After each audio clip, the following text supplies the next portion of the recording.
politic here. Why you no love Israel?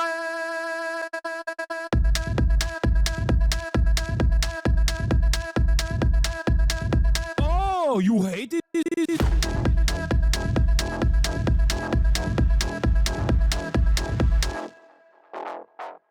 I'm Israel high. I'm Israel high. I'm Israel high. I'm Israel high. I'm Israel high. I'm Israel high. I'm Israel high. I'm Israel high. You have forgotten to say I'm Israel high? Do you love Israel? You must love Hamas. You are Hamas. I'm Israel high. I'm Israel high. I'm Israel high. I'm Israel high. I'm Israel high. I'm Israel high. I'm Israel high. I'm Israel high. Oh, Israel not number one for you. Oh, anti-Semitism. Israel, small nation. Israel, tiny nation surrounded by scary Muslims. Ah, you are anti-Semitism. You are Hamas. You are Hamas. No politics here. Say Israel number one. Tweet Israel number one. No politics here.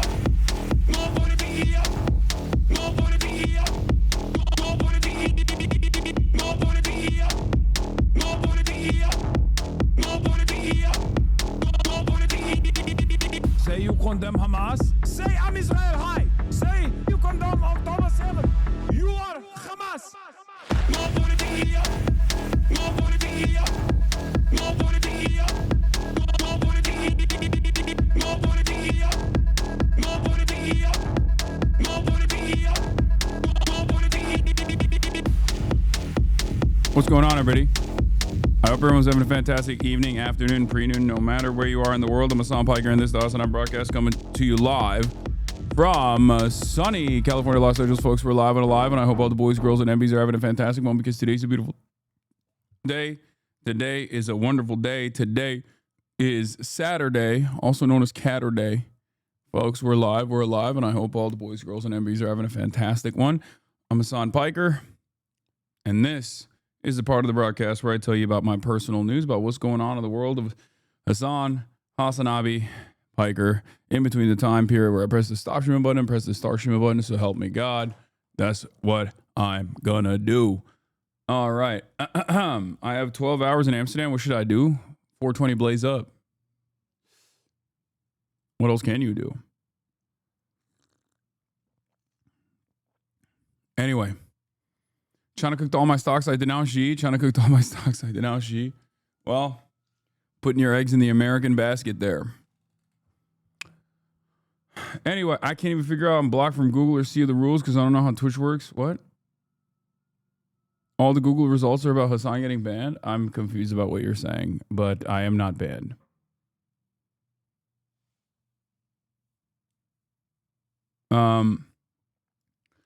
Hey, Hasan, you've recently been called out for misogyny. What do you have to say about it? Honestly, it kind of makes me sad that you've said some of the things you've said, such as the 4B movement when you called feminist femcells and your stance on sex work. Not just that, but the unsavory jokes you made are coming back into light. Yeah, that's just every other week you got enemies of mine that unearth stuff like that. But as far as the 4B movement goes, that was like literally one of the instances where I said, my mistake. Like that's a very famous incident where when I first heard about it, I thought it was like kind of reactionary. And then actually, after looking into exactly how bad the gender wars were in South Korea, I realized like, okay, ladies in South Korea, I get it. I get why you were doing that. So it's one of the more famous instances of me openly being like, yeah, my mistake. I didn't know truly how bad things were. In any case, very cool start to the show. All right, so we got, yeah, that was, sometimes I make a impulse decision, and then I am acquainted with additional information, and it makes me totally reconsider my previous stances. But a lot of people will still hit that previous stance without showing that I have changed my mind on something. Anyway,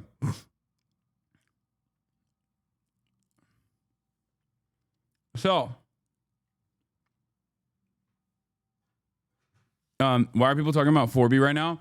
No, because the fuck Hasan wave has like exploded. So people are just like rehashing whatever their own previous battles were. Because remember, I got a lot of fucking enemies. Okay, I got a lot of people who despise me for a trillion different reasons, and many of it is around my opinions on something, and some of it is because people misunderstood a position that I hold, or and sometimes it's because they just disagree with one or a number of different reasons. Anyway, so it's all just like people trying to take advantage of the fuck Hasan bandwagon to like bring more people onto their cause. Don't be sad, baby. I'm not.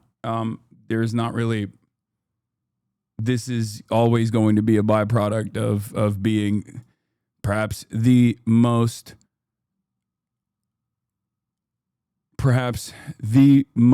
visible.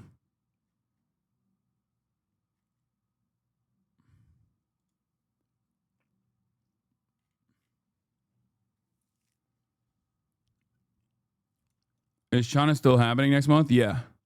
Fear End is still happening. Fear End China is still happening. Did you hear about Cutie and her OCD? I did. I did hear about that. I did. Have you seen the Afghani land division of Pakistan? I have not. All right. Turk stocks are down in China. Don't let them know you're Ottoman, son. What is this? I never knew Turkish people could be that insane while craving for our territory, Xinjiang, badly. Their government lied to them about the Great Wall. They have been conned. Hello, Turkey people. And bro, this has 50 likes. What are you, crazy?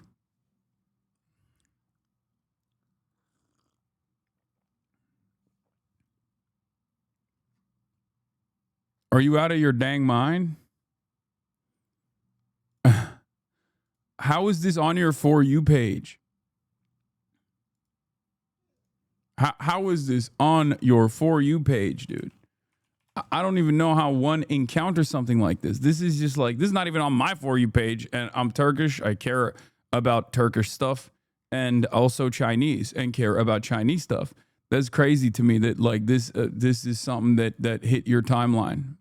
Sometimes I get videos with 0 likes and 10 views. I know that's how TikTok works. But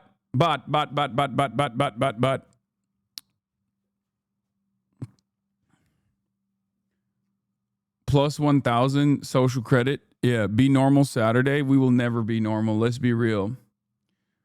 Michael and Ludwig are going to be in China too. Are you going around the same time? I don't know when they're going to China, but I have noticed a bunch of other streamers are going to China, and I feel so sad that I didn't do it first. Like, I feel like everyone else is doing China too. Like, Agent is in China right now. It blows my mind that like mad people are in China. Everyone's going to China. Okay.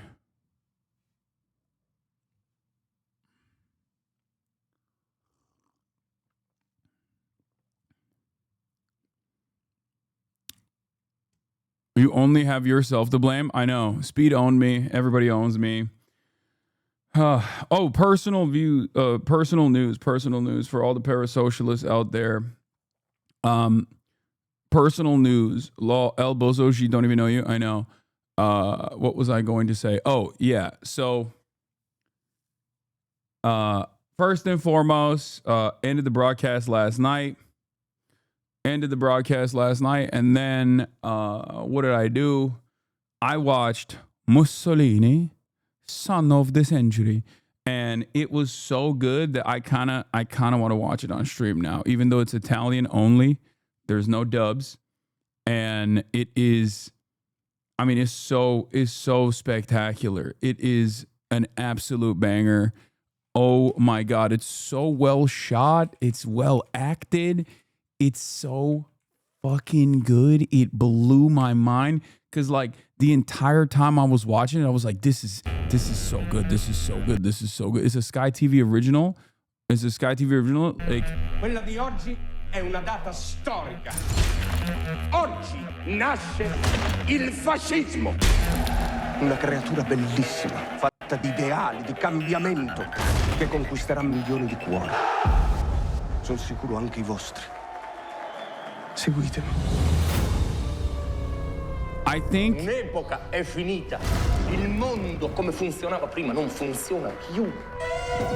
La violenza che praticate è imbarazzante. I think it so perfectly shows like liberalism's failures.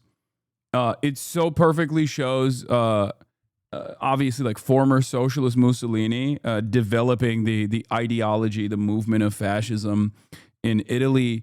And I think it's such a good, like it really captures how fascism is the ideology of fucking losers. Okay. That's what's so perfect about it, because like when you're watching it, you're like, oh my God, of course. Like this, not only do you see so many parallels to what's going on right now with, you know, growing fascist movements all around the country, so it doesn't glaze fascism. I thought the trailer was trying to say fascism is good. No, what? No, it does not glaze fascism. The first scene in the first episode straight up shows Mussolini hanging upside down, the real footage of Mussolini hanging upside down, that famous image. And also it shows Italians kicking his dead body in the fucking face. It is not even, spoilers already? Yeah, it's called, spoilers, it's called history, okay? I do think it shows very well that famous image is not Mussolini. Wait, what? Yeah. Have I been lied to my whole life? What do you mean? The famous image of like the fat man hanging upside down with his family, that's not Mussolini and his family? It absolutely is, isn't it?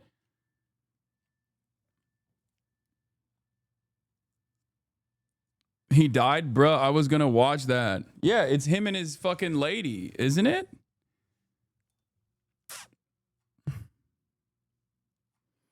Anyway, it's also a really good way for, I think, Americans to understand, no, it's his son-in-law. Wait, what?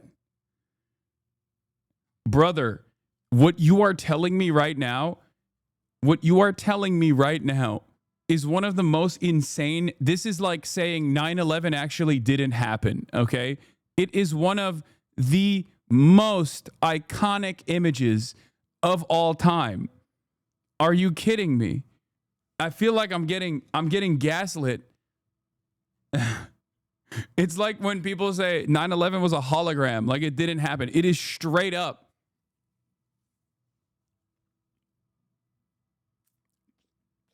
It is straight up one of the most iconic images. Is definitely, is in the words of Aiden Ross, is Benito Fusoli. Maybe he's baiting you to look at it. Yeah, probably. I thought, first of all, you thought. Okay, anyway, I don't believe this. All right, I think you're lying.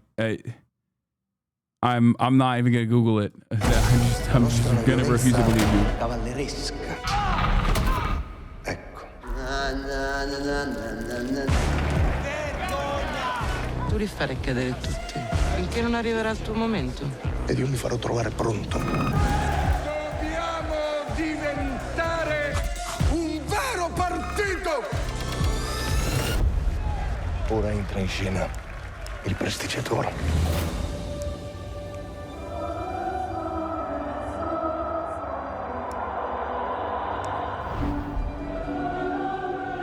Yeah, don't link the photo. I can't watch it.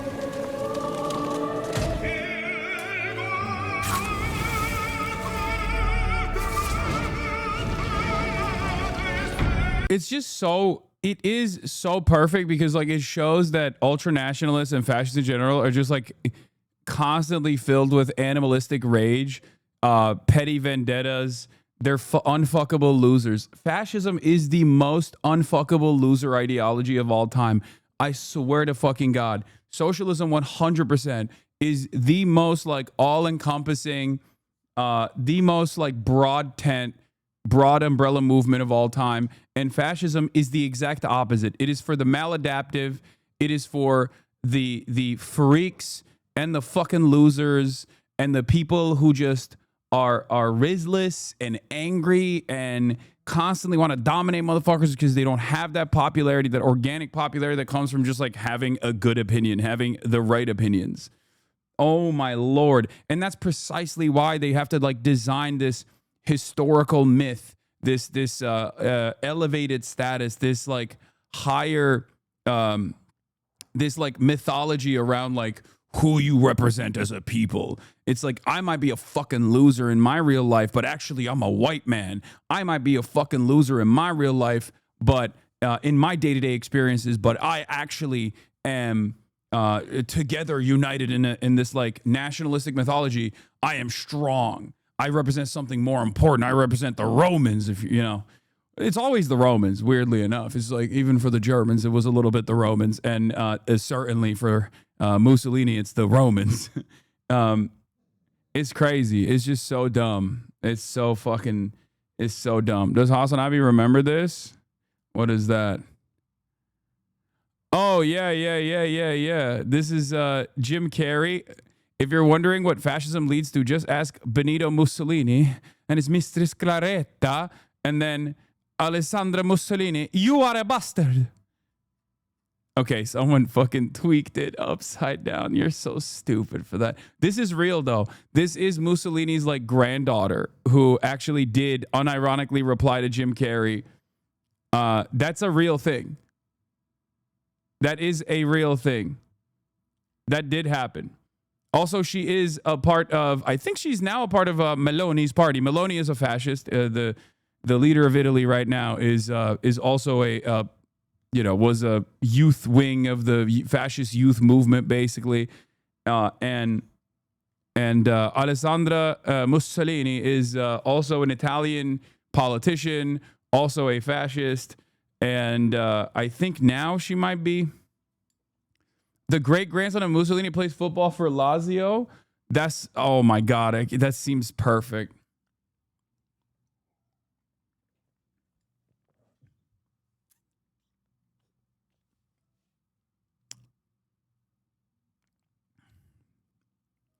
You are a bastard. It's just crazy because, like, I don't know. We obviously look a lot. We read into, German fascism, German Nazism quite a bit, right? As opposed to now Mussolini is the most right party in government, Salvini's Lega. I think Italian fascism was kind of like left unaddressed by the Western world. Like I don't know how the fuck. I don't know how I guess because of the Holocaust, Nazi Germany tanked a lot of the negative association in World War II that like fascist movements in France kind of just, you're saying Gladio happened, except like Gladio happened everywhere pretty much. When we reflect back on fascist movements of the past, like everybody knows at least a lot about the Nazis and not a lot about Mussolini, and certainly very little about like Japanese imperialist fascism. And it's interesting. Years of lead, the Italian communists almost won. I know. America really did a number on Italy.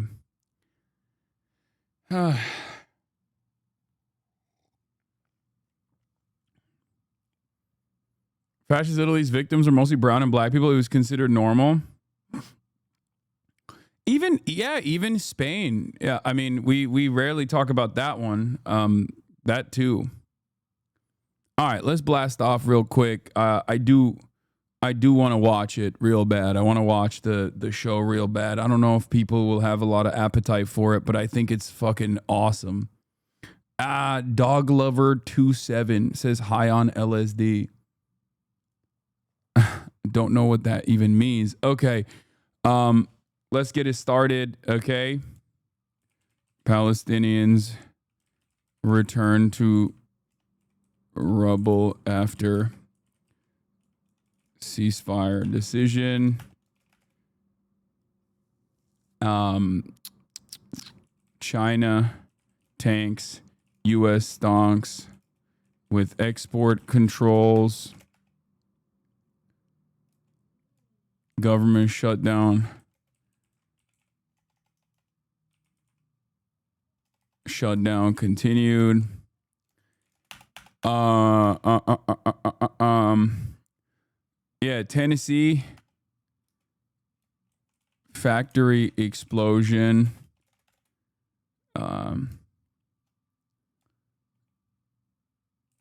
Hasanabi head. Quentin.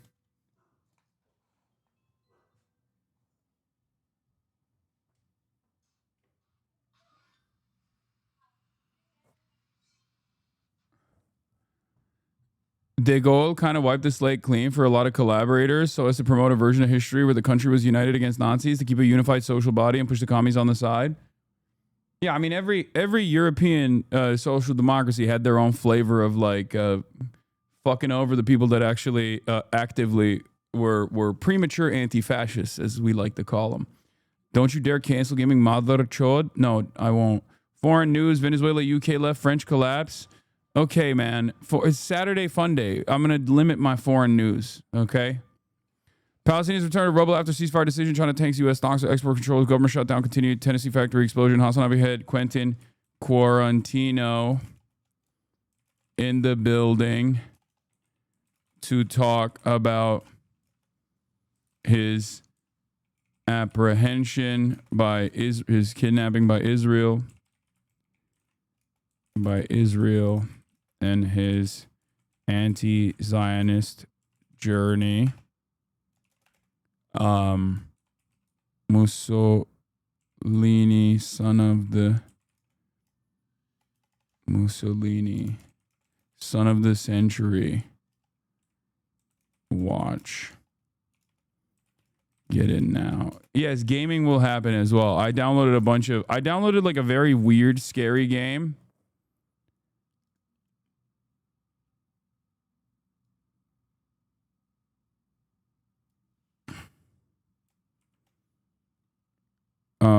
China tanks U.S. stocks.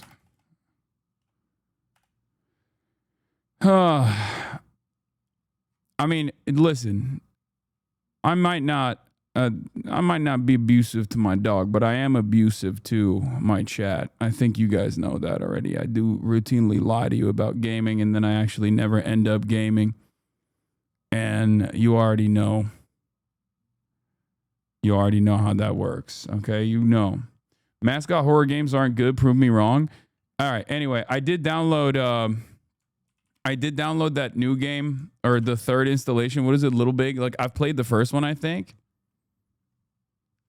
You got to play the Battlefield 6 campaign. It's so crazy. American war propaganda. I heard it reminds people of Medal of Honor campaigns in the past.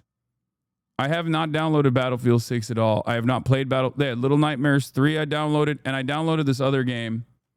I downloaded Ghost of Yote, but that's probably not a stream game. No, I'm Not a Human is the name of the game that I downloaded that I think could be fun. No, I'm Not a Human. It's like very weird. It's a very weird, very scary game, it seems.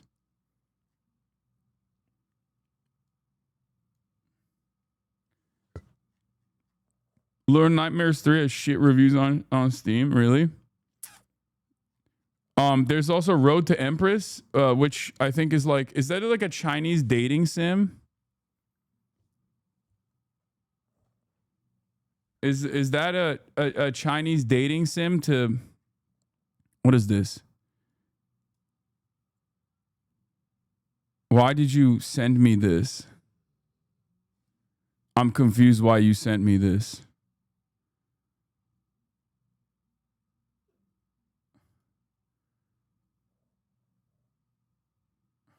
Oh, this is Norway versus Israel. That's why. Oh, Israel scores its own goal. Is more of a Chinese court eunuch simulator. Norway beat Israel 5-0.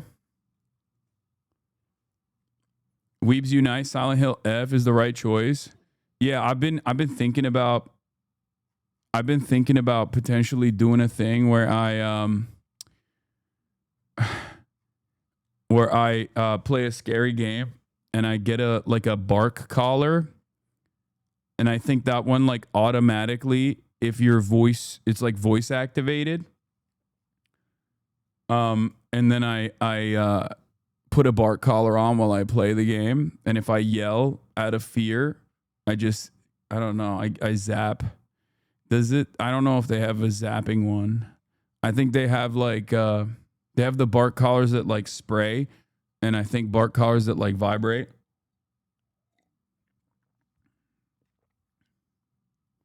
A real scary game, brother.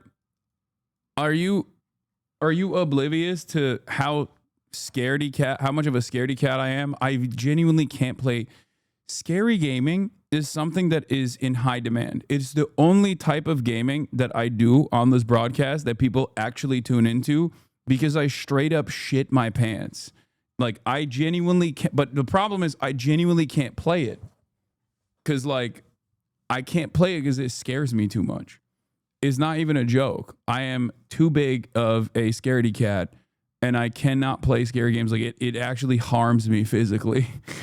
It's so stupid.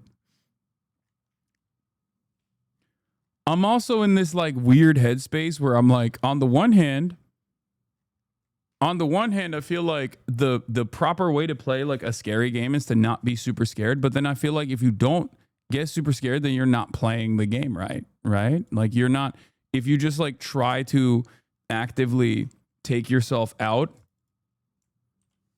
if you try to actively take yourself out of the game to not be scared, then it's like, well, then that's not, what's the point? That'd be fun, but it would actually push the idea to use a shot collar when you did not. I know, but it doesn't matter. I feel like it could be a fun way to get all the haters to watch me fucking play video games, because they'd be like, oh, we're going to torture him.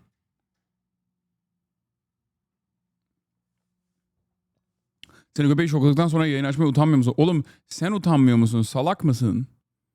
Bu köpek var ya, bir kere bu köpek Amerika'daki insanların %99'undan daha iyi bir hayat yaşıyor. Ama Türkiye'deki insanların %100'ünden daha iyi bir hayat yaşıyor. Ne diyorsun oğlum, salak mısın? Bir tane 10 saniyelik klip gördün, ondan sonra dedin ki ha tamam, bu adam şokluyor köpeğini, hep her zaman dövüyor falan gibi. Salak mısın? Aslında cevabı biliyorum. Evet. Cevap evet. Don't Scream is a horror game that uses your mic. If you scream, you lose. Yeah, I've heard that one too. Hold on, show that coffee mug again, please. It's the commemorative mug for my king, the real king. Dövme lan köpeği.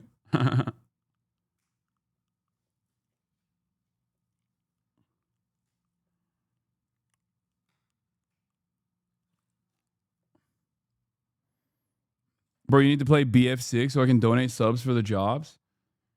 Is that how it works?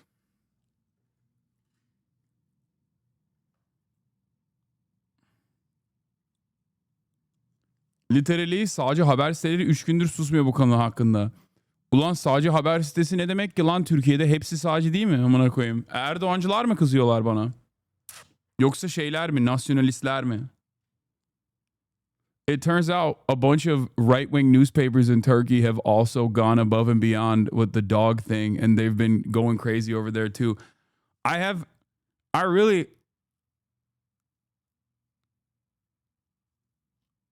Abi Türkçe konuşma, hoparlör açık. It's interesting because it's like, it's interesting because I think the best PR here is to just make it a silly joke, and then everyone will forget. No, people who fucking hate me will use this in the same way that they use like all the other previous insane shit that they say.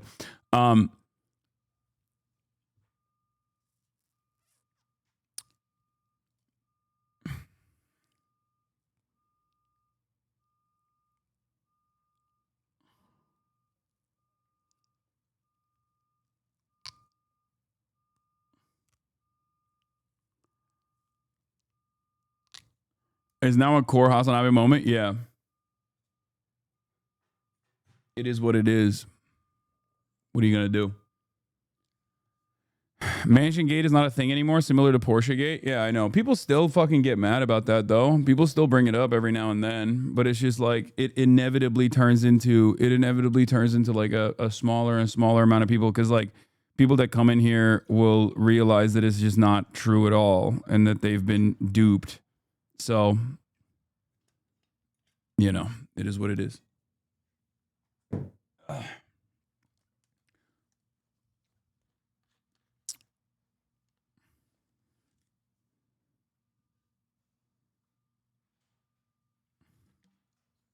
What is that elixir? It's cold brew. My coffee is not room temperature. I have a cold brew concentrate in a bottle, and I dilute it with water and drink that.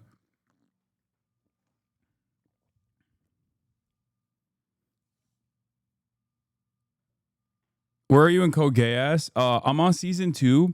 It has been a little bit more difficult to keep up. I pumped through the first season, but like I feel like season 2 has politics embedded in it for sure, but it certainly has more. I think season 2 has more. It's a little bit slower. It has more like it has less politics and more like the spiritual God stuff in it. And for me, it's not like as entertaining. I mean, it's still very good. Make no mistake. It is still very, very good. It's just not as good.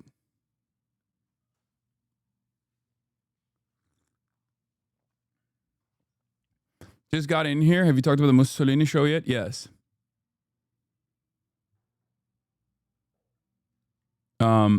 Anyway.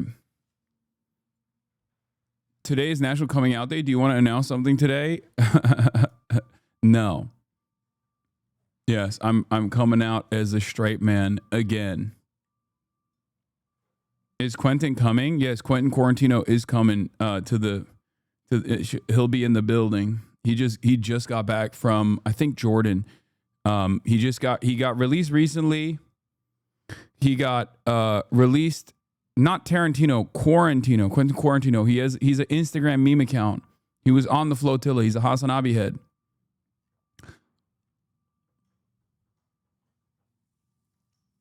Abi bu olay falan senin yaşadıklarını gördükçe kendim daha cesaret veriyor bana faşizme karşı. Is Mussolini in stream services? So, the Mussolini Son of the Century stuff actually is finally in America. It's on some like random. It's on a random streaming service called like Mubi or something. And that's it. Happy National Coming Out Day, says Austin Show. Yeah. You already blew your load one time, okay? You can't be doing it again. You already did that. Anyway, do we have a playlist from Themasius in the building or no? 2000s anime, all right, kind of weeb main character syndrome fan service. I also watched Code Geass back when it was back then. It's politics like a child play for 14-year-olds. Check out this old clip. What? Hasan, there's a new 5 Hearts Under One Roof game. Yeah, I heard. Mubi is also on Amazon Prime. Oh, nice. I didn't know that. Okay, here's a 10-second clip of you getting scared by Kaya during scary gaming chatters. You can jump. I lost my magic marker. You can jump. Ah! God damn it, dude. Huh? Oh my God. And Don't show them. And she was so proud of that shit too. She was so goddamn proud of that shit too. That's crazy. She got my ass. You got my ass. Yeah, it turns out she was abusing me. Okay? Everybody's like, "Oh, you're abusing her." She's abusing me, bro. That's why I've been zapping her. Kaya. Okay.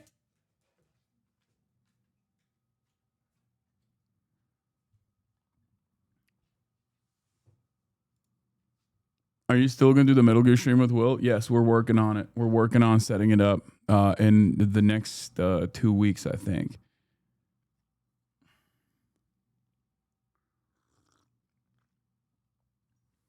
What's crazy about that is that most people prefer puppies. Okay? Most people prefer puppies, but when she was like this, she was a fucking menace. Oh my Lord. God damn, she was such a fucking menace when she was that size, because she had the sharp puppy teeth and she would literally just chomp people. And she would piss and shit everywhere. She was so unimaginably stubborn. A real nightmare. Okay? Piss maxing, shit maxing, barking all the time. And would bite people. Like, she would use my mom like a chew toy. And it was back when she was teething. And of course, when she was like a little baby, because she was also the size of like a normal mid-sized dog, but as a puppy, it was when she was teething and she would fucking chomp people. It's like having an actual dog with super sharp teeth chomp people. So although she was a cutie pie angel, I 100% prefer older Kaya to puppy Kaya. Okay? I will say that. I think that's one of the most difficult aspects of training a dog that gets to be this size. Is that when they're a puppy, they're still very big, but they still exhibit puppy tendencies. And even now, she doesn't obviously understand her like size completely, because I'm, I guess, so large that I have treated her like a lap dog.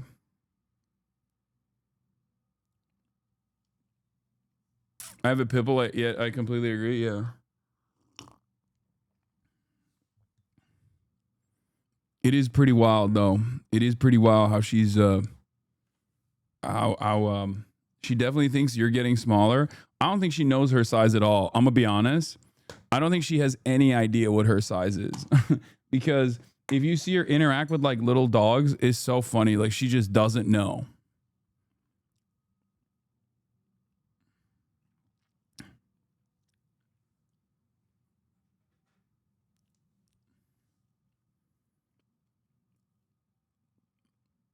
Is she fully grown? She is, yeah. She's 2.5 at this point. Like, she's 2.5 years old. I don't think she'll grow any more than this. Like, big dogs like this grow till the age of 3, I think. Delusional ass chat. This guy's gonna tell you guys are fucking delusional.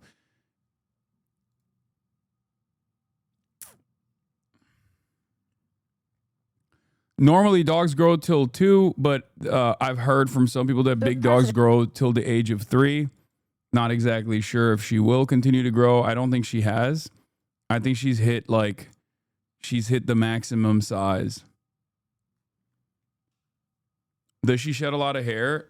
Twice a year, she sheds basically an entire bed worth of hair. Like, if I were to put all of her hair in compact inside of like bedding, I could make a straight up comforter with it. It is crazy.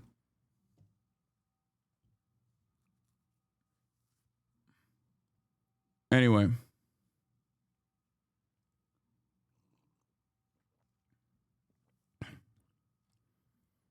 Do it and sell it on the shop? No, I'm not going to do that. All right, mass layoffs begin as government shutdown stretches in the second week. We'll start here and then we'll get into some other stuff. The federal government shutdown approaches its second week. Yesterday, the mass firing of federal workers appeared to get underway. In a court filing, the budget office said more than 4,000 employees across several agencies will receive layoff notices, but noted the situation is, quote, rapidly evolving. It's an attempt by the White House to exert pressure on congressional Democrats to end the shutdown. Torian Small. New Ezra Klein and Jon Favreau podcast. What a nightmare. I don't know if that's going to be a nightmare. I feel like Ezra will be very nice to Jon Favreau. Is at the White House with and more. Jon Favreau is closer to my worldview than Ezra Dana. is. Senate Minority Leader Chuck Schumer responding to those announced layoffs, calling it deliberate chaos as the shutdown stretches into another week. It's a shutdown stalemate. We're not in a good mood here in the Capitol. It's a somber day. Defeated and frustrated, lawmakers left Washington Friday, pointing fingers with no resolution in sight. Republicans have the House, the Senate, and the presidency. They decided to shut the government down. They have a simple choice in front of them. Open up the government. Quit playing politics. The Senate will take up dueling stopgap legislation for a 9th time, Tuesday the 14th, one day before federal employees and military members miss their paychecks, while Speaker Mike Johnson will keep the House closed. This is not a strategy call to keep the House working in their districts right now. There's an urgent necessity of it. The Trump administration also made good on its threat of mass layoffs if Congress doesn't reopen the government. OMB Director Russ Vought posted on social media, quote, "The reductions in force have begun." And President Trump confirmed in the Oval Office Friday it will be targeted. How many layoffs have you authorized for this first round, and from which? I always think politicians should stop doing politics. No politic here. Democrat-oriented, because we figure, they started this thing, so they should be Democrat-oriented. Democrats are calling it an intimidation tactic. Donald Trump and his toxic administration have been laying off federal employees and engaging in mass firings since day one of his presidency. And this is just a continuation of their unlawful actions because cruelty has been the point from the very beginning. The president also ratcheted up his trade war with China, canceling a planned upcoming meeting with President Xi in South Korea and imposing an additional 100% tariff on Chinese goods. Yeah, so that's like the big story, I think, today. My MAGA military relatives are all scared as fuck right now. They don't have any money to buy food and are scrambling to pawn their stuff to pay for unsalted. Oh my God, this guy is back. To pay for unsalted peanuts and hard-boiled eggs to feed the crows. A few are starting to turn and quietly blame Trump because they're scared of getting dishonorably discharged. God damn it. The fucking unsalted peanuts and boiled eggs guy is back. He changed his fucking name to Derek Krahenman. Yeah, Crow Guy is back in the chat. Welcome back, Crow Guy. It's been a long time.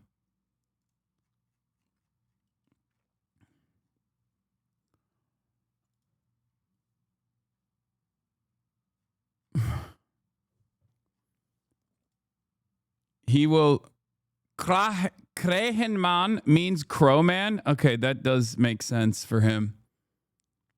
Recession indicator. Everything is a recession indicator. We're in a recession. Already at 30%, Dana. All right, Torian, thank you. Now to the impact of the government shutdown on air travel as TSA agents. Please explain this lore. Lore explanation real quick. There's a chatter. There are some characters in this community. One of them is the sandwich guy. He hasn't been around, or actually he has been around every now and then. He would just like give me a sandwich. He would deliver me a sandwich every day. And Crowman is, he just baits me into reading his comment and then will consistently, yeah, yo, it's CN is the sandwich guy. Crowman is a guy who just baits me into talking or baits me into reading.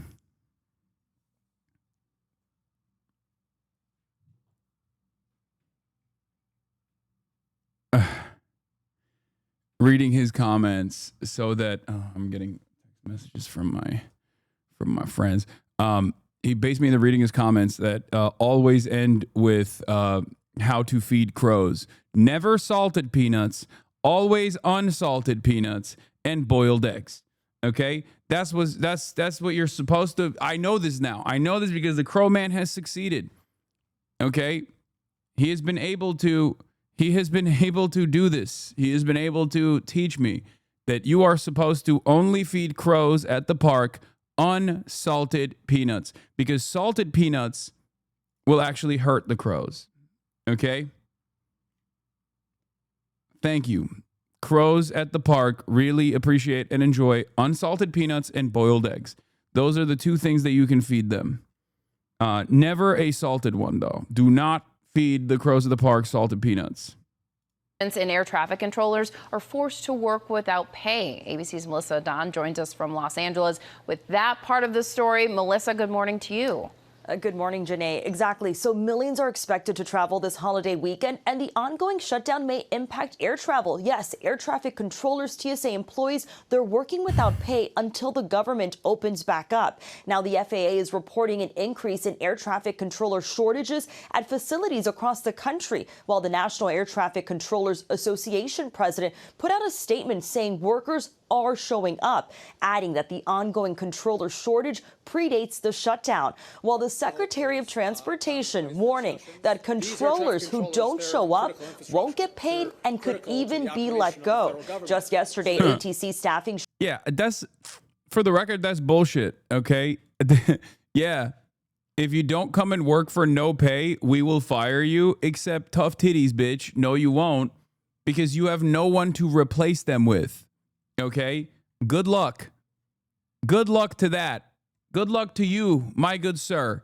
I don't think that's happening. Okay. It's just, I don't think this government is that stupid. Who knows? Who knows? Who knows? Who knows? Shortages led to flight delays at Phoenix and Chicago airports. And come Tuesday, it'll be the last partial paycheck for the more than 13,000 air traffic controllers. So the advice from a major airline trade group is anyone heading to the airport right now is encouraged to pack their patience. Okay, Melissa, thanks for that. Yeah. Also, Trump threatens 100% tariffs on imports from China. What to know? Trump tried to play ball, or tried to play hardball with China again. The inception point here, because they had a Madrid meeting, right? If we're gonna roll back the time, roll back the clock, Donald Trump has been Mr. Tariffs, right? As you guys know, he's Mr. Tariffs. He wants to do tariffs.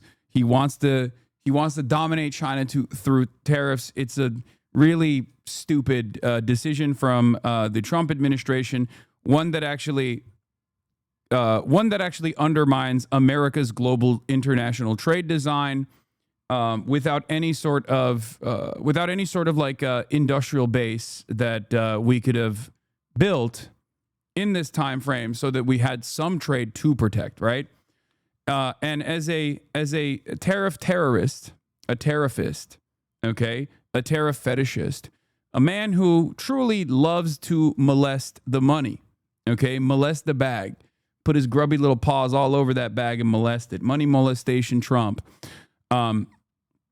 has decided, or had decided, after running on the tariff thing during the election cycle, to follow through on it. This obviously caused a lot of chaos for many titans of industry, I guess, with the exception of those who are already closely aligned with Donald Trump. The ones who were closely aligned with Donald Trump did make out like bandits in this process. There was a lot of speculation that they knew exactly when Donald Trump would turn the dial back on and played the market in an effort to consolidate even more wealth in their hands. There's a little bit of insider trading speculation going on. Well, luckily, we have completely destroyed the SEC. So who's going to actually prosecute this stuff? Ain't nobody's going to do that, because he has destroyed the regulatory agencies, right? So all of that was happening for the past couple of months. And then obviously in that process, China being our largest trade partner,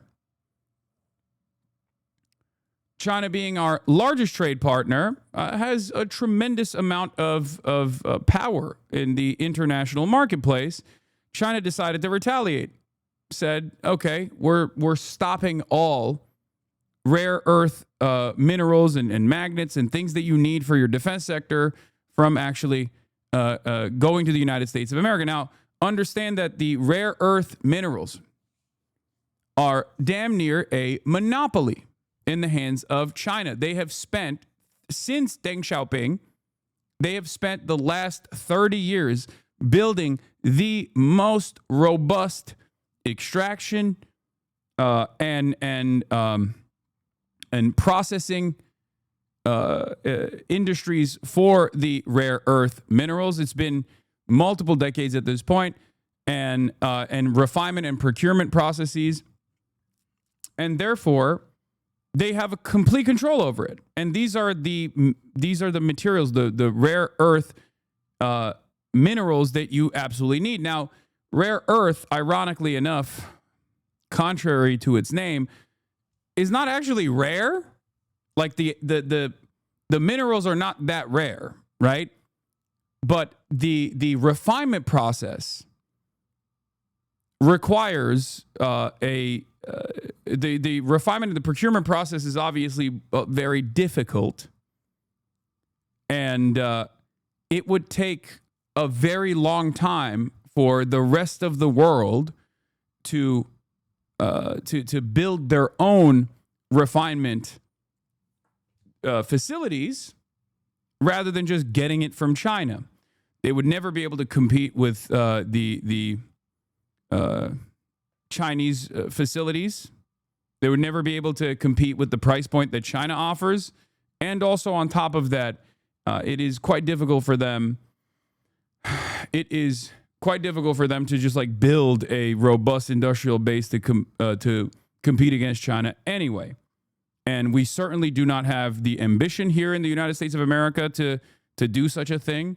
We don't have the control. We don't have a command economy that could very quickly try to build this industrial base. And also, even if we did, the training and the time frame and the logistics of building this robust industrial base to compete against China would take possibly a decade, right? So it's too little, too late. So the reason why I'm bringing this up is because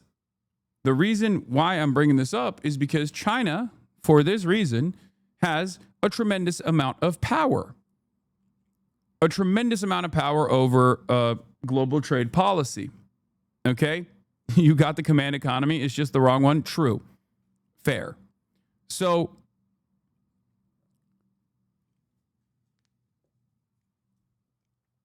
I'm a geologist. I work with element extraction. He's not even doing that well. He's a fucking idiot, pissing off all the research and industry associated with it with these kickback demands. Yeah, I mean, he's doing everything wrong, okay? He is doing everything wrong. When he said nothing bad happened, only good happened, he actually meant the exact opposite. Nothing good happening, only bad happening. Now, it's already incredibly difficult to build a competitive, robust industrial base in this country without completely restructuring the economy, completely restructuring the political economy, completely restructuring how America operates. Okay, it is far too decentralized and far too capitalist for America to even turn around and be like, yeah, we are just going to be a nation that builds factories now. Good luck. That's not happening. Unless we become China and overnight magically and have Chinese-style top-down governance and get people to work instantly, it's just not going to happen. Okay? Fake quote. I said, it can only good happen. Much more smarter. True. It's just not going to happen. It's not going to happen in the United States of America. And the administration has been a failure in every fucking capacity, except the only thing that they could rely on in this moment is China's interest in rolling back the clock to pre-2025 levels of trade policy, international trade policy, or even better, pre-2018 levels of global trade policy. Both of those instances are Donald Trump. Donald Trump has actively tried to start this tariff war with China and has failed spectacularly. So what has happened, as far as I understand, is they did this like tariff initiative, this back and forth, right? Both of these countries postured, and as I told you, China would, in an endless interest to trade max, would go back to the table eventually and offer Trump like a minor W after showing the rest of the world how unstable and how dangerous Donald Trump truly is, right? So they did. They had a Madrid meeting where they got to a tariff stalemate, okay? They went to Madrid. This was a couple months ago, where they decided, okay, we're just going to back down and we're just going to go back to business as usual. You'll increase your tariffs. We won't buy your soybeans. We'll buy it from we'll buy it from some other country. We'll buy from Argentina. We'll cook key sectors for you. You'll try to cook our key sectors, whatever, right? But somewhere along the way, America started adding additional export controls. Okay? So then China, coming back from its national holiday, immediately we're like, oh, you're doing export controls? Okay, we're bringing back the rare earth minerals export controls, and we're just going to now have additional security clearances if you want to fucking purchase if you want to purchase rare earth minerals from us. And it's basically like a nuclear option for China. This is an incredibly important part of China's global trade policy in general. So I suspect that they're not actually invested in stopping rare earth minerals from being exported to the United States of America at all. Because I feel like that if they were to ban it altogether, I mean, that almost is a self-own, okay? Because as long as they still control this, as long as they still control it and give assurances to every country that they can continue exporting this stuff or importing this stuff, then, people will go along with business as usual politics. So, what is this? You're so right. Look at the scale of the refining industry for Chinese petrol. state oil giant Sinopec has recently completed construction on the country's largest and most intelligent petrochemical industrial base in East China's Ningbo city. The Zhenhai refining and chemical base, spanning more than 23 square kilometers, has achieved zero emissions and is viewed as a standard in China's ongoing green transformation. The oily wastewater produced in our oil refining is treated in a fully enclosed manner throughout the process. After a series of biochemical treatments, it is filtered here with a very high filtration accuracy, which can reach the... Please, can you check out Zach from the Green Party in the UK? It'd be awesome. Yeah, I'm going to literally do his podcast next week. Anyway, this is an AI video. All right. Many people actually do not have the full picture of this rare earth crisis. Here it is. 1, rare earth is not rare, but only China has the refining ability, especially the ability to refine heavy rare earths. Even rare earths from the United States need to be transported to China for refining. Japan and Australia are 2 main countries outside of China that can refine rare earths, but only light rare earths, and the cost is very high. Their heavy rare earths also rely on imports from China. The United States currently has some rare earth inventory, and the CIA has been working hard to steal 3 things from China in the past months. 1, smuggling rare earths out of China. 2, Chinese, what the fuck? My monitor shut down again. Okay. 2, Chinese rare earth technicians. 3, China's refining equipment. Judging from Trump's current level of anger, CIA is not very successful. China not only restricts the export of rare earths, but also... Whoa. What? What's going on? What? You want attention? Is that what you want? That was not a yelp, for the record. That was her that wanted to get my attention, okay? Before people freak the fuck out. Did you shock her again? Kaya, come here. Look. She does not have a fucking collar on, okay? She does not have a collar on. Do you understand? She just wants my attention. She just wants my attention. Before people, oh, fuck. Oh, Jesus Christ. Okay. Calm down. Oh, Jesus. Stop. Oh, no. Oh, God. Oh.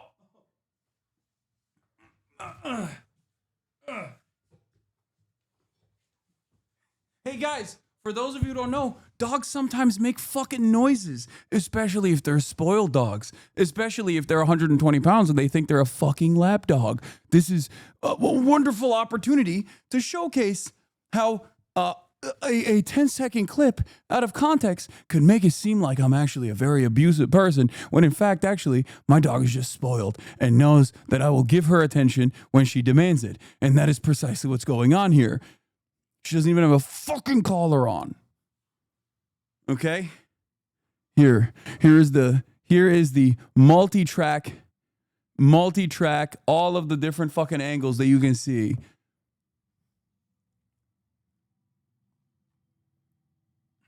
Are you happy? Is this what you wanted?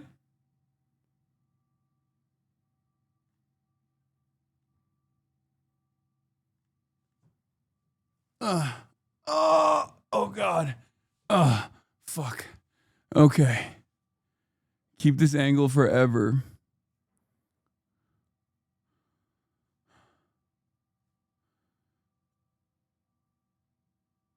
Your haters want you to be reactive to the dog, which is the number one thing you don't do. Caesar Milano South Park literally had an episode about this. I know.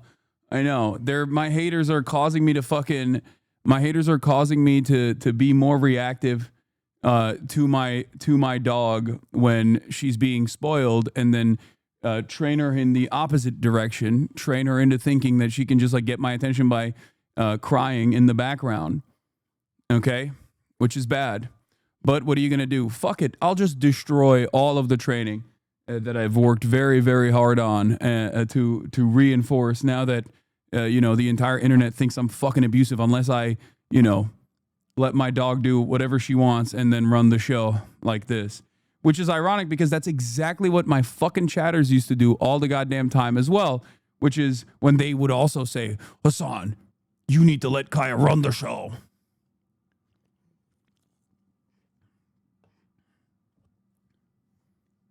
Damned if you do, damned if you don't.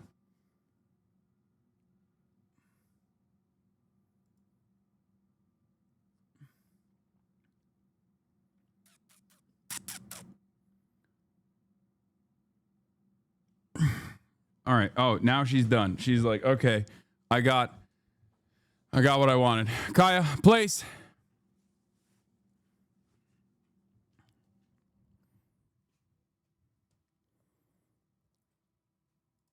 Just you wait. Now she's going to be now. Good girl. Good girly.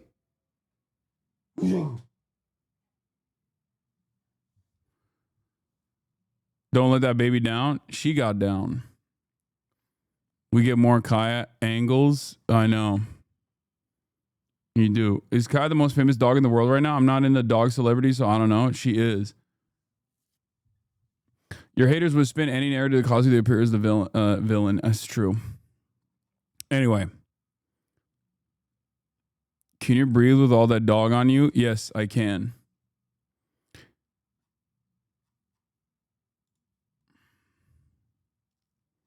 How heavy is she? 120 pounds. All right. Let's get back to the Chinese exports and whatnot that we were talking about. What is this? Go on the Higher Learning podcast? Wait, what the fuck?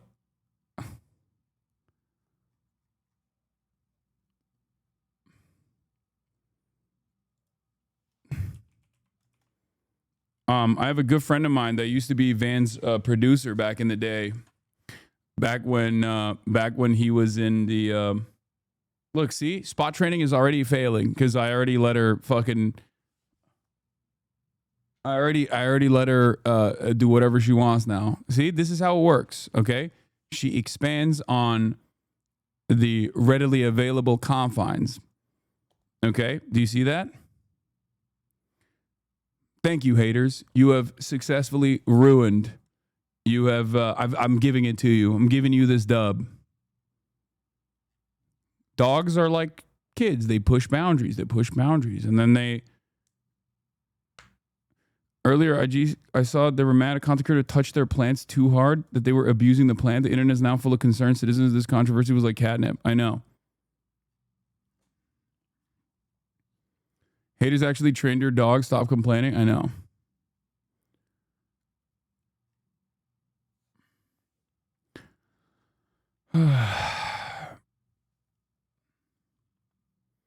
The funniest thing is like motherfuckers saying like motherfuckers are acting like I'm trying to have her sit behind me at all times because like I need her to be a prop on stream. Like I don't give a shit. Van already responded. Lamau. Yeah.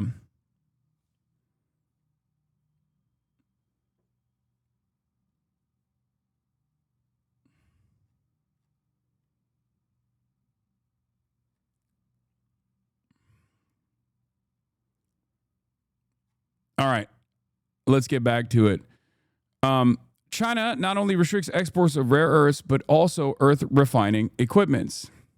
At the same time, China stipulates that any foreign enterprise that uses Chinese rare earths cannot sell products containing rare earths to buyers who have not been approved by China. Otherwise, no rare earth for you next time. Rare earths are used in many key places. The military industry enterprises, F-35 and nuclear submarines require rare earths. Automobile, both NEV and oil cars need rare earth. Ford almost stopped production due to the rare earth crisis last time. Chips, specific rare earth elements, dysprosium and terbium, required for chip manufacturing according to Chinese regulation. TSMC must obtain approval from China before selling chips to the United States. Even ASML has announced that their delivery times have been delayed due to China's new rare earth regulations. Aerospace and wind power, aircraft engines and turbine blades for wind turbines require the use of rare earth materials to withstand extreme high temperature environments. Under optimistic estimates, it will take the United States and its allies 10 years to build its rare earth supply chain. That is the most optimistic estimate, for the record. According to the current level of decline in their manufacturing industry, it may take forever. What does China want? Obviously, it's not 100% tariffs. I said a few months ago that China should trade rare earths for Taiwan, and I still think so now. I think China hitting the nuclear option on their trade policy like this is specifically done to say, look, we have a lot of power, we have a lot of influence.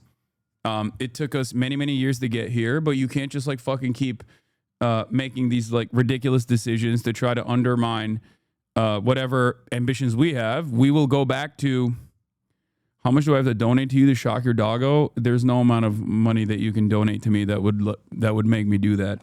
That's such a weird fucking request that just, once again, shows how much of a fucking dipshit you are.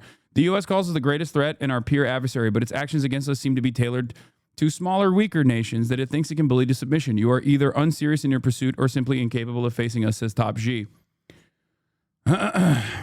Which is not wrong. America and its trade policy against China still resembles bully ball. It still resembles like the way America operates around the globe against states that have very little sovereignty.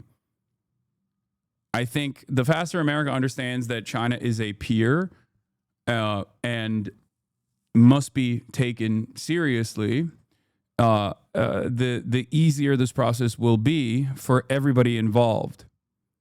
And I'm not saying this because I like glaze China or whatever. I'm saying this because it's incredibly stupid, and we will just continue having these sorts of issues as long as America continues to be this like belligerent bully around the globe. You can do this to our European allies because they are vassal states. You can do this to the Gulf nation states to a certain degree, okay? Because their entire security apparatus and their entire monarchy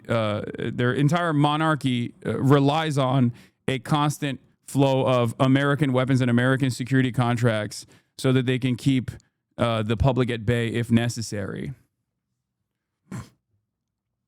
Right now in China are basically like shrugging, saying we don't need anything from the USA and they need everything from us. Seems to be the current state of mind out here. People just Bing chilling. Yeah, of course. Of course. U.S. is delusional. They thought they could take on Iran. Yeah.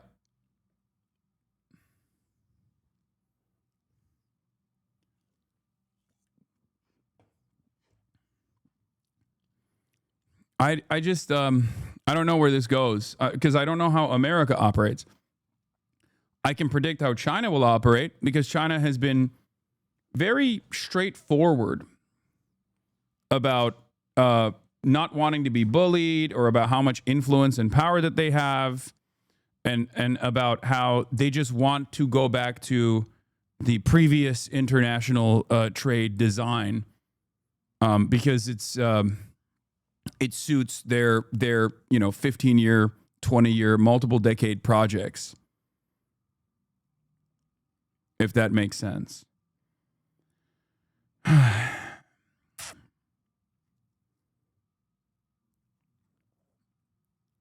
But Steve Ho, quant research from Bloomberg, tries to answer the question, why did China suddenly show its full hand? P.S. Anything, Brad Setzer says, P.S. Anything by Keith Bradshaw on the China's control over rare earths is worth reading closely. China clearly decided to show its full hand yesterday. It thinks it has the high cards, which it does. Okay. This is the most plausible explanation that people are pointing to, which is the Chinese are responding directly to U.S. escalation on export controls with a 50% rule rolled out last week. It was clear that they would respond to this, which was a clear violation of the agreement in Madrid not to take any new measures. Because remember, they did a stalemate, right? They went to Madrid, they had a conversation, and they both parties basically backed away. Both parties basically backed away from the tit-for-tat tariff war that they were engaging in. And then this 50% rule rolled out in the United States, additional export controls, basically. This was a deliberate move by those favoring decoupling at commerce to up the ante, and neither the White House or the Commerce were fully informed, let alone about the potential, actually, certainty that Beijing would respond. Let's get to the causation straight here. Now, this is speculation. This is speculation, okay? Brad Setzer response says, Paul, that is a serious claim, and I would appreciate your evidence here as you generally lean against it. I read this Skadden report last night. The BIS rule expands export restrictions to entities 50% owned by parties on the entity and military end user lists. This is a new U.S. Commerce Department interim final rule that expanded the number of entities subject to export control restrictions by extending the entity list and MEU list restrictions to non-U.S. entities 50% or more owned directly or indirectly by listed parties effective as of September 29th, 2025. Okay? Greatly increasing the number of entities subject to these restrictions and requiring comprehensive ownership analyses as a part of due diligence will make it more complicated and time-consuming for exporters to ensure compliance with the law and increases risk of violations. From the Chinese side, they see this as additional export controls that America is subjecting to all entities, but technically it's one that they could use against China. The rule applies to all transactions subject to U.S. Export Administration regulations, including companies with U.S. parts or technologies in their supply chains, whether based in the U.S. or not. So then, Brad Setzer says that's a serious claim. I would appreciate your evidence here as you generally lean against most U.S. controls, starting with the backgrounds as I haven't followed closely. Why is the 50% rule existential for China in a way that other export controls were not? I did not say existential, Paul retorts. He says the 50% rule was pushed out by Commerce just before shutdown. It could impact as many as 10,000 companies. Both sides of Madrid agreed not to do just this type of thing during negotiations. Beijing's response was delayed by national holiday, but is the direct response to U.S. action, which was not approved at cabinet level. Clearly, no one told the president that Beijing would respond and strongly breach the solemn agreement at Madrid.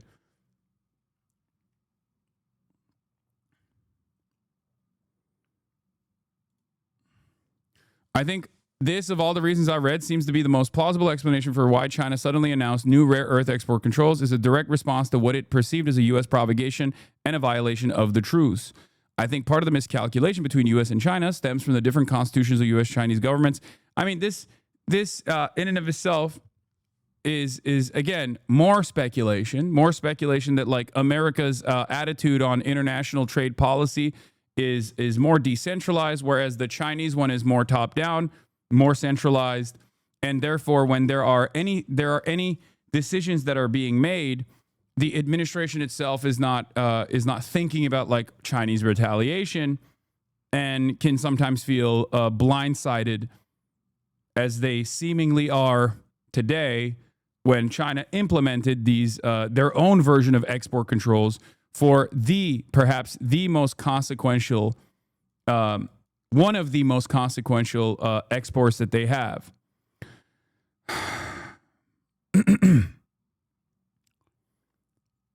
China's full hand will be total shutout of access to China's supply chain for U.S. business and coordinated dumping of USD with other countries that are looking to evacuate their reserve positions. People still don't understand China's leverage. I mean, yeah, that would be the most maximalist, most nuclear option of all time, except that nuclear option would hurt China's short-term and long-term goals. China benefits greatly from maintaining U.S. debt for this reason. It's leverage. They are tied at the hip. They are tied at the hip to the United States of America, and therefore it makes it much harder for the United States of America to try and increasingly engage in militant escalations against China, because they have leverage. Like, they are in this together.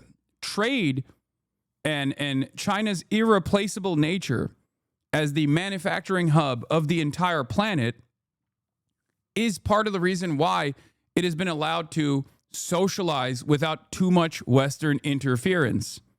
Okay?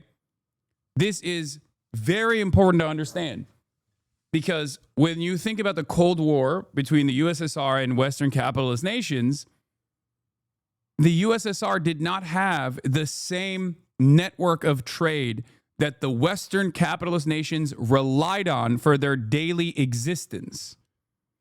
Correct. You guys spent $5 billion bombing the Houthis. You depleted your missile stocks and couldn't make enough to replace them. They ran away from the Red Sea. Things like this shape our reaction to you. You need us, and we know it. Yeah, it's normally Top G is making cracking jokes, but Top G is absolutely correct here.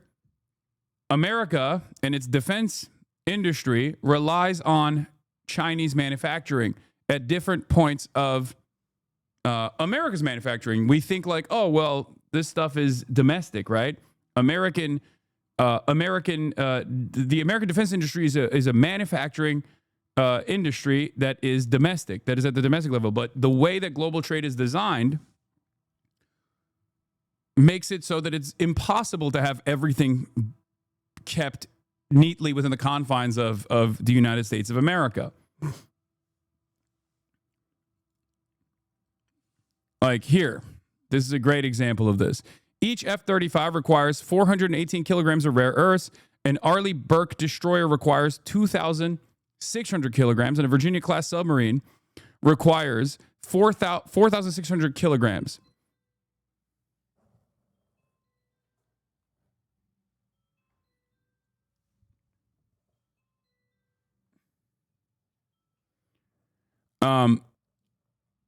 With the majority of U.S. imports coming from China, unprecedented crisis.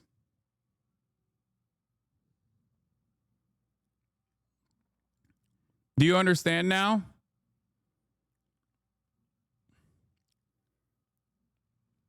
This is just some of the things. Hey, Sean Vids, thank you for the raid.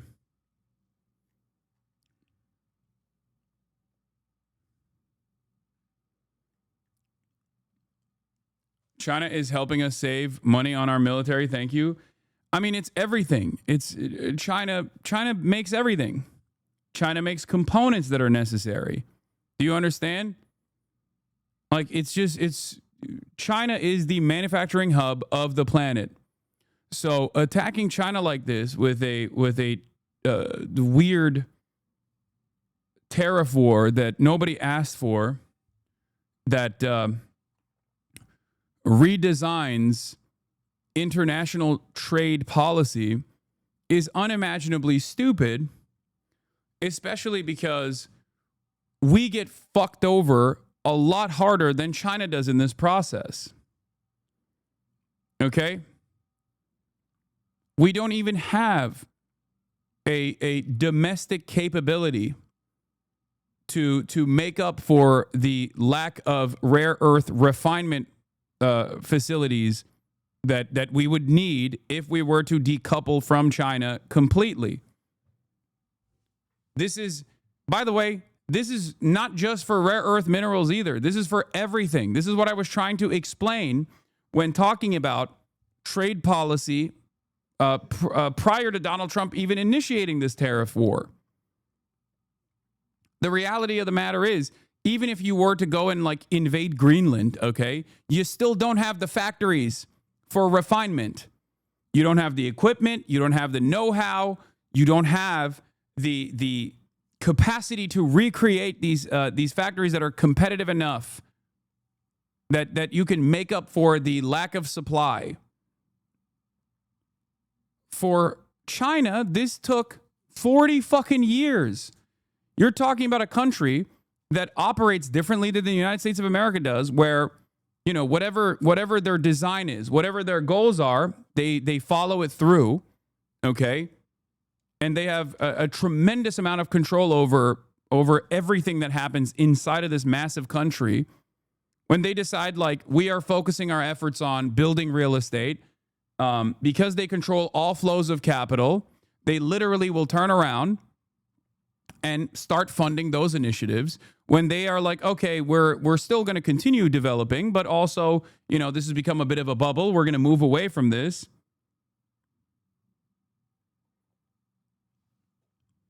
Then they can do that as well.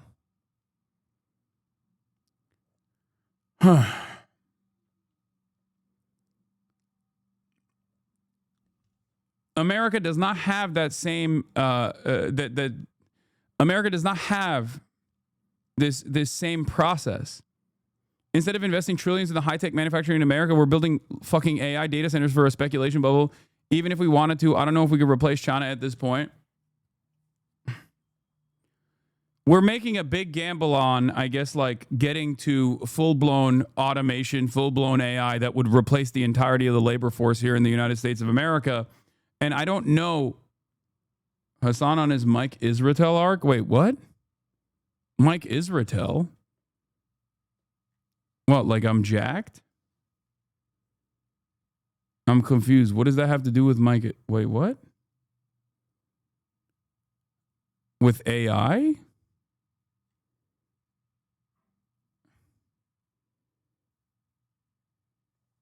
No, he got exposed for his on his fake PhD. The doc got exposed, kind of. What? I don't have a PhD. What?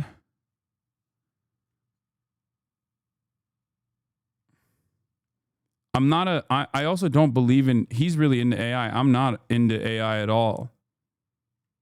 I hate AI. I think AI is awful. So I don't know what you mean by that.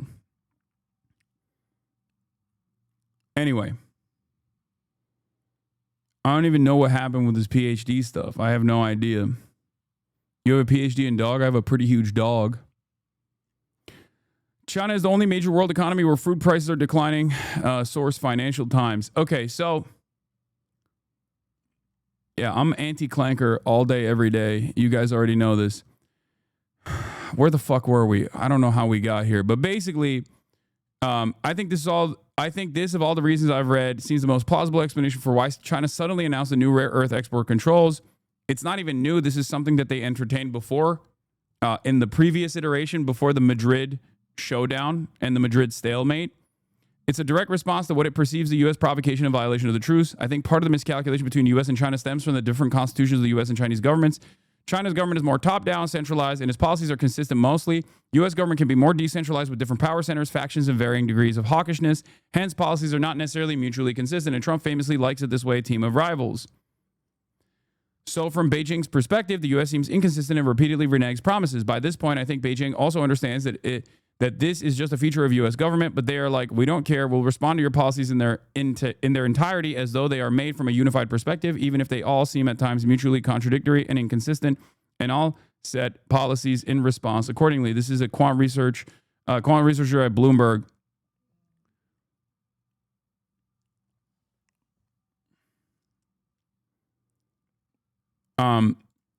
I think China wants stability. They have shown that they want stability more than anything else. And America keeps showing instability. America keeps behaving in increasingly belligerent ways. And I think this is the reason why China is showing its hand here. But I don't think they'll follow through on this.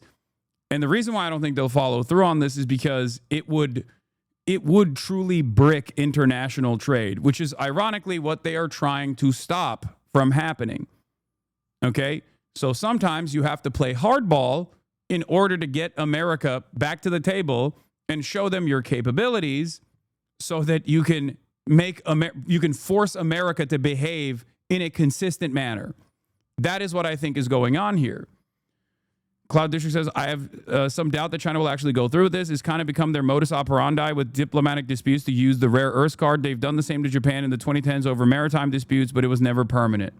Yeah, well, part of the reason why it's not permanent is because if people thought that China would behave like this, would take a maximalist position on these key materials that are necessary for defense production and numerous other things, then it would force the hand of all of the other countries to basically look for a more reliable trade partner that can, at a higher price point, of course, because they're never going to be able to compete with the Chinese prices, but at a higher price point, offer reliable procurement facilities. Now, currently, China has the monopoly on this, damn near the monopoly on this. I think it's like they have damn near a monopoly on the extraction, and they certainly have a monopoly on the procurement. Okay, there are other countries, as some of the analysts that I just read to you have mentioned. There's some procurement in Australia and Japan, but it's not. It's nothing in comparison to how massive the Chinese refinement processes look like. And it's especially like the scale and how quickly they are capable of delivering these necessary supplies at a price point that is impossible to compete with is what keeps everything going.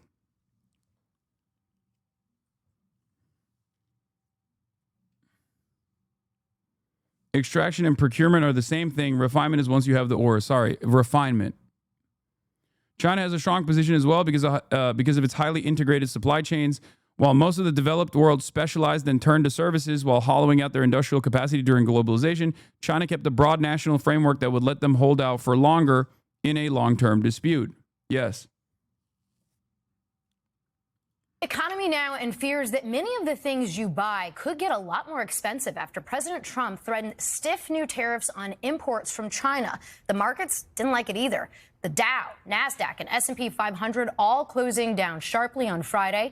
NBC's Julie Sirkin is at the White House for us with more on these tariffs. Julie, good morning. Laura, good morning. Yeah, that threat from President Trump on new Chinese tariffs is immediately having an impact on the economy and on your wallet. The S&P slide was the biggest drop since global tariffs were announced back in April. This latest tariff rate will be at a 100% rate, and that's on top of already existing taxes on everything from steel and aluminum, currently at 50%, to toys and furniture.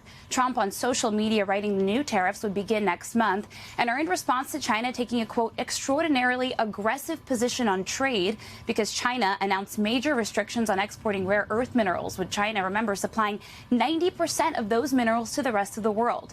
Now, those minerals are critical because they're used to make phones, cars, and airplanes, even military equipment, and tensions have been escalating between Trump and Chinese President Xi Jinping for months. The two leaders are in a back-and-forth trade war, but are set to meet in person in 2 weeks in South Korea.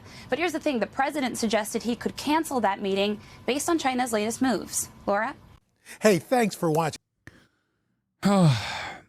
So, yeah, the markets took a nosedive yesterday after China said we're enforcing new tighter export controls on rare earth minerals. It's so stupid for the U.S. to spend years boasting about excluding China from high-tech equipment via chip restrictions and then whine and whine when China retaliates. I know.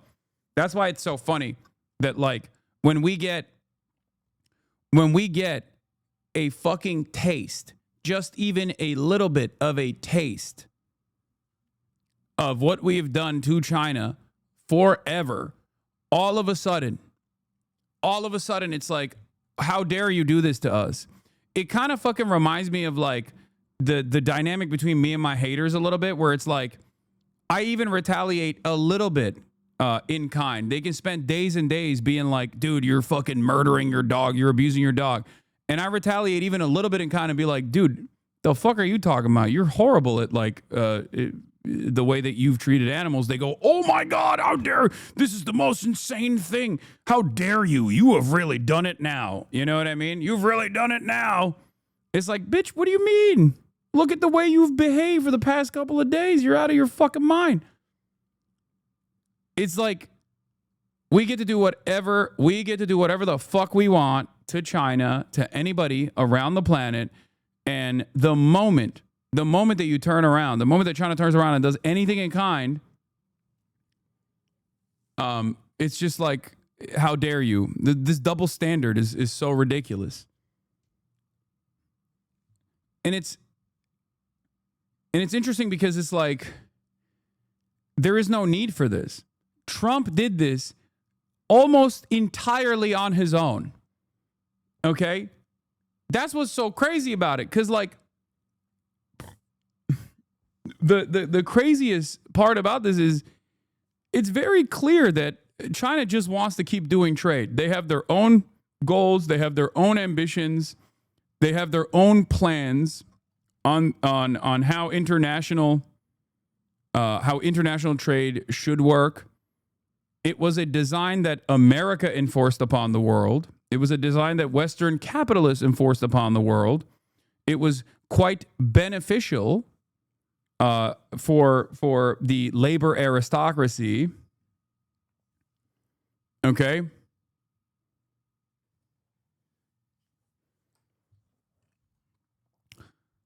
And now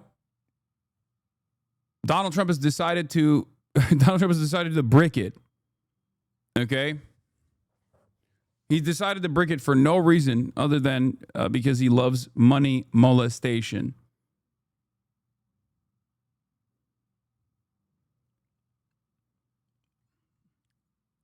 I think China's goals here are simply to roll back the clock on the tariff mania. Okay? That's it. Meanwhile, Bitcoin also tanked. Breaking, look at this. A new crypto account was opened yesterday morning, 30 minutes before Trump's announcement of 100% tariffs on China. It added a huge multi-million-dollar levered Bitcoin short position. The market dumped. The trader made a profit of $192 million in dollars in 2 hours. Unusual. Is it unusual? Things that used to be previously unusual are now becoming much more usual, I would say. This has happened every single time. Insider trading has happened every single time. Not just on the crypto market, but also on the stock market as well. Okay? What is this? Thinking ChatGPT is useless is midwit. It's a magic box that answers any question you ask it from levels ranging from modestly coherent to extremely proficient. If you haven't bothered to figure it out, to derive some utility out of it, then you're just being lazy, to be honest. 12525 from Nate Bronze. I'm just one person and my programming needs are somewhat unusual, building various kinds of statistical forecasting models, but I'm just not seeing the consistent productivity gains from LLMs that I would have expected if you'd asked me 6 months ago.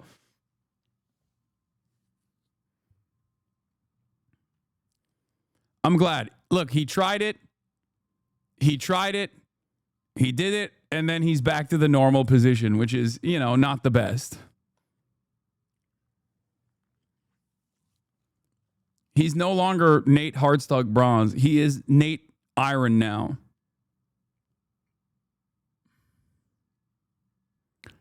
He's officially Nate Iron. He's been demoted, okay? He lost too many.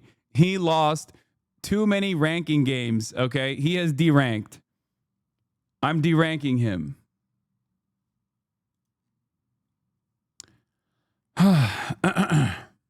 Yeah, his elo is lower now.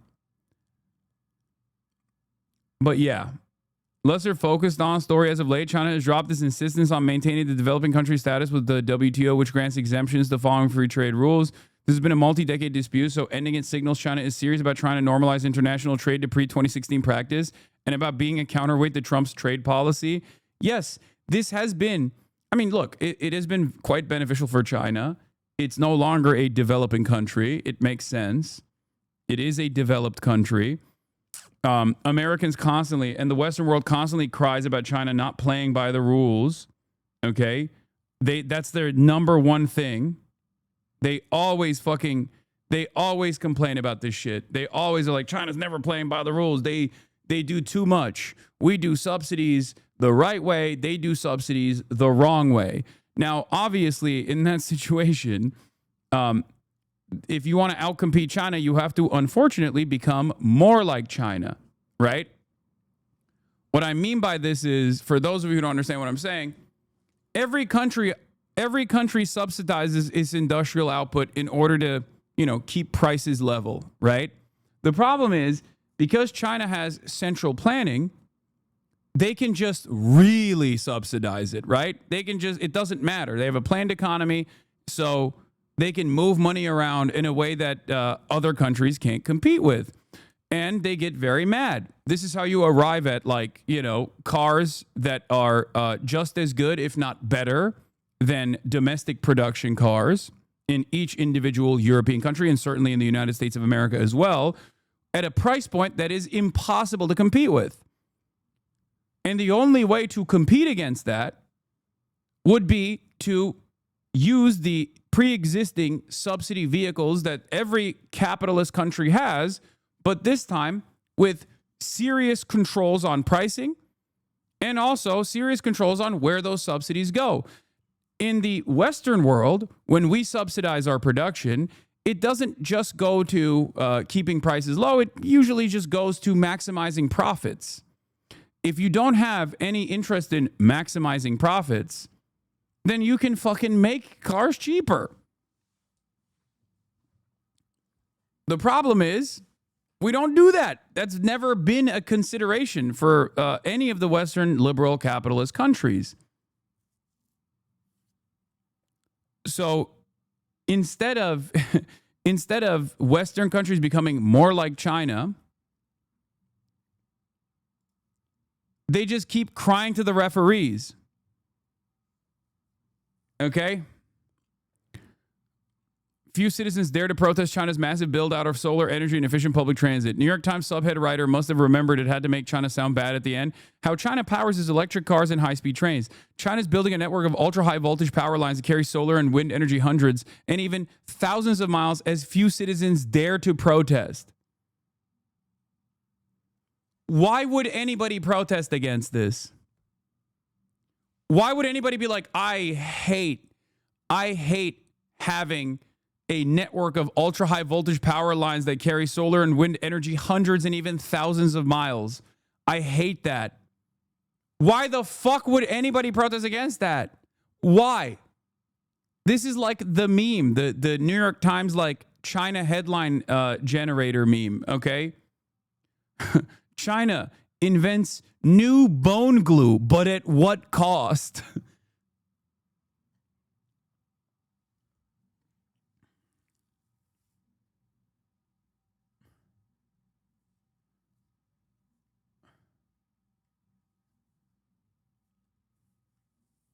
And if you're talking about eminent domain, right? If you're talking about eminent domain and protests against stuff like that, the Chinese government's attitude towards things of that nature is seemingly even better than the American one, as far as I understand. They very famously have a practice of what are they called? Like nail houses or whatever, where there are just some people who are too stubborn. So the Chinese government will be like, all right, fuck it. We'll just build around it.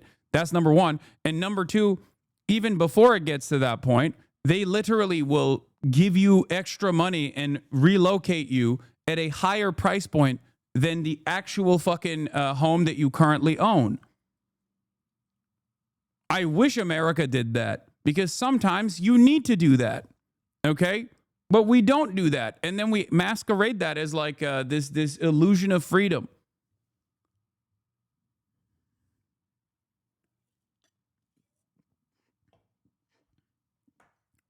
The highest priority should be the material improvement of all citizens.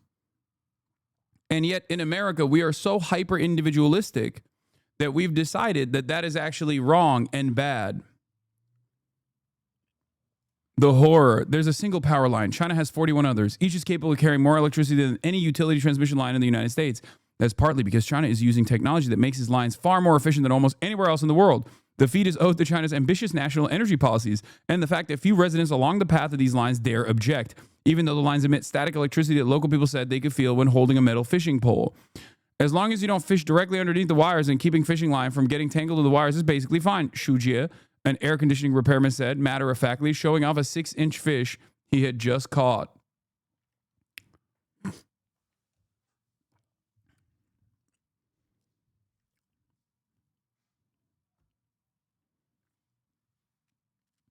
The cost of labor is too much in the U.S. for it to be a manufacturing country. Will never get lower if they want to keep healthcare, education, and housing industries private. You cannot keep eating away from your labor force indefinitely and force their wages lower and lower. People do not operate efficiently when they're unhealthy and unhappy. Yes, labor is the most malleable aspect of production. And America and American capitalists know this, which is why they fucking outsourced it. They outsourced to countries that are lower cost by design due to their underdeveloped status, or due to the fact that they were, dominated by colonial powers in its history, due to consistently still being dominated to a certain degree by colonial powers. Like, there are a multitude of different reasons, right? But the only way to make this process entirely cost efficient, and I cannot believe I have to repeat this over and over again, is to become more Chinese, okay?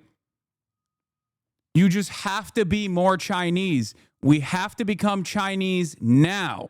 Okay, not today, not tomorrow, yesterday. We have to be more Chinese immediately. What I mean by that is nationalization. First socialization and then nationalization. Because if we are simply only invested in profit centers, if we're simply invested exclusively in stocks go higher at all costs, if we're only invested in profits and we put the interest of profit over the interest of people, we're just going to have this incredibly bloated fake economy that relies on an increasingly worse labor force that is constantly being dominated, that is relegated to like this neo-feudal status where we have like a bunch of techno serfs running around with a handful of unimaginably wealthy individuals. One of the best examples of this is healthcare or even schooling, right? When you look at the way healthcare operates in this country, it's insane. It's one of the most insane things that we have. The fact that this process that is almost entirely controlled by the government, or at least has like significant levels of control by the government in every single country with the exception of the United States of America, and how bloated that healthcare system has become, should be evidence that we must become Chinese immediately. There is no world in which private profiteers should be dominating this sector. It doesn't even make sense from a capitalist framework, by the way, which is precisely the reason why so many other capitalist social democracies do not allow private healthcare to dominate the field, even though that is also changing a little bit. Okay? It's so fucking stupid. And Americans have deluded themselves into thinking, no, our healthcare is the best, actually, when all evidence points to the contrary. All evidence points to the exact opposite. Shut the fuck up. You are so American right now. Even us European feel how unhealthy and unthoughtful is what you are saying. Not because you are wrong, but because your logic is messed up. What do you mean? What? Capitalism is retardé and counterproductive. Please broaden your mind. You are so Western. You don't understand what you are saying. What? I don't even think you disagree with me on this.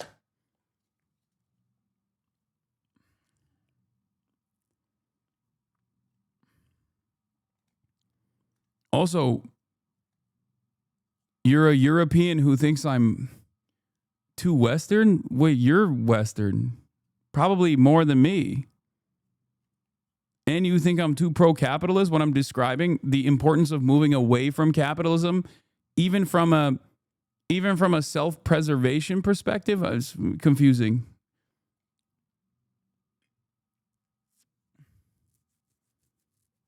Anyway.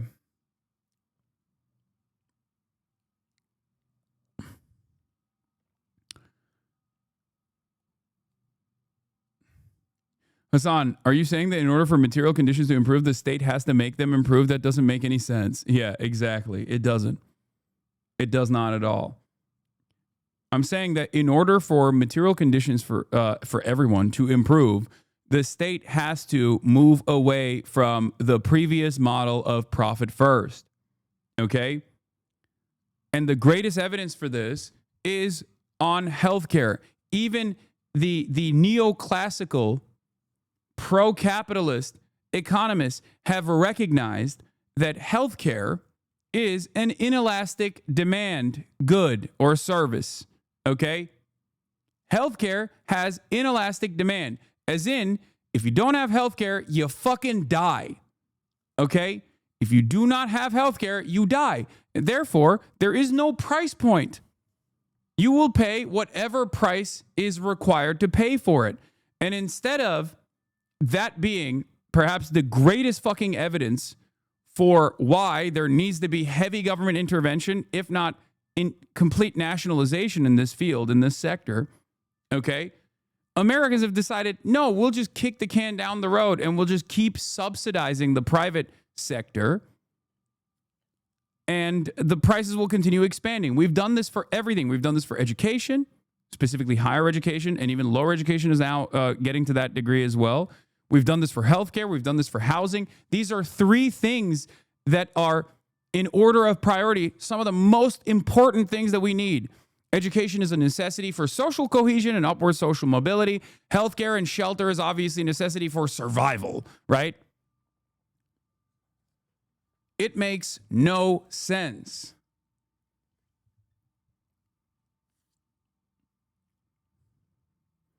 And yet, for some weird reason, we've decided, nah, it's fine. We estimate that poor health subtracts more than 10% from the level of U.S. GDP, the Goldman economist wrote. Yet lawmakers balk at spending tax dollars to provide universal health care. Go figure. And it's really the stupidest fucking argument of all time, too. Every argument that has been designed against free health care has always been a fucking lie, right? Like they'll say, oh, this is indentured servitude. This is slavery. You can't force doctors to provide health care. That would be slavery. It's like, no, that's not. I mean, it's like saying fucking jury duty would be slavery or some shit. There's plenty of things that people, public servants do, right? Policing is not considered slavery. Firefighters are not engaging in, we're not forcing firefighters to fight fire and it's slavery. We don't consider it that way. So I don't know why education and health is seen in this regard if it was nationalized. The military is not fucking slavery. It is damn closer to slavery than any of the other public sectors that I just mentioned. Okay? So that argument is fucking idiotic. Every argument that is that has been advanced in perpetuity against socialization of medicine, socialization of healthcare, or nationalization of healthcare is stupid. It makes no sense. It is just a way to keep people fearful. And perhaps one of the dumbest arguments is the notion that this would be too costly to do. It would literally be cheaper for the country. It would be cheaper for every single person to be covered under a universal program handled by the government. You wouldn't even need to hire too many people. The same processors would still have to work for the government. You would just, obviously the executives would be fired in that situation, but I don't think anybody gives a fuck about insurance executives. And the cost, the out-of-pocket cost of this process for the average American citizen would literally be cheaper. You would be paying a far lower premium in the form of taxes that go to this massive insurance pool.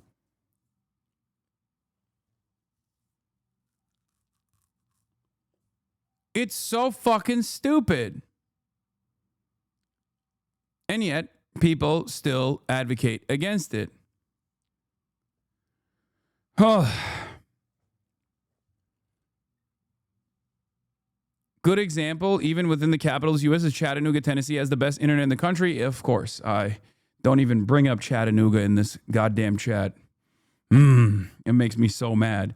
Yes, Chattanooga, Tennessee is a great example of this. It has the best internet in the country because the city took broadband under municipal control and built the infrastructure. There's no argument for competition because, as you know, as an Angelino, there are local service monopolies. I know. And of course, because that was such a successful program in offering people the best service as a municipality, that what did the big ISP, what did the big internet service providers do? Immediately make it illegal by lobbying in every other municipality to ensure that this never happens again.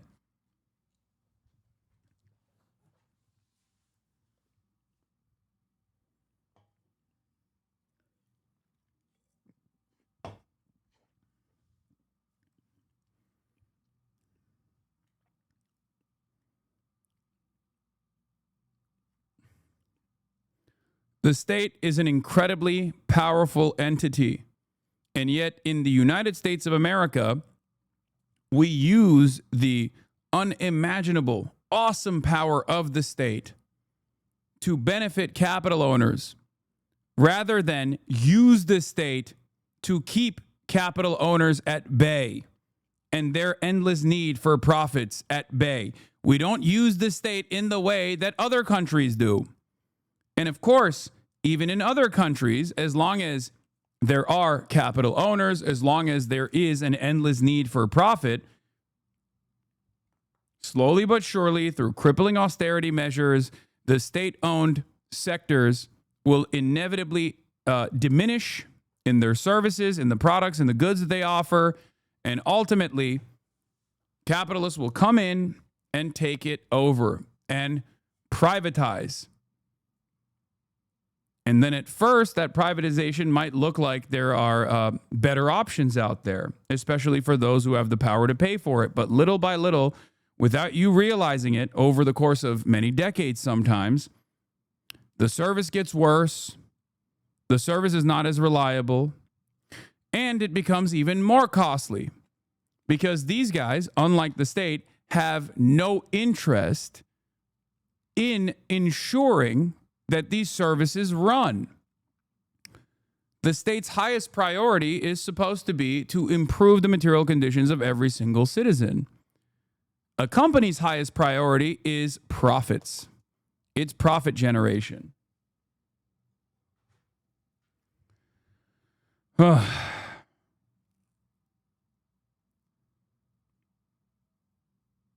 What is this? Why you don't matter anymore? How Late money last works? week, the U.S. shocked economists with a report that contained results they were not really expecting.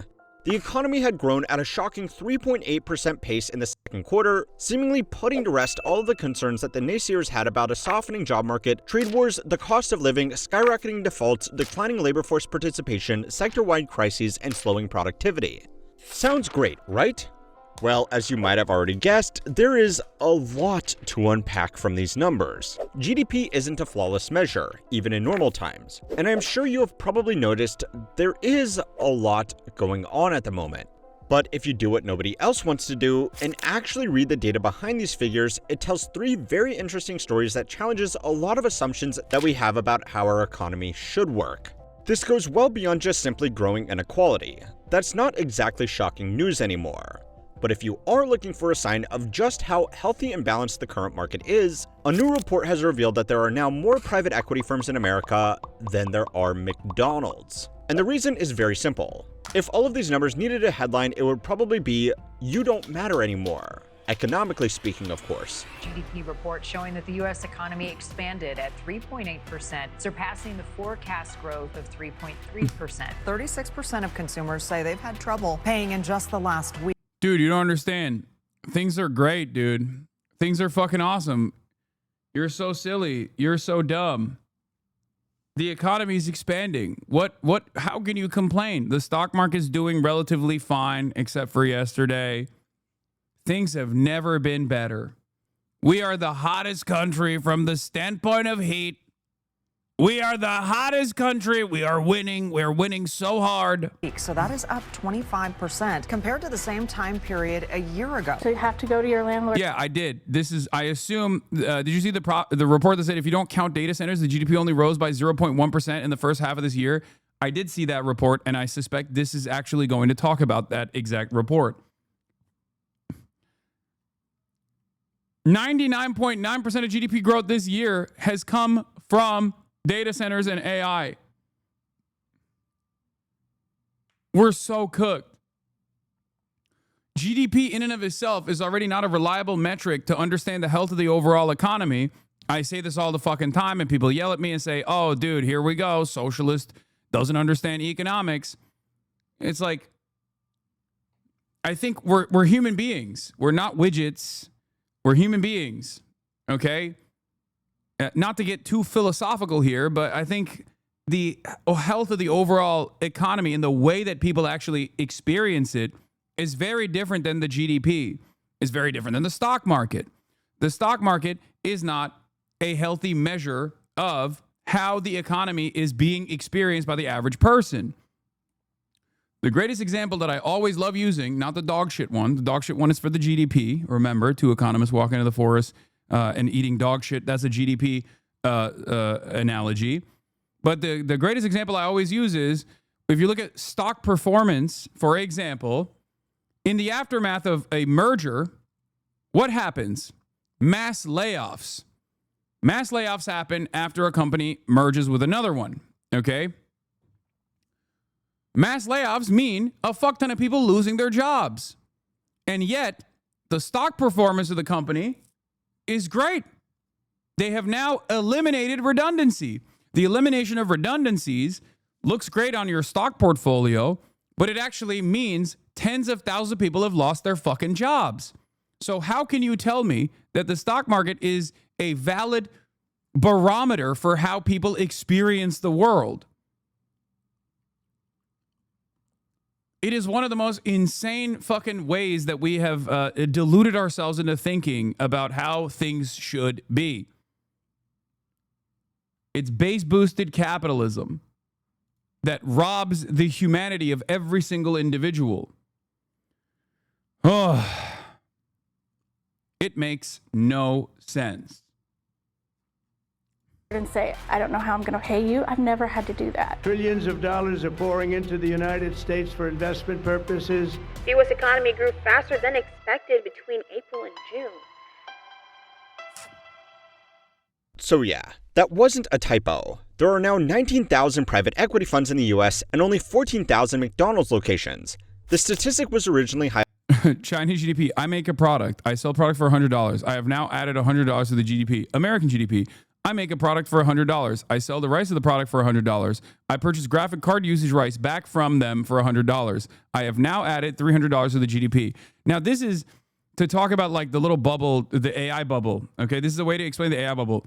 But I think it's far worse when you think about healthcare. I always go back to healthcare because it's like one of the most obvious points of pain for the average American. Okay, because the entirety of the private healthcare system is just a bloated middleman with no interest in actually keeping costs low at all. It does not need to exist. It's just fake. It's fake. We built it. We designed it just so a middleman can make money. And it's not even like all the workers in that middleman sector that are making money. It's the fucking owners that are making money. It's just completely made up. Yeah, Americans like to say tofu construction. Tofu dreg construction when talking about China. We have a tofu economy. We have the tofu dreg economy, okay? There is no need for this expensive, bloated middleman to exist at all. Literally, there is no need for it at all.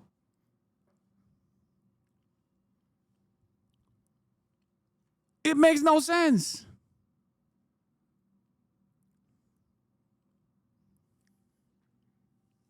Everything is built around con men conning one another. Bro, during COVID, I made 32 an hour. Do you want me to make 30 an hour or something? Exactly.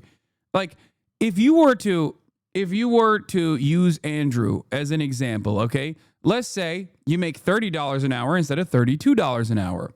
But in the same time frame, because this is now a nationalized service, things are cheaper.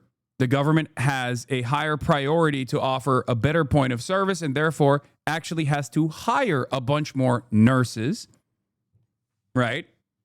or a bunch more healthcare professionals that actually are doing the healthcare, not the pencil pushers, all of a sudden you're doing $30 an hour. Things are cheaper overall, and you get to work less. It's not as stressful, and you get to provide better care to your patients. I make way more than that now, thank God. You get the point. I think most people would agree with that.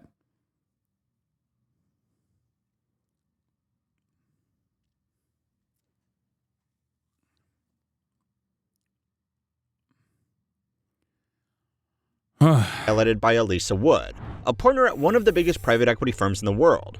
Ironies aside though, the reason this is happening is because there is just more opportunity in serving investment products to a few thousand ultra high net worth individuals and institutions than there is in serving burgers to millions of everyday Americans. As an economic participant, you really only have 3 jobs as far as these numbers are concerned. You can work, you can invest, and you can consume. So do keep this in mind as we jump into the numbers, because there are really 3 big problems with a lot of our assumptions. The first problem is what this impressive economic growth figure is actually based on. GDP is normally calculated by summing together household consumption, investment, government spending, and exports, and then subtracting total imports. When the Bureau of Economic Analysis says that this doesn't factor in unlimited billions to Israel.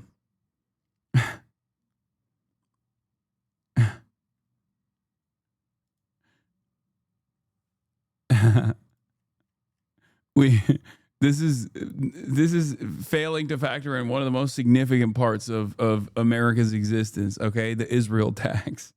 The economy is growing at 3.8%. They do this calculation for a quarter, compare the difference to last quarter, and then before multiply people it get by like really fucking, all the econ guys get really fucking annoying about it. I'm joking. 4 to get an annualized figure. If you are so inclined, they publish the individual breakdowns of all of these numbers, and if you did look closely at the most recent report, there is one number buried deep in the data that really puts this promising headline into perspective. In Q1 of this year, imports into America spiked by over 38% from the quarter before. This was mostly because big retailers wanted to stock up on inventory before tariffs took effect so they could remain cost competitive for a few more months. But in Q2, after they had already filled all of their warehouses, they didn't need to bring in more inventory from overseas, so imports dropped by over 29%.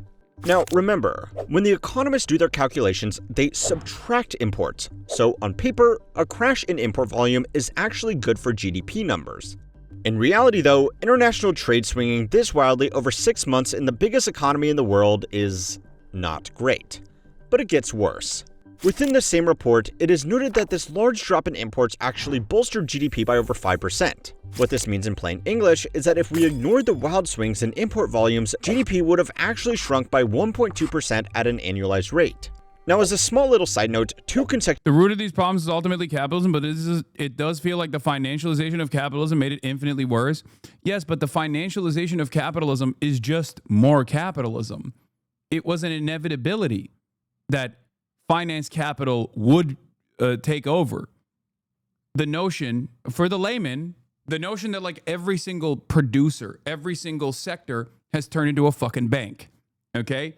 Boeing used to make planes, okay? Maybe spacecraft, shit like that.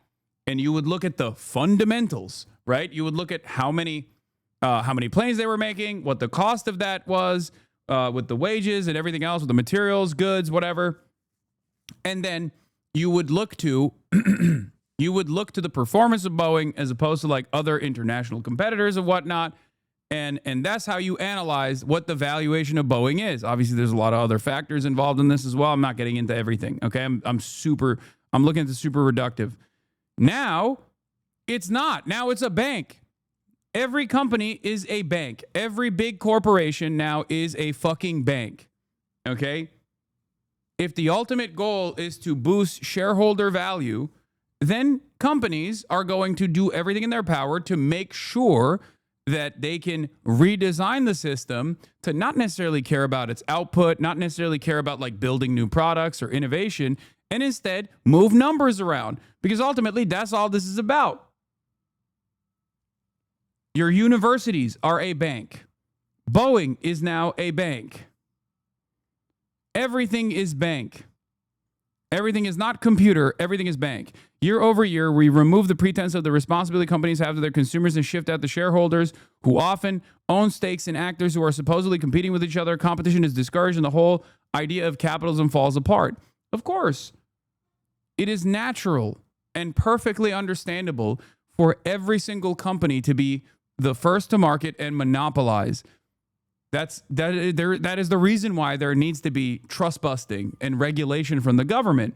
But of course, when you have this massively powerful class interest coming from capital owners, they will do everything in their power to make sure that the government never regulates adequately.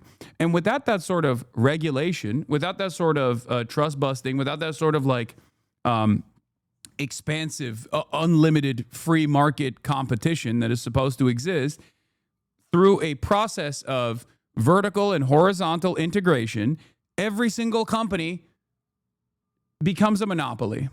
Every single company tries to at least become a monopoly. That's it. You have sectors that have a natural proclivity towards becoming a monopoly because it's like unimaginably costly to enter that market. You know, there are plenty of sectors like that for sure, which I think should be nationalized already.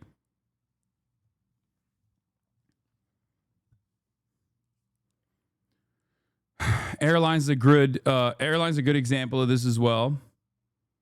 Like without heavy regulation and heavy intervention from the state, these companies are always going to become a monopoly. They do not want competition.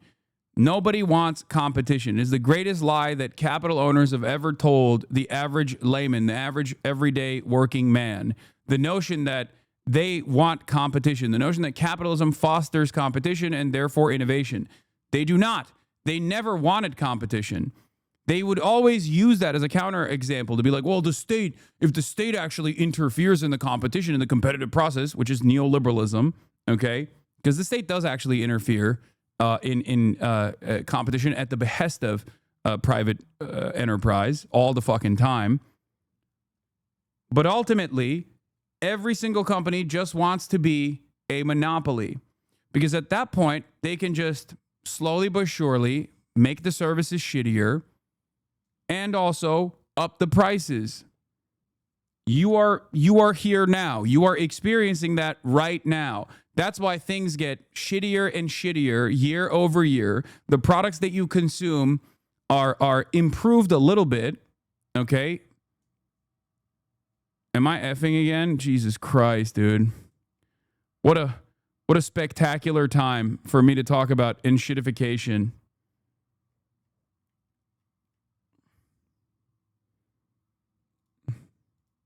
And monopolies.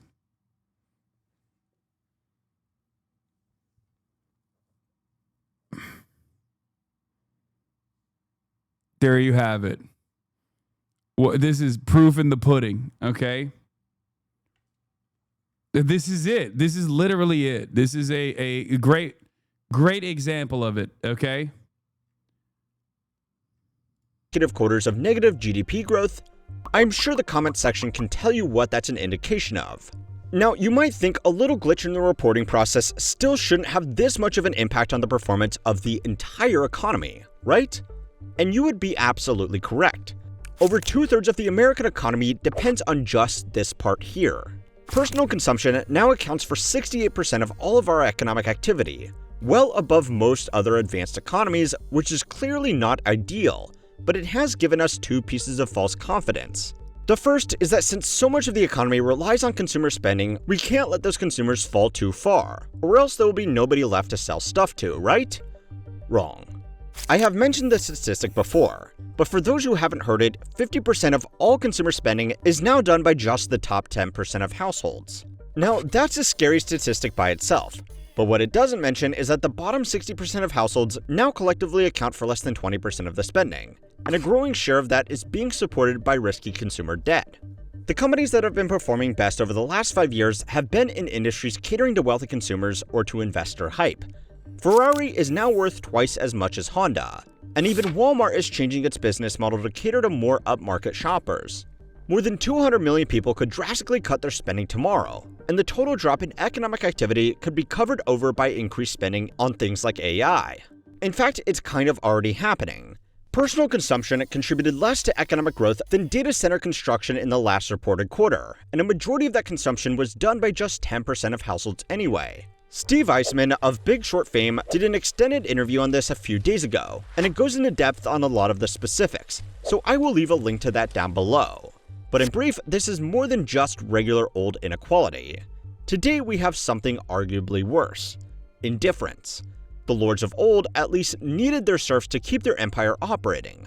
Today, not so much. As far as the economy is concerned, your ability to be a good little consumer is just a rounding error. And that leaves only your ability to work and your ability to invest. So it's time to learn how money works to find out why you don't matter anymore to the economy. This week's video is sponsored by Gamma, the tool that's changing the way people build presentations and content. If you haven't used it yet, Gamma makes it effortless to turn ideas into clean, professional decks without touching PowerPoint or Google Slides. Over 50 million people use it. It's basically the go-to workspace for modern presentations. They've just launched Gamma Agent, your built-in copilot that helps you work smarter, not just faster. Agent doesn't just— I like that this is a video about why nothing matters anymore and everything is fake and how you don't matter to the economy, and it literally has a fucking AI PowerPoint generator ad in it. Format slides. It researches, rewrites, and even fact-checks your content automatically.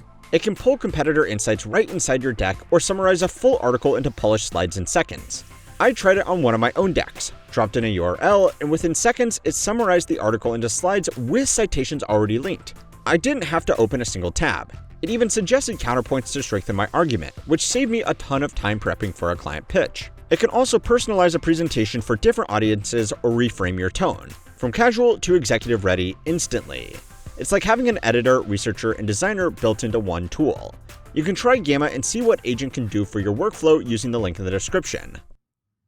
One important detail about your relationship with the economy is that, yeah, sure, your success might not mean that much to the economy anymore, but the success of the economy— Thank you, Bad Guy Riri, for the 5 gifted subs. Hype Train Level 2, Piker Broadcasting Services, sponsored by you, the viewers. For you, the viewers. This is an ad-free broadcast unless we are doing an ethical react to a video such as this one, at which point I will obviously let his ad run through, considering that we're consuming his content and his labor here. But outside of that, you will never see an ad on the Piker Broadcasting Service unless I get a sponsorship opportunity from a video game company. Xylax with 100 gifted subs. God damn. Maybe all the YouTubers should create a bubble where they all sponsor each other in a circle to create infinite money. Open presents with a 25 big bones. God damn. Selectively mute. Thank you for the 5 gifted as well. also doesn't mean that much to you anymore. Over the last 40 years, personal productivity has doubled, even accounting for inflation. That means the average American is now producing twice as much as they were 40 years ago. And this has given even average people access to comforts, conveniences, and experiences that they just wouldn't have had back then. And yet, when asked, slightly more than half of you that responded still said you would prefer to live back then. So we are all remembering history through rose-tinted glasses, or has this doubling of economic output actually been totally irrelevant to average people? Well, as you might have guessed, our per capita production doubled, but incomes did not. Adjusted for inflation, median wages have increased by just 20% over the last 40 years, which is not great, but it's still not nothing. The median isn't skewed by the uber-rich like the average is, and that's 20% after inflation, so we should theoretically be 20% better off. And we are, but only in areas that don't really matter. Travel, technology, on-demand services, clothing, furnishes, and even food are all much more accessible today than they were back then, by a pretty wide margin. However, more essential items like housing, education, and healthcare have become far more expensive. So while you can, in theory, buy more stuff today with a perfectly middle-of-the-road income, it's not exactly the stuff that you need to build a comfortable life. The things that we wanted became cheaper, but the things that we needed fell out of reach. Which means for a lot of people, their strongest tangible connection to economic prosperity is the car they are paying off over the next 84 months. But there is one much bigger factor which is a lot harder to capture with these numbers, and it's how people have earned that money. Your consumption may not matter to the overall economy, but the overall economy hasn't made it easy to consume the things you want. But something that has lost its relevance even faster is the work we are doing. 40 years ago, most jobs garnered far more respect from both employers and employees. Most workers in skilled... Going to live in a fort made out of cheap TVs? Yeah. I mean, that's it. If you want shelter, just buy a bunch of televisions, okay? And then make a little baby fort for yourself. You can even turn the TV into a mattress if you want. This way we'll all have shelter. Okay? Just treats. A bunch of different electrical equipment that you can purchase from China for as long as you can, for the record, because that's probably also going to go away the way things are heading with this tariff war. So get it while you can. Where do I put them? I'm saying you buy enough TVs so you can build a house out of TVs. Or semi-skilled professions stayed with their employers for a long time, and laying off staff or getting fired was a massive deal. Today, losing your job at some point is the expectation. A lot of young workers treat it almost like a joke to make content out of, although this could be some kind of brain rot coping mechanism that I don't fully understand. Anyway, modern technologies have made a lot of jobs far more productive, but they have also made them far more user-friendly. As an example, a few decades ago, most large offices would have a small army of semi-skilled secretaries to put together presentations and information for reports. Something like making a graph in the prescribed corporate style would take a lot of time, but also— Oh my God. This chatter just cracked the code. Las Vegas Sphere literally was made with TVs. Oh my God. The Las Vegas Sphere is unironically shelter made out of televisions when you think about it. Mike Moon, 22, thank you for the 10 gifted subs. And Iris Unknown, thank you for the 5 gifted. And Lizog, thank you for the 10. Delgado 305, thank you for the 5. And Chiron SCT, thank you for the 5. Gifted. Take me down to the Roku City where the glass is pink and the TV's made cheaply. It takes some level of training to learn. Today, the company can just have an Excel template, and as long as someone can copy and paste 2 rows of data, they can do what used to be hours of work. Bank managers used to be highly respected professionals with a deep understanding of business finances, their local economy, and their extensive list of clients. Replacing one of these guys could take a full year of direct mentoring. Today, bank managers are glorified loan salesmen because credit reports and extensive electronic databases have taken the skill out of their jobs. Travel agents, junior analysts, stockbrokers, and an array of other jobs all mostly followed the same trend. These people became far more productive, but also far easier to replace. User-friendly and standardized technologies meant most people could get up to speed with a job within a week or two, as long as they knew how— He just repeated his ad, yeah. He's like, why is the economy seemingly crashing for the average person? right after doing an AI ad, talking about like how productivity can skyrocket and displace the pre-existing labor force. Like he literally said in the ad, with this AI tool, you no longer have the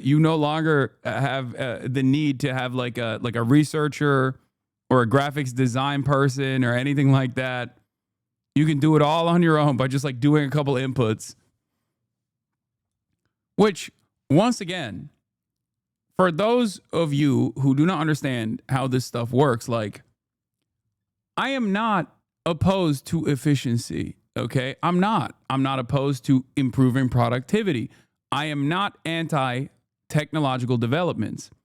The problem under capitalism is not that technology develops and it makes people more productive. The problem under capitalism is that when that productivity increases, capital owners use that as a mechanism of displacing the existing labor force. That's the issue. When productivity is increasing, it's not supposed to literally cause mass layoffs. It's supposed to lighten your workload. It's supposed to remove additional burdens from the existing labor force. And yet we don't operate that way because we live in a capitalist system.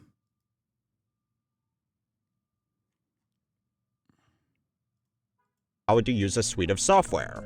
The promise or threat of AI, depending on who is asking, is that it could render your ability to work completely obsolete. But even if it simply continues this trend of standardizing roles, it will ultimately make workers more of a commodity that could be easily traded around an open market.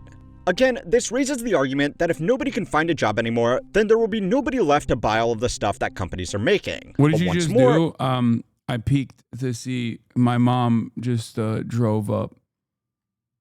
And I wanted to see if she was coming in. This is simply not true. Profit-motivated companies aren't going to hand over their valuable resources for nothing in return. For normal people, what they typically exchange for those goods and services is the hours in their day through something like a job, a contract, or maybe even working in their own business. But if these working hours are no longer valued by the market, then over time, companies are just going to start selling their products to people who can get their money through their investments, kind of like what is happening right now. In some tragic irony, this trend has gone so far that even multimillionaires are being pushed out of coveted goods and services by billionaires with more purchasing power. I appreciate that because people don't think about the millionaires, right? Like, we get lumped in with the billionaires, but the millionaires really have it rough. Why are you guys saying f you? Alright, so your consumption and your labor might not matter to the economy, but what about your ability to invest? It sounds like things are pretty sweet for those guys, right? Well, yes, except for the fact that investments into productive capital, like all of the technology that's making you really easy to replace, is even more consolidated than consumption and income. It's crazy because, like, am I crazy to assume that, like, how money works is an entire, like, media franchise that is designed to specifically not do this kind of commentary, but because conditions have gotten to such a degree that, like, you kind of have to. Because, like, this literally is, I mean, this guy's taking my job. This is what I'm supposed to be talking about. I mean, this is what I have been talking about for a while. I feel like the guys that are supposed to understand how money works are supposed to tell me, like, no, it's still good. Actually. There's a funny video about how the millionaires who live in the Hamptons are actually getting priced out by the billionaires. Yeah. This guy doesn't like the finance industry. He used to work there.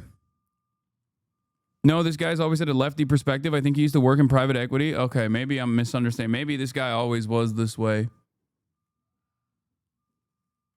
I think I'm mistaking this for, like, isn't this like NPR? Like NPR's, doesn't NPR have like a branch similar to this?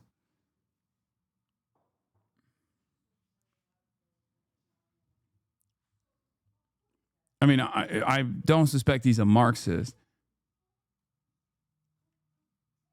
Maybe I'm thinking of, like, Economics Explained or something. Yeah. Or Market Watch. There's a bunch of different versions of this kind of, like, explaining how the markets work that are to varying degrees pumping neoliberal content. This is not one of those channels, very obviously.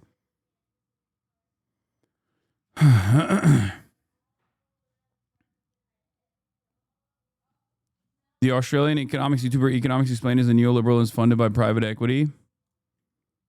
Yeah, I'm thinking of a bunch of different ones that exist. But I mean,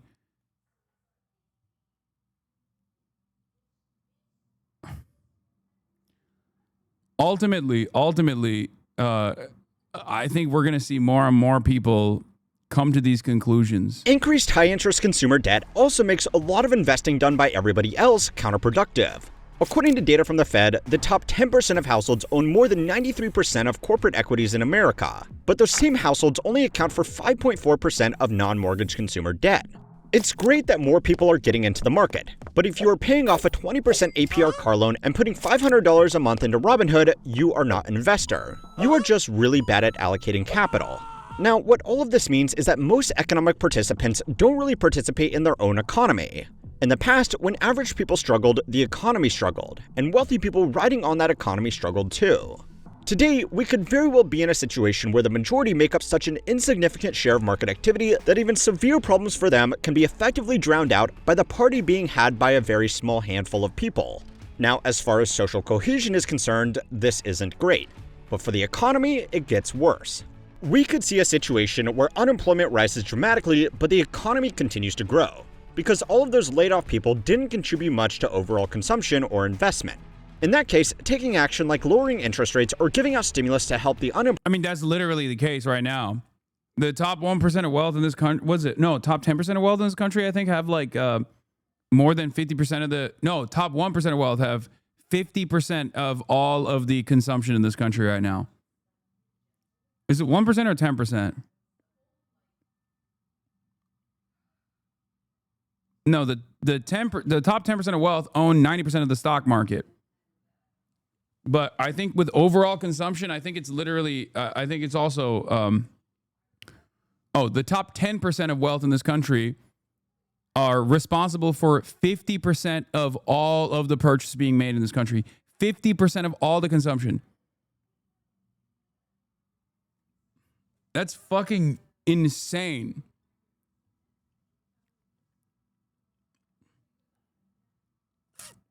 That means that you can really continue the enshittification of everything and only focus on the top 10% of wealth with your goods and services, while 90% of the country is increasingly poorer and poorer, losing their jobs, and that dynamic will shift.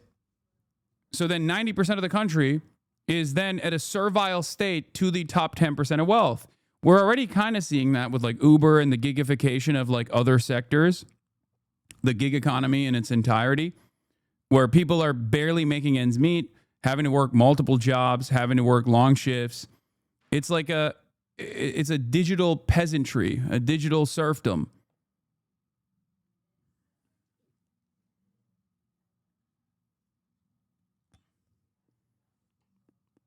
And with increasing, with technological innovation in the surveillance side, and technological innovation in like controlling the way people feel about everything, with mass surveillance and also complete social media control in the hands of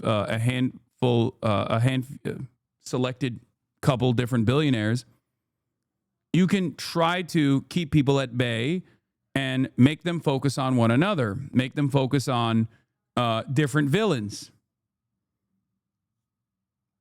You are here right now. That is where we're at currently. As shit gets worse for the bottom 90%, which is every single person here, pretty much every single person in this chat, with the exception of someone like myself, okay? When your conditions get worse and worse, and the angrier you get, the more resentful you get, you tune into social media, you tune into media. The media is like telling you, yeah, shit's really fucked up. It's actually because of this or that. Shit's really fucked up. It's actually because immigrants. Shit's really fucked up because trans people exist. You should have Giannis Varoufakis on again to talk about these trends in the economy. I think that could be great to help people understand it from a left perspective. Yeah.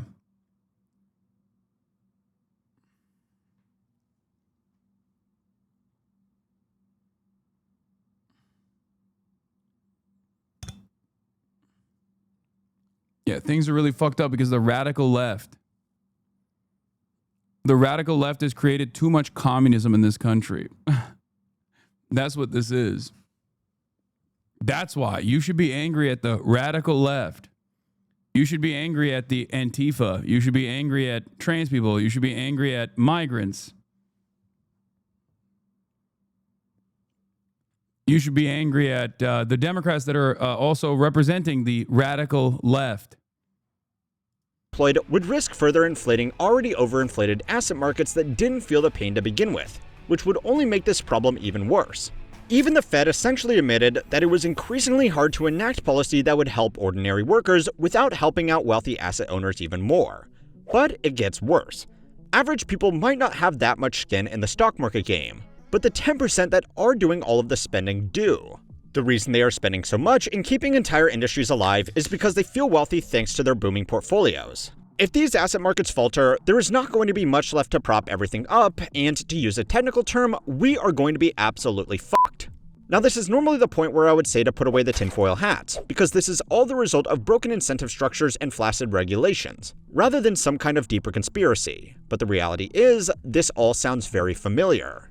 In 2006, a series... I think Americans are uniquely servile too. Most people think they'll be rich one day, so it doesn't matter. A nation of temporarily embarrassed millionaires. Yes, I mean... the guy who coined that term literally lived through the Great Depression, and he coined the term at the time. You know, Steinbeck, who is attributed, I think it might not be the correct attribution, but is attributed with that quote, socialism will never work in the United States of America because the working class do not see themselves as an exploited proletariat, but temporarily embarrassed millionaires. It's a bar. For those of you who read Grapes of Wrath.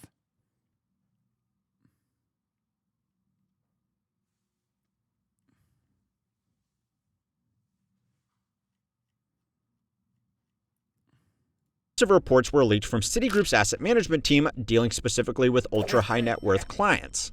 In these reports, they described a platonomy, a combination of plutocracy and economy where economic growth is powered by and largely consumed by a wealthy few. In a platonomy, there is no such animal as the US consumer or the UK consumer, or indeed the Russian consumer. There are rich consumers, few in number, but disproportionate in the gigantic income and consumption they take. The rest are the non-rich, the multitudinous many, but only accounting for surprisingly small bites of the national pie. Now, the actual intention of this report was to encourage Citigroup's wealthy clientele to invest in companies that catered exclusively to... It does make sense. It does make sense that, capitalism is so geared towards financialization and finance capitalism, which is where we're at right now. And finance capitalism in many ways is basically like, gambling on steroids. I know people are going to get mad at me for saying that. They're going to say, how dare you say that? There's fundamentals, there's market fundamentals at play here. Okay, sure. But in that sense, it is, of course, identical to the casino model in general. The casino doesn't make money off of the regular foot traffic. The casino makes money off of the whales.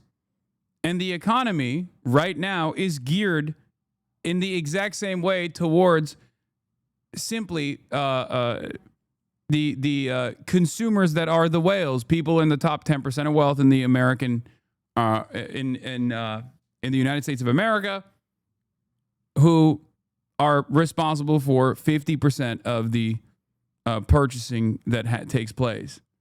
The fundamentals are not there. No, I know the fundamentals are not there. There are even less fundamentals than sports betting.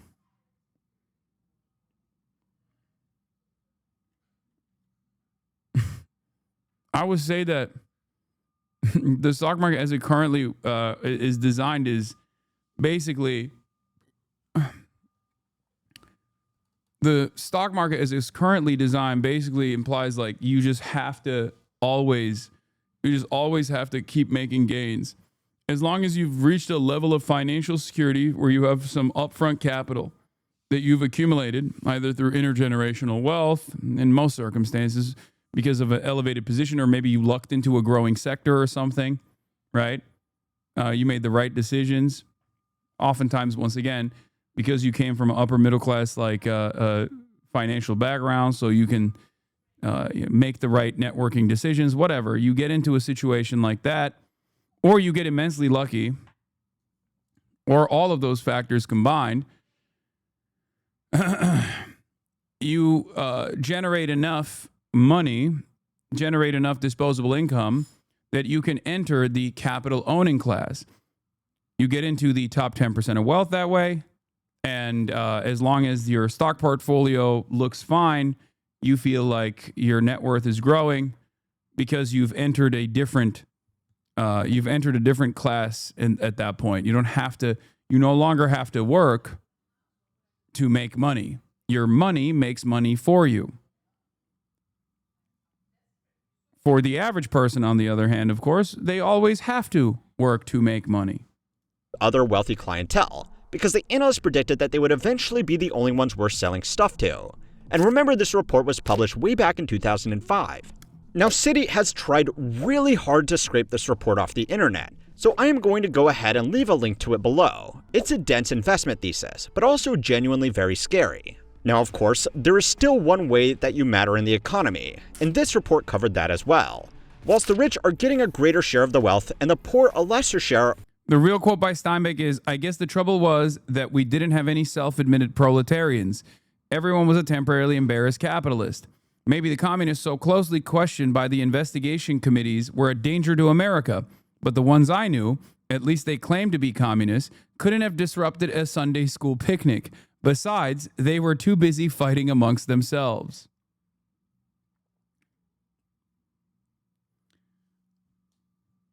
Some things never change.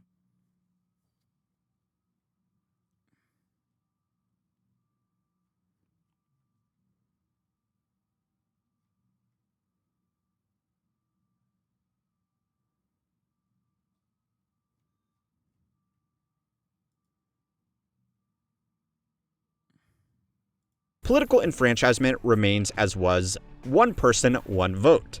In plain English, the biggest risk to their clients was that votes were somewhat evenly distributed. Fortunately for them, we are really bad at spending them wisely. Go and watch this video next to see just the latest example of people clearly voting against their own best interests, and don't forget to like and subscribe to keep. Anyway. Great stuff.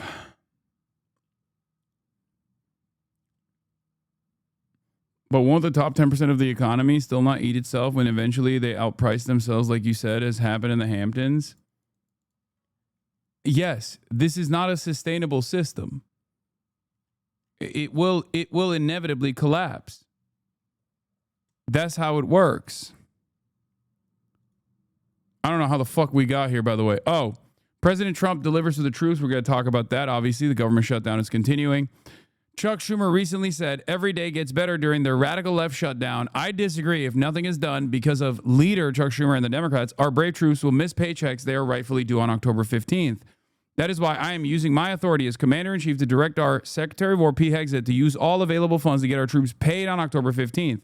We have identified funds to do this, and Secretary Hegseth will use them to pay our troops. I will not allow the Democrats to hold our military and the entire security of our nation hostage with their dangerous government shutdown. The radical left Democrats should open the government, and then we can work together to address healthcare and many other things that they want to destroy. Thank you for your attention to this matter.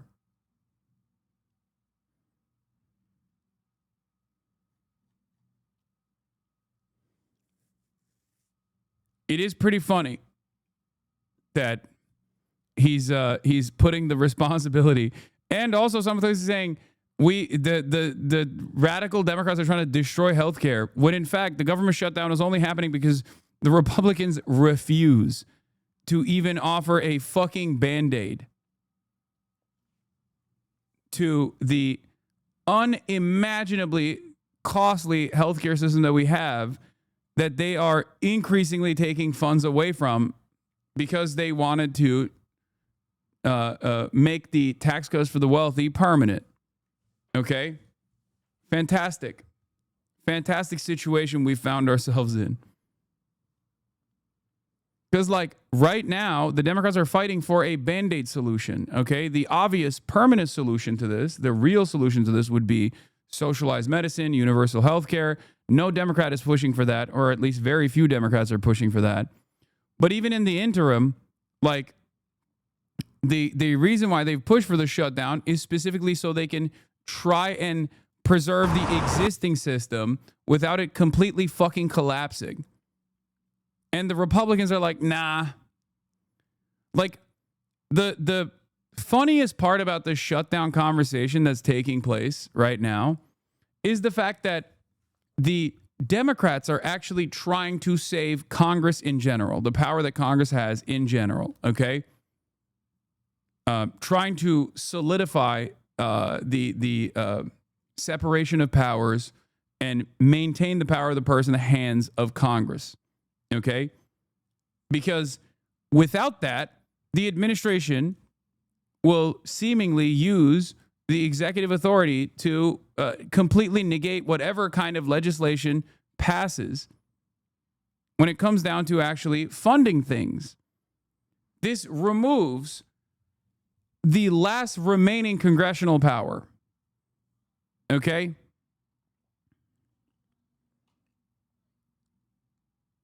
It is very stupid. And I know for a fact that there are plenty of Republicans who also want to ensure, the Republicans in Congress that want to ensure that Congress still has the power of the purse, because otherwise it makes their entire job meaningless. Aiden was arguing if this shutdown would earn any political dividends for the Democratic Party. So far, so good. Like I've said from the start, it's entirely dependent on how they message through this process. And so far, you know, people understand that the Democrats are the good guys here and the Republicans are the bad guys here. Now, that might change, especially with the severe violations of the Hatch Act that the Republican Party is now basically committing on a daily basis. This is a funny example of such. A new known video is being played at airports trashing Democrats. Like, this is...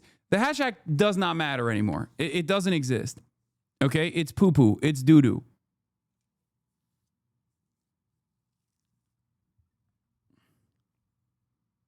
It depends on how they message, so they won't get credit. Wait, what? No, it is entirely... The shutdown is a message war. That's what it is. The shutdown is the last remaining tool that the minority party has at its disposal. And if they don't message decently through this, which they have so far, they've stood strong and steadfast in their approach. And that is the reason why people correctly attribute the problem to the Republicans and lay the responsibility in the hands of the Republican Party, which controls every aspect of the government. But the other part of the messaging, the information warfare here that's taking place is that the Democrats need to correctly point to why they're doing this. And they have done so thus far, especially in the beginning. I hope they don't get too comfortable. That is my fear, that they get too comfortable and they just start saying dumb shit. And then the Republicans keep pushing the narratives over and over again. Like, oh, they're just trying to fucking give health care to transgender migrants or something like that. Okay? Hasan, you're legit farming money, creating some enemy when the top 1% owns 44% of assets in the USA. Good job. What? Don't you realize, like, yeah, I'm the one who's saying that exact same thing that you're talking about when most Americans don't realize that. That's my point. Yeah, that's what I say. This guy said, you create fake enemies as opposed to showing the true enemy, which would be, you know, the billionaires and the millionaires in the capital owning class. And ironically, in that message, he straight up created, he presented me as the enemy. For saying this thing that he is saying to me now.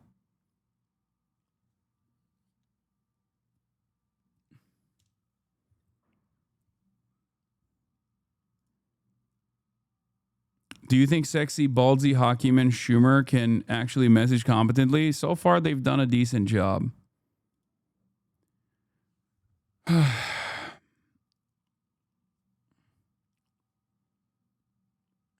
Can Can you think of a single movie in which there's a video from the government denouncing its political opponents playing on a loop in public spaces in which that government was the good guy? I cannot, but also this is literally illegal. What they're doing here is illegal. I need to explain to you, not that it matters, because the law doesn't matter if there's no one to enforce it, and it's very clear that no one is enforcing the law, at least when the government is deciding to violate the law. But this is not. This is illegal. I'm Christine Ohm, the United States Secretary of Homeland Security.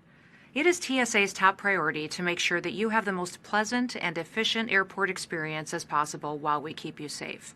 However, Democrats in Congress refuse to fund the federal government, and because of this, many of our operations are impacted, and most of our TSA employees are working without pay. We will continue to do all that we can to avoid delays that will impact your travel. And our hope is that Democrats will soon recognize the importance of opening the government. I'm Christine Ohm, the United States Secretary of Homeland Security. It is TSA's top priority to make sure that you have the most pleasant and efficient airport experience as possible while we keep you safe. However, Democrats in Congress refuse to fund the federal government, and because of this, many of our operations are impacted, and most of our TSA employees are working without pay. We will continue to do all that we can to avoid delays that will impact your travel. And our hope is that Democrats will soon recognize the importance of opening the government. I'm Christine Ohm, the... Wow.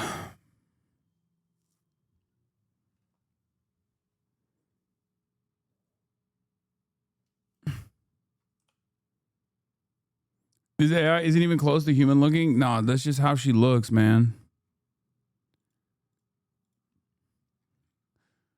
It's ironic because, like, she straight up is a dog killer. Now, that's a real dog abuser right there, okay? Stop spreading this terrorist propaganda. Yeah. Speaking of terrorist propaganda, Rutgers professor says he packed up his family and left the U.S. due to death threats. I'm a historian of fascism, and I understand that the way that authoritarian movements grow is by coming up with a boogeyman term like Antifa. Rutgers University history professor and author Mark Bray says his life and his views came under attack in recent weeks. It really started after Trump's executive order declaring Antifa a quote-unquote terrorist organization. We have a very serious left-wing terror threat in our country. Radicals associated with the domestic terror group Antifa. Bray says the executive order turned him into a target. The pace of the death threats accelerated after the Fox News article about the Turning Point petition to have me fired. This month, the Rutgers Turning Point USA chapter, a political group founded by Charlie Kirk, launched this petition seeking to remove the quote Antifa-aligned professor to protect conservative students from political violence rhetoric. A call to action, Bray says, fueled threats and put his family's safety at risk. The first one that said they were going to kill me in front of my students. Bray says he alerted the university, filed a police report, and left the U.S. this week to protect his family. I landed in Spain this morning after a very mysterious and, in my opinion, fishy cancellation of my flight on Wednesday. The president of Rutgers Turning Point USA chapter says they condemn any threats of violence, but stand by their call to remove Professor Bray. You know, Mark Bray's a coward, fundamentally. He thought he could hide behind his books. He thought he could hide behind his degree and radicalize kids from the safety of his classroom. Rutgers University released a statement. Dude, this is his job.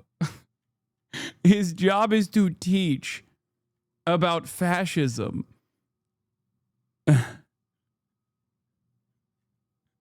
By the way, once again, a lot of people are saying, oh, you're not part of the team, buddy. Yeah, except, what did I tell you? Modern fascism doesn't work that way. Modern fascism is way more diverse. Everything in the United States of America has been hit with the DEI ray. Okay? That's it. This has all the components. This is all the fucking components. It's anti-intellectualist. It's aggressively. It's behaving in this like incredibly militant fashion towards singled out targets that they see as the fucking enemy. And they are the enemy because they are educating people on the way fascism works. Reading in part, Rutgers is committed to upholding the rights of students and faculty to free speech and academic freedom as fundamental to our community. Some students here say the threats have gone too far. I think it's kind of embarrassing that people are treating somebody like this just for their own opinions. It's kind of crazy and it's scary. Bray says his classes will now be taught virtually. In New Brunswick, Addie Guajardo, CBS News, New York. All right, let's bring in Lara Trump, host. Jimmy Kimmel blasted for claim on Antifa. I don't know what he's talking about. It's so funny. This is my favorite type of news making, as you guys know, is my pet peeve, which is first you blast the person and then you do additional coverage on how everyone is blasting this person. It's like, no, it's you. You're the one who's doing the blasting. The fuck do you mean everyone is everyone's really mad at Jimmy Kimmel for his Antifa statement? It's like, no, it's just you. And now you're trying to continue the fucking conversation by claiming, oh wow, everyone is really mad. Tom Emmer said that the No Kings protest next week was going to be a terrorist event, and Mike Johnson said it was a Hamas rally. Terrorist just means valid target to the United States government. It's scary stuff how comfortable they are throwing that term around. Yep.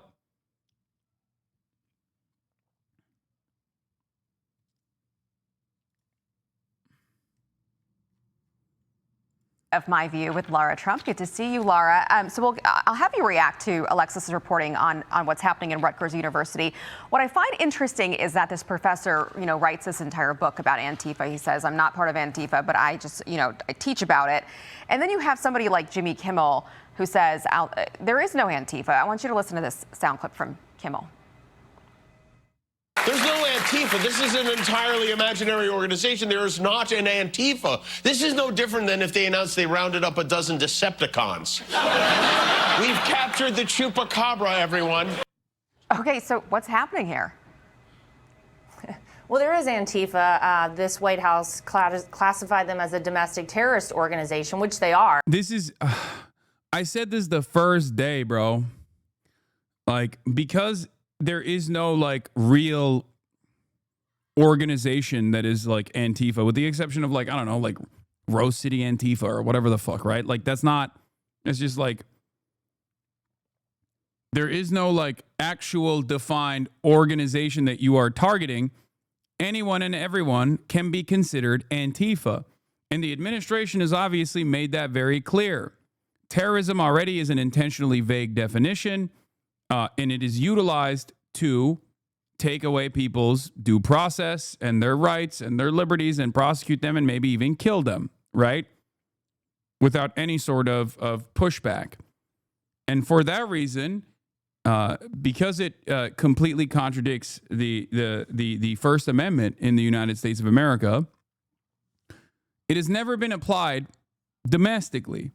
There have been times where the First Amendment has been violated. Obviously, America is rabidly anti-communist. And there have been different ways in which America has violated any sort of discontent, any sort of dissent, or people that are engaging in any sort of dissent. Having said that, I don't think it's ever been... Dude, calm down, dude. What the fuck? Please, no Fox News, dog. It hurts my brain. Please, man.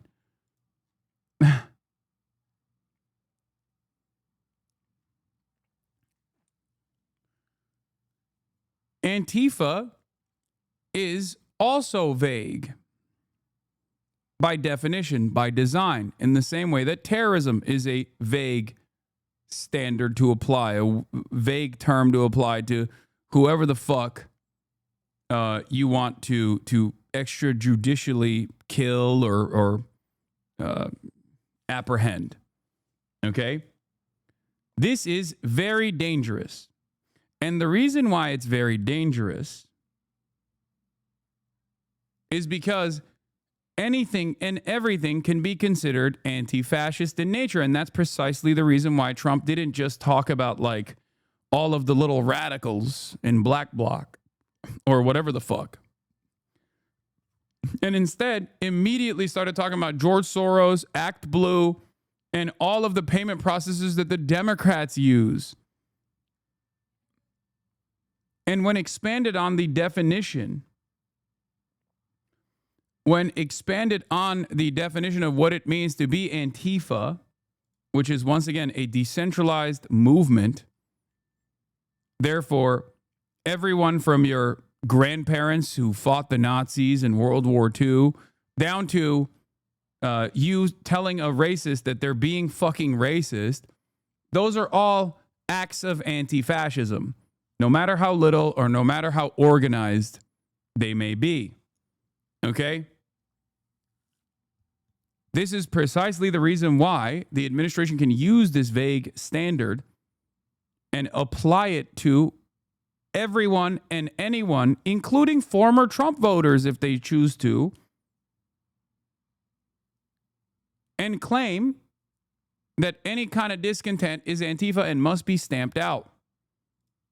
They use violence to intimidate ICE officers, people they disagree with, push back on law enforcement, and try to stop anything, that's the way of life in this country as we know it, that they disagree with. And that's not the way things should be done. So Antifa absolutely exists. I don't know what Jimmy Kimmel's talking about there. This professor, I thought it was funny. He said, I don't subscribe to it. I just study it. I just teach it. I mean, I think it's a little outrageous. And I think he's probably upset, Aisha, that he's been exposed for what he is. And he's been exposed by a lot of these, individuals with Turning Point. I am very happy to see that we have people on campus now who are able to express themselves. For so long, it felt like that it was just an indoctrination factory. And that's exactly what a professor like this very clearly is doing to so much of our youth out there. But now you have these individuals in Turning Point, starting new chapters across this country, making sure that they're unafraid in the way. I will say, this is definitely an incredibly worrisome development. But this is, I think, one aspect. This is, especially if the Democrats and everybody else, like even the normies who don't really give a fuck about politics, I suspect they will mobilize against this. And I also think that the courts will hold the First Amendment, because if they don't, it's over. There's two key things in the Constitution. I mean, there's many good things in the Constitution, but there's two key aspects of the Constitution that are supposed to limit the control of the government. And no, I'm not talking about the Second Amendment, okay? No, I'm not. Due process and free speech. Those are the two key safeguards of American theoretical democracy. If those go away, I love when dummies will be like, oh, Second Amendment, dude. Yeah, totally. Yeah, Second Amendment is totally protecting everybody, dude. You're right. If due process goes away and free speech goes away, it's over.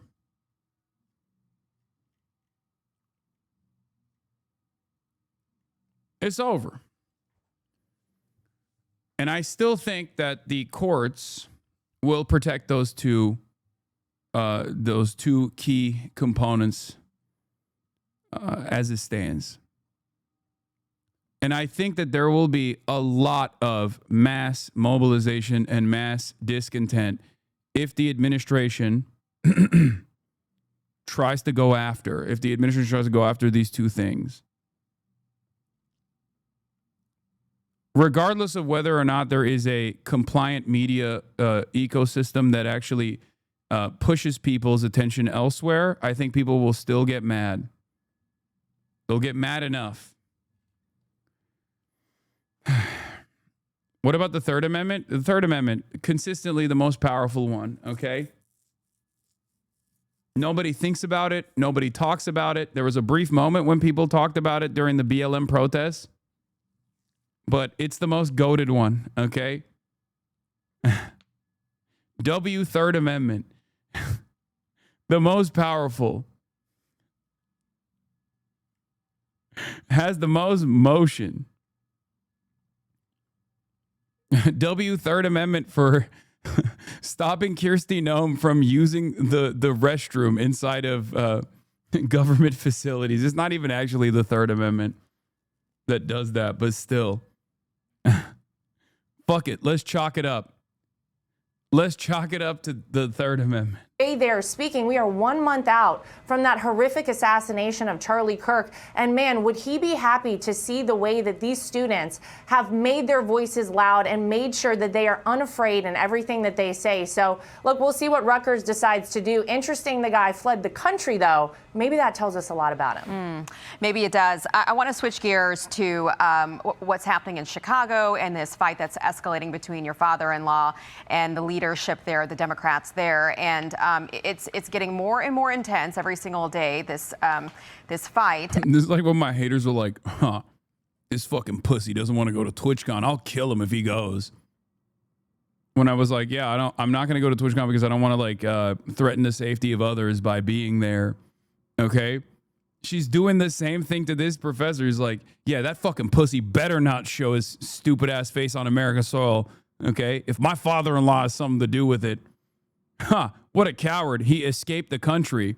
He better not come back here. If he comes back here, I'll show him what's what. It's like, okay, well, you kind of proved why he had to flee the country, which is an insane thing to begin with. Like, what? Why is everyone becoming a school shooter? What the fuck is going on here?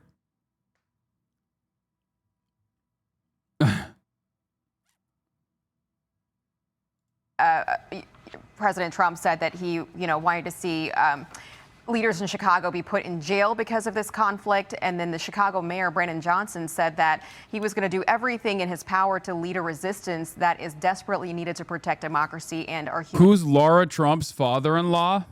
Laura Trump's father-in-law, think? Who could it be? Who could Laura Trump's father-in-law be? Could be anybody, really. How do you see this ending, Laura? Well, I hope it ends with law and order being reestablished in a place like Chicago. Go talk to the residents of the south side of Chicago there, Aisha. I'm sure they'll tell you that they need help, that they don't feel safe in their own communities. If you go to Washington, D.C., where you saw President Trump bring in the National Guard, where you saw him federalize the police force, the people there and the citizens of Washington, D.C. are very grateful that he did that. You've seen murders drop out of the bottom. You've seen violent crime go down as well. And these people are finally able to live their lives again. It's a shame that you have leaders. It's just so funny that there is never any need from any media at all to just like actually talk to the citizens who are like, we don't like the troop presence, and also things were fine. Like, not only were things totally fine, but also on top of that, things have rapidly become not fine with the military being deployed to our streets.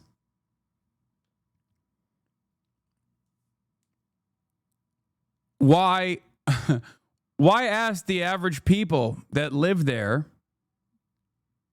when you can just talk over them? Because your audience is not the people of DC or the people of Chicago. Your audience is the rural folk who don't actually see the military presence in their neighborhoods. It's a culture of domination, dominating the other, dominating the enemy. The enemies of the Republicans are the liberal elite, the establishment liberals, and the radical socialists and the communists.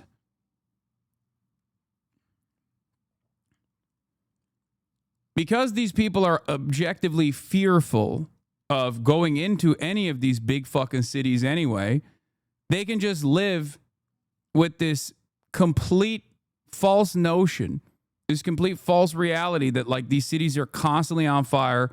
There's so many black and brown people and they're just like lighting shit on fire and they're robbing people blind and then they're killing them. And then the cops are like, oh, we can't do anything because woke. Like no one is getting arrested. Or when people do get arrested, then the woke judge says, oh, well, George Soros gave me Jewish money so I can release the black and brown people back into the streets. Like, that's literally what 30 to 40% of this country believes. I'm not even exaggerating when I say this. Like, unironically, 30 to 40% of this country believes what I just described to you. And there is a steady flow of misinformation that they consume that constantly reinforces this idiotic notion. 30 or 40% of the voters, you're right. Not though. I would say 30 to 40% of the country. No, I'll take it. I'll say 30 to 40% of the country believes it, not just the voters.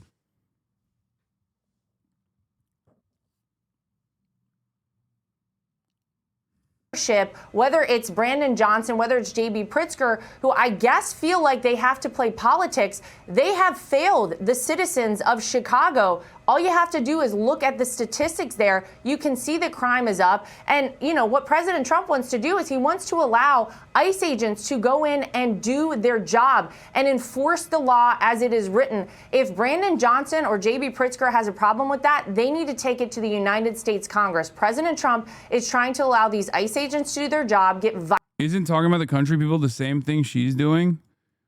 Are you saying I'm doing the same thing she's doing?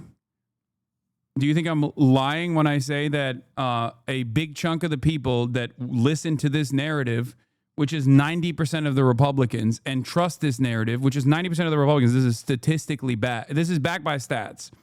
Because liberals, for the most part, have a diverse media diet that even includes Fox News. Okay? Republicans, on the other hand, there's Pew Center of research studies conducted on this stuff, on the media diet parsed through people's like political affiliations. And for the most part, Republicans or self-identifying Republicans get their news almost exclusively from Fox News. Okay, 90% of Republicans get their news from Fox News, whereas when you look at the liberals, they have a much more diverse media diet. This is why there's this narrative that like liberal media, like media is liberal and they dominate everyone's collective consciousness. Okay? Look, I agree with you, but I would like you to get out in the real world. I know that is a mad suggestion right now. No, I do get out in the real world quite a bit. I encounter people that have this kind of opinion. And not only that, but also statistics back the things that I'm saying. Here, I'll give you one great example of this, okay? I'll give you one great example of this. People think crime is on the rise in this country, but when you actually look at the data across the board, crime is back to historic lows. Okay, and the trend lines for crime are going down, as has been the case for the past couple of decades, right? But people still think crime is actually, when asked, people still think crime is absolutely out of control. When asked further why they think crime is out of control, they say crime is actually not high in my neighborhood, but it's higher elsewhere. That's what I'm talking about. One must ask the question how people arrive at this conclusion. This is a conclusion that I, am this is exactly what I'm talking about. This is what I mean. People that don't live in big cities or people that don't live in the big city that they're talking about. Like, because there are, right-wingers that live in New York, for example, that might not think New York crime is out of control, but they think or might not experience it themselves, but they see it on TV and they think it's happening elsewhere. But that is a constant in the American collective consciousness. Americans think crime is out of control. Okay? Americans think crime is out of control, just not in their neighborhood. It's just everywhere else. My dad has never been to LA or SF and constantly tells me how bad they are. To me, a person who's lived in LA for 4 years and San Francisco for 2.5. Exactly. And ironically enough, if you actually do go out and talk to normies and coworkers and whatnot, you've probably heard this dynamic. People do it to me, for example. People do it to me all the time. People used to come in here and talk about like how crime in my backyard was completely out of control, that I was going to get shot any moment. Well, now they still tell me I'm going to get shot any moment, but that's usually just a death threat. But in the past, they used to say, like, dude, what are you talking about? Crime in Los Angeles is completely out of control. It's like, well, I live here. I went to the ICE protest. People were like, LA's on fire. LA is on fire. LA is completely on fire. It's like, no, I'm here. I'm here at the protests. Okay. I saw the fires directly. I stood next to them.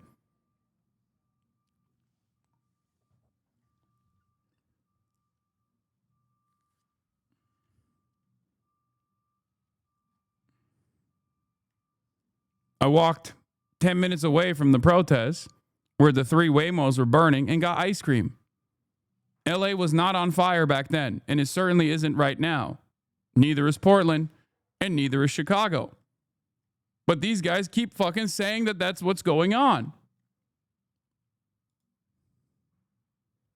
Violent criminals, gang members off the streets, and I can guarantee you the citizens of Chicago are going to be grateful when that is done. So I hope that that's the end we see happen, and I know that that's what this president wants. Lara, I cannot let you go before I get your quick take on the president not getting the Nobel Peace Prize, getting snubbed on that award despite so many different nominations from all over the world, and the person who just won basically dedicating it to him. Quick thought on that.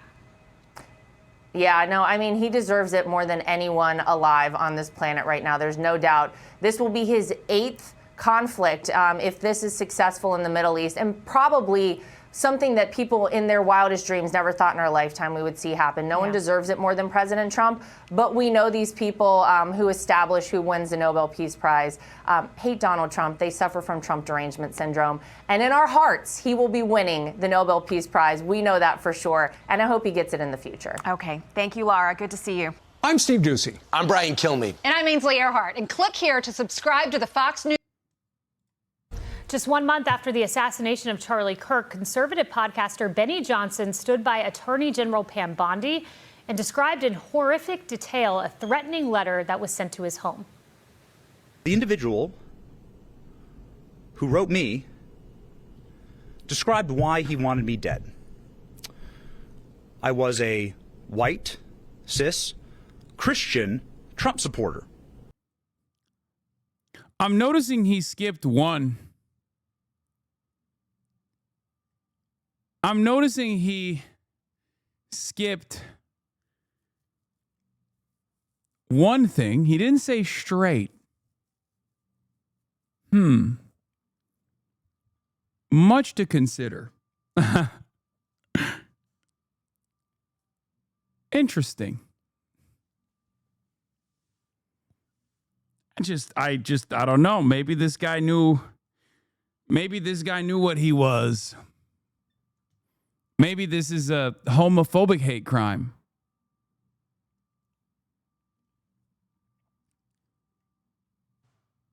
It is, after all, coming out day, National Coming Out Day, it seems. So who knows?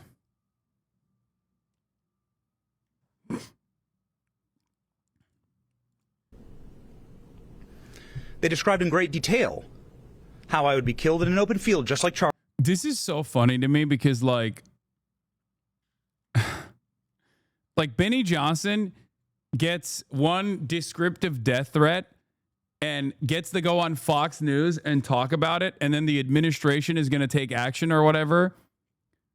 I mean, I don't even know what to say. Like, we probably ban 1,000 death threats in not even a private correspondence, but in a very public setting in this fucking chat every day.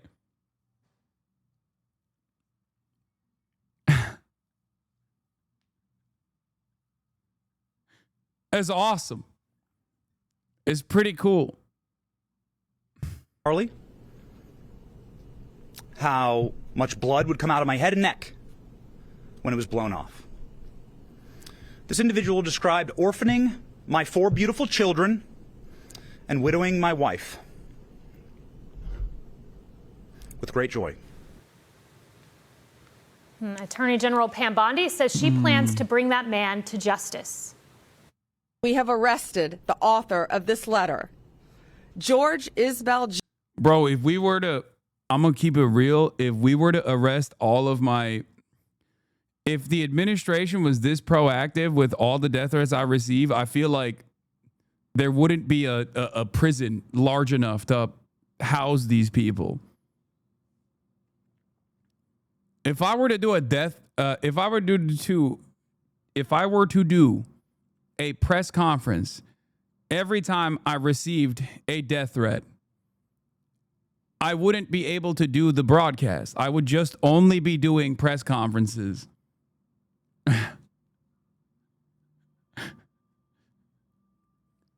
To be fair, though, we would be cleaning up the streets. A lot, I mean a lot of pedophile Nazis would be going to prison. Like, so many of them.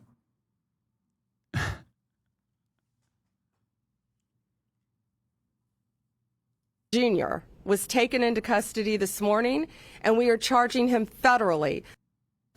Joining me now exclusively, Benny Johnson. Benny, I reached out to you as soon as I saw this. It is horrifying. I've read the complaint from DOJ. There's a picture of the letter in here. It is absolutely grotesque. And it says that your wife, Kate, a mother of 4, is the one who discovered this. What was it like when she discovered this letter?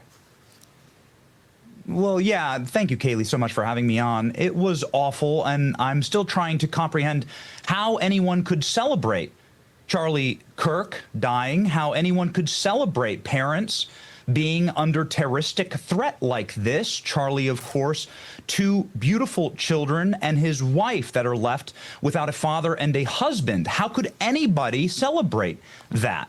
And it's something that has hit me over the last couple of days, Kaylee, and it's that these people, by and large, they don't understand the joy that is parenthood. The Democrat Party is actually the party of childless individuals in America. 20 points more for Democrats, for childless voters. The Republican Party is the party of parents. They're the party.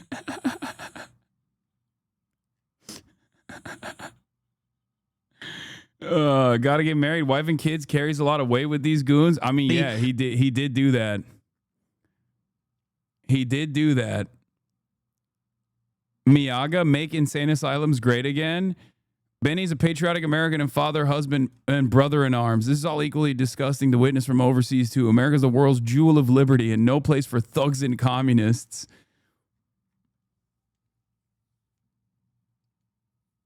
Do you think he says that when he blows guys? I don't know. Is he the gay guy whose wife banned him from going camping? Yeah, he's the gay guy whose wife banned him from going on business trips without her present. I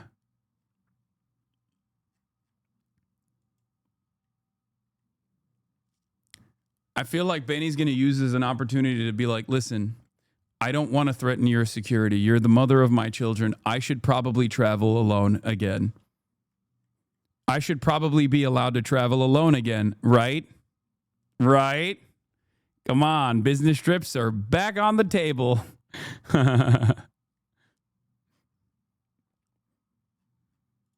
Of joyful enjoyment of the family structure. I know you know this, and the data shows this as well, Kaylee. It's something that I think is really profound when it comes to the threatening nature of these letters against families and against the families here in America, that you have to understand that there is a major cultural difference between the two parties, and that is that the Republican Party is the party of parents. All available data shows that. In fact, 55% of all fathers are Republicans in this country. And a recent poll, Kaylee, showed that of the #1 priorities. I don't understand what this has to do with anything.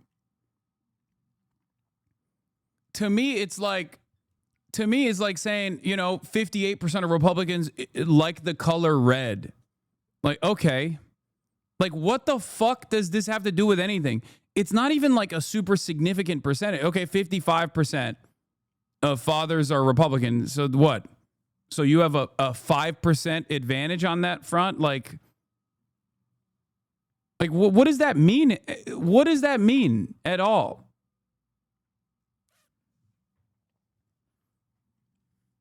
"100% of people have had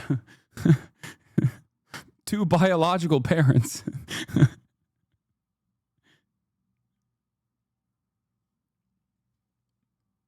I just don't understand this.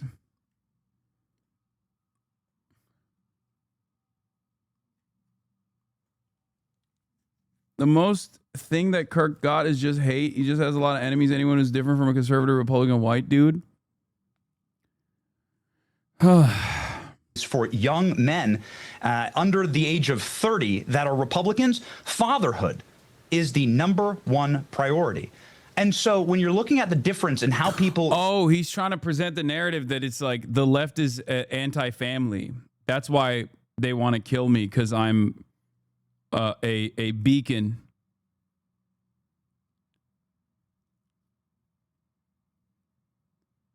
I am a representation of the things that they hate, which is being in a committed relationship.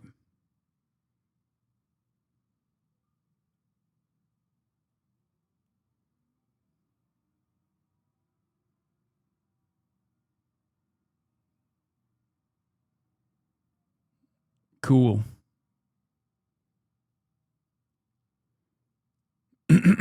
could tolerate this, I think there's your boundary lines. Republicans are the party of the family. Well, this individual, there's no doubt about that. And that is the #1 goal of Gen Z men. I remember covering that.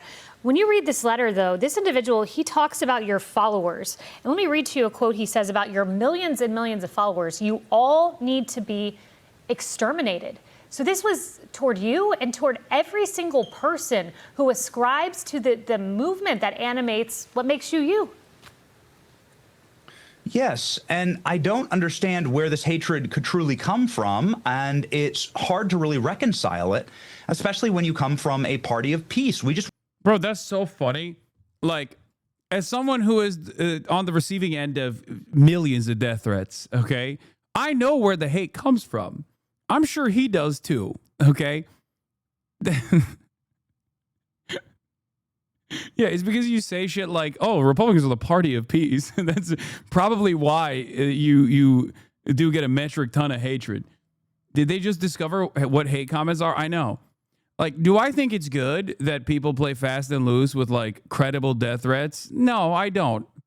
As the recipient of like I said, millions throughout my career for the past 12 years or so, I would say it would probably be better if I didn't receive it. But at this point, it's just like background noise, you know? It's just background noise. There's not really anything you can fucking do about it unless you're Benny Johnson, in which case the attorney general will go and find the person who did this and will prosecute them. But I will tell you, I know exactly where it comes from. You know, I know exactly where it comes from. I don't agree with the sentiment, and I don't agree with the false characterizations, but I still know exactly what the motivations are behind such a thing like that. It's a person who is deeply, deeply sad, deeply angry, deeply resentful, and finds a sense of community and finds a sense of purpose in their lives by slotting themselves into a specific type of ideology. In my case, the people that are sending me those death threats oftentimes are coming from a multitude of different types of ideology, whether extreme centrists, extreme nihilists, or, of course, a bunch of different reactionary principles, reactionary points of view, whether it be, the pro-Israel crowd, neo-Nazis of different sorts. It is what it is. Red pillars since Andrew Tate, Sam Hyde fans, lolly neo-Nazis, pedophiles. Centrist death threats is so fucking funny. I'm sorry. Yeah. Centrist pro-NATO liberals have straight up sent me death threats. Isn't that funny? Like Ryan Ruth style.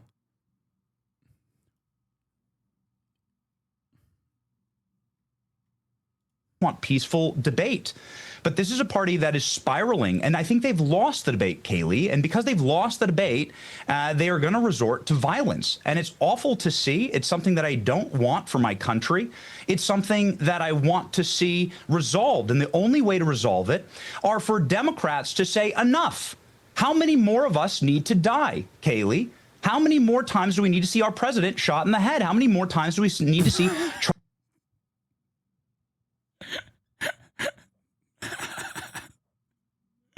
That's such a funny statement. How many more times do we need to see the president, our president, shot in the head? Like, bro, how many times do you think it happened? Like, what? That's so funny. Guys, he's getting shot in the head every weekend. It's really fucked up. Charlie Kirk's. How many more times do we need to see ICE facilities shot at? How many more Christian children's praying in churches do we need to see slaughtered?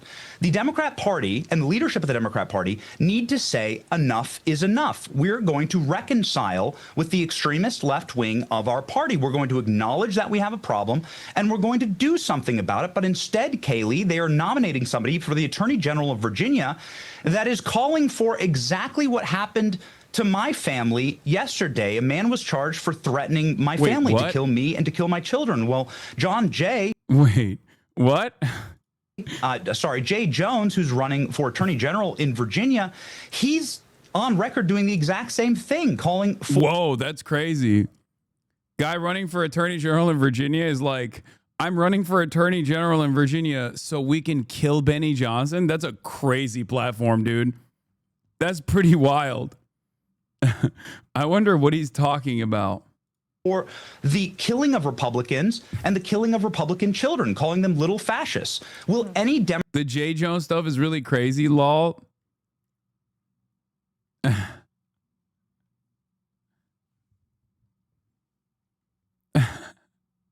This is what they're mad at. Let's see. The private messages offer a disturbing glimpse into how Jones, who is looking to oust incumbent Republican Attorney General Jason Miyares this fall, describes his political adversaries in private conversations. Dem Attorney General nominee J. Jones fantasized about shooting former Virginia GOP Speaker. He receives both bullets.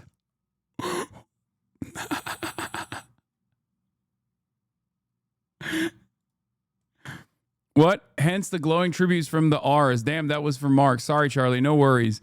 Talking about Joe Johnson, Adiba, basically a R, leaked everything to your caucus. It's why Gilbert gave him such a glowing tribute. I knew what you were talking about. Served with my dad, who had nice words with a little choice sprinkled in. I didn't look at that. I just saw a guy died and assumed you'd have words. He was a D. They say nice things about everyone, lol. If those guys die before me, I will go to their funerals and piss on their graves. Send them out awash in something. J. Jones. 3 people, 2 bullets. Gilbert, Hitler, and Pol Pot. Gilbert gets 2 bullets to the head. Oh my God. What? Oh my God. That's I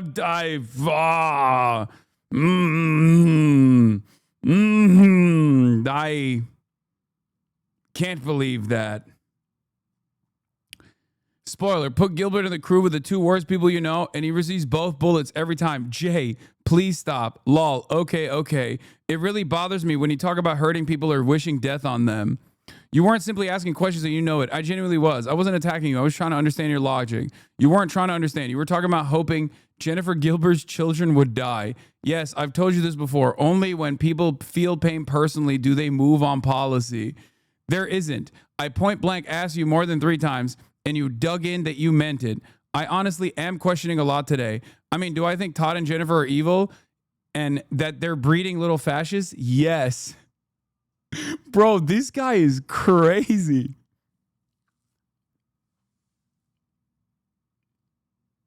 He was talking about Gilbert opposing gun control in the aftermath of a school shooting. God damn, dude. That is crazy. Now, obviously, this is This is a wild person. That's what I'll say. Okay. I don't know how he got this hard. Of course, I condemn this rhetoric, obviously, as I have over and over again. It is pretty wild that in spite of this rhetoric, though, he is like doing fairly well, I think, in the Attorney General's race, right? Isn't he? Isn't there a... Wait, oh no, this is a different guy, right? This is the Dem AG nominee. Let me see.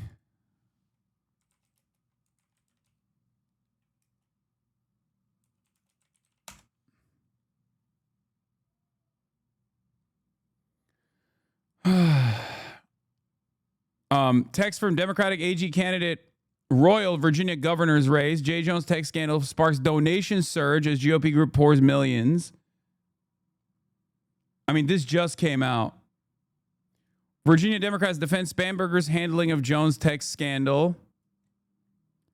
Virginia Democrats are defending gubernatorial nominee Abigail Spamberger's handling of a text scandal that has rocked the Commonwealth less than a month out from the elections. Over the weekend, the governor's race roiled by news that Democratic Attorney General nominee Jay Jones has sent text messages expressing violence towards former Virginia House Speaker Todd Gilbert back in 2022.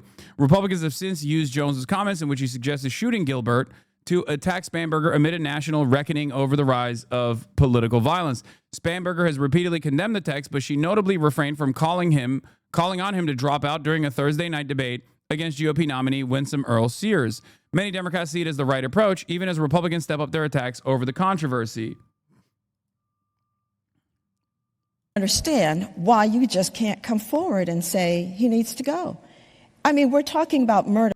I don't like Abigail Spamberger, obviously, as you guys know, for obvious reasons.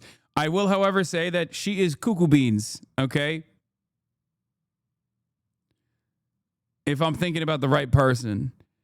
Jay Jones said cops should die and fantasize about murdering a dad and his kids, and Abigail Spamberger still hasn't called on him to drop out.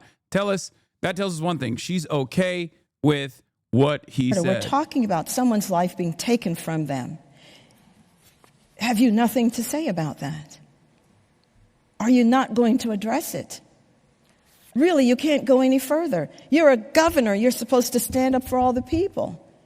Are you saying political murder is all right? It's so wild to me that Republicans get to fucking sit here and act like this is completely out of place in the modern political equation. Like they're trying to play the role of like civility politics here, which I find to be very strange, considering that I've seen their campaign ads. I've seen their campaign ads where they do mock executions, for example. I've seen their campaign ads where they shoot like a 50 cal rifle. Like almost all of them engage in some shape or form of direct incitement to do political violence.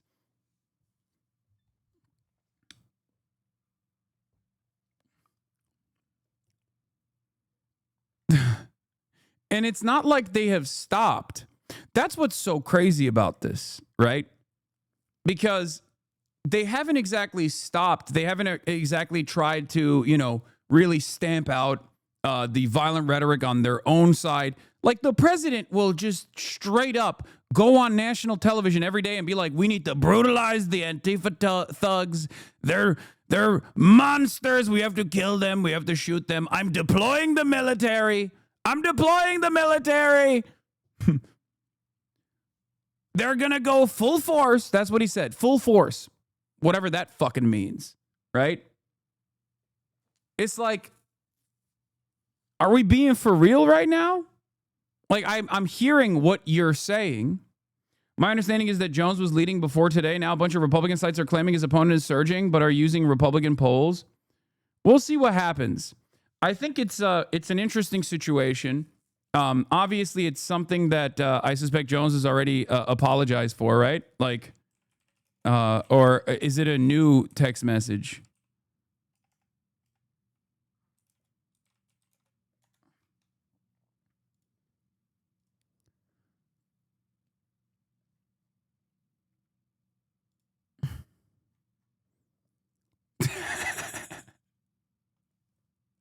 Nope. Virginia poll for Attorney General. Jay Jones, 46%.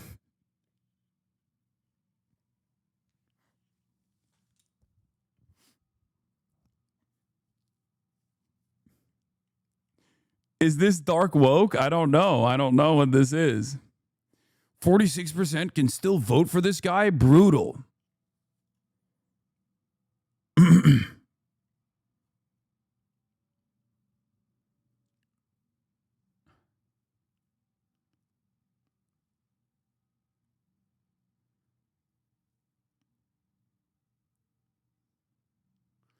To be fair, the threat he made is a bit from the office. I mean, yeah, obviously he doesn't mean it literally, chatters. Yeah, and it's also private correspondence. It's not like,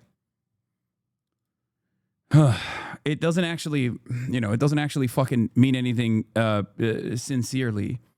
Once again, we're kind of getting manipulated by the outrage farming a little bit. I do understand, though, tensions are high right now, so it does make sense that people would take extra precautions in a situation like this. But he's being fucking hyperbolic in a private conversation, okay? That's why there's a meme about, the boys when the group chat gets leaked, we're all going to prison, that type of shit.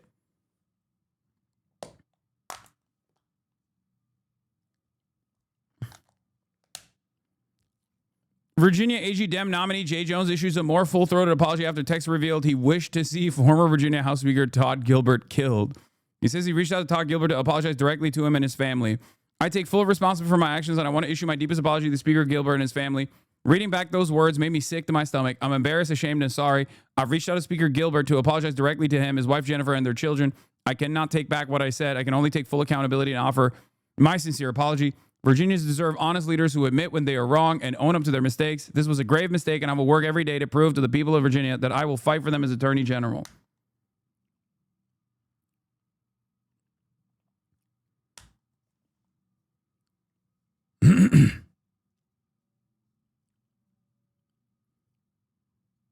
No, that's not a L. Guys, come on. Come on. Be for real. No, this is like Republicans would never apologize, I think, in this situation, and they would just double down and then point the immediate blame back at the Democrats. But come on, he's staying in the race. I think the only thing I would tweak in this situation is gun violence is an atrocity that actually is quite impactful on Virginian communities. And obviously, in my weakest moment, I was overcome with emotions thinking about the numerous victims of gun violence and the inability of the Republican Party to address said violence with competent legislation.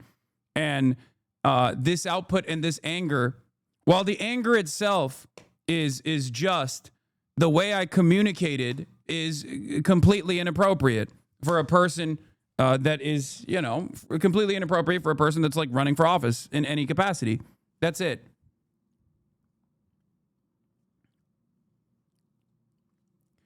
I do also want to remind people that, yes, the Republicans ran a man who called himself Black Hitler. The Republicans ran a man who was such a serial, prolific pedophile that he was barred from going to the local mall by the local police department. Republicans ran a person by the name of Randy Fine as well. That's it. That's all I need to say. Randy Fine. So when we talk about fucked up text messages, private correspondence, and heated moments or whatever, spoiling, I think the Dems need they need to have more backbone, okay? They do. They need to have more fucking backbone in this process. I don't think the voters will punish their elected representatives, especially at a time like this when the Republicans have straight up completely destroyed whatever standard of normalcy that previously might have existed, whatever standard of civility that previously might have existed. Do I think in this day and age, anyone that has a D next to their name, anyone that goes and reliably votes for the Democratic Party is going to look at those text messages and go, yeah, I'm not voting for this guy. I can't do that. No, they feel the same level of anger. Is it just? No. Should you say things like that? No. Okay, you need to be more fucking careful. But the reality of the matter is, a lot of people are fucking angry. And also, if one side is presenting civility as this thing that we must uphold and the other side has no use for it whatsoever, then you're always going to fucking lose.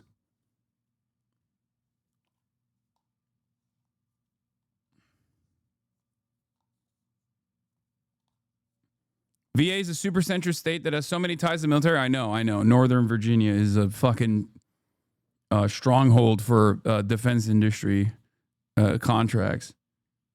Norfolk. Anyway, you first should be the Dem motto. Let the Republicans condemn first because they never do. Yeah.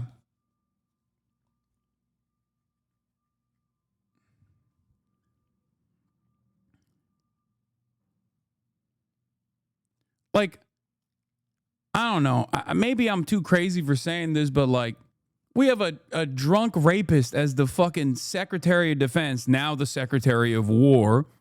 We got an Epstein affiliate that's like stopping the fucking release of the Epstein files as the president, who himself has been credibly accused of sexual assault or found to be at least guilty of sexual assault in a civil court proceeding, where the standards are lower than a criminal trial, of course, who's been allegedly, who allegedly raped his wife. Like, what are we talking about? What the fuck are we talking about? Oh, I can't believe this guy fucking said some crazy shit in a private text message to another person in a weak moment. Like, wow. Republicans have set the standard. And then they turn around and go, I can't believe it. Found liable, not guilty. True. Did I say guilty? I meant liable. That's why apologizing is an L. No, I don't. I think like if you are understandably embarrassed by what you said in that moment, then it's appropriate for you to say it. But that's why I also mentioned that he could have elaborated further and been like, these are the reasons why I had a weak and emotional moment, and it's not reflective of who I am, and it's not reflective of a sincerely held like policy position, you know? Come on, dude. He literally said, you know, the dude and his children deserve bullets. Like, that's pretty crazy. I think no one cares about civility politics, but it's good for everyone to rationalize it. If you do an apology, it doesn't change anything. Who are we kidding? Trump is president. No one cares about this shit. Yeah. I'm just saying, if you feel the need to do right by your constituents, if you feel the need to say something, because the no comment in that situation is going to only elevate it even further. Because like Republicans are going to use this from this day on all the way until the election, right? They're going to use this. They're going to farm it over and over again. It's good to at least have an apology that you can point to so that people go, all right, dude, you're fucking, it's a private text message that leaked. Like, shut the fuck up. You know what I mean? He apologized for it. Calm the fuck down. Like, it does neutralize the argument a little bit. Do you see what I mean?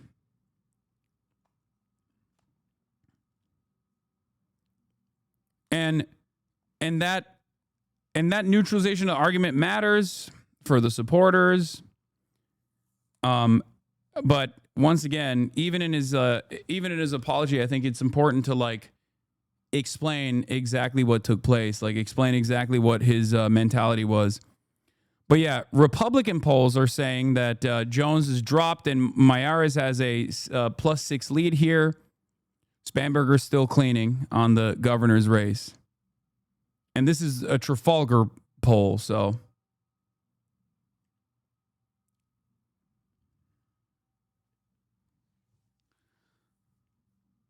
All I'm saying is,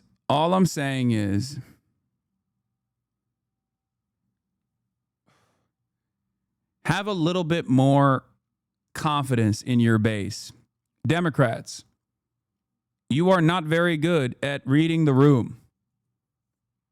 You can rely on your base, especially with not what he said specifically, but like having a more radical approach to the things that you talk about. I do not think that people will punish you for stuff like this, especially because they are so desperate. They're so desperate for any kind of Democrat to put up a fight.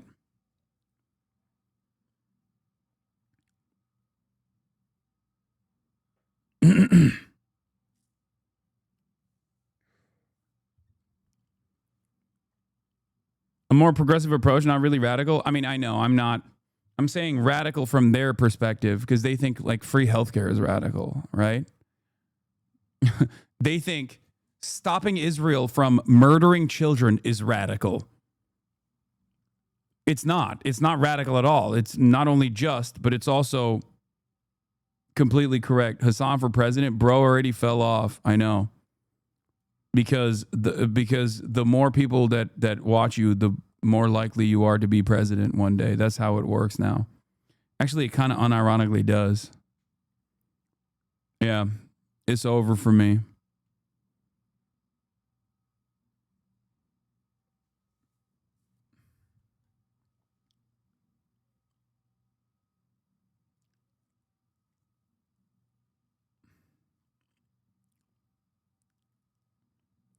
Oh, so we're doing straight up defamation to try to get the Trump admin to actually target journalists now, huh? Andy, no. New York City Antifa member Talia Jane Ben Ora was at January 6th in a MAGA costume. She was never charged with any crimes that day. Imagine being so stupid. You get told by these nut jobs that you got tricked by Antifa into rioting, and you're just like, sure, yeah, that makes way more sense and sounds much more in line with my character than what I used to say, which is that we were fighting for justice. I didn't want to overthrow the election based on things that made me genuinely believe I had to take action to help defend democracy. Some chick in a Trump beanie told me to punch a cop, and I just did it. This has to be the dumbest pretext for targeting political enemies. Antifa member is not a thing, and Andy knows this because posting about Antifa has been his whole grift for almost a decade. He's literally just trying to get me hurt because I have consistently reported through the propaganda and bullshit peddled by these psychotic uggos.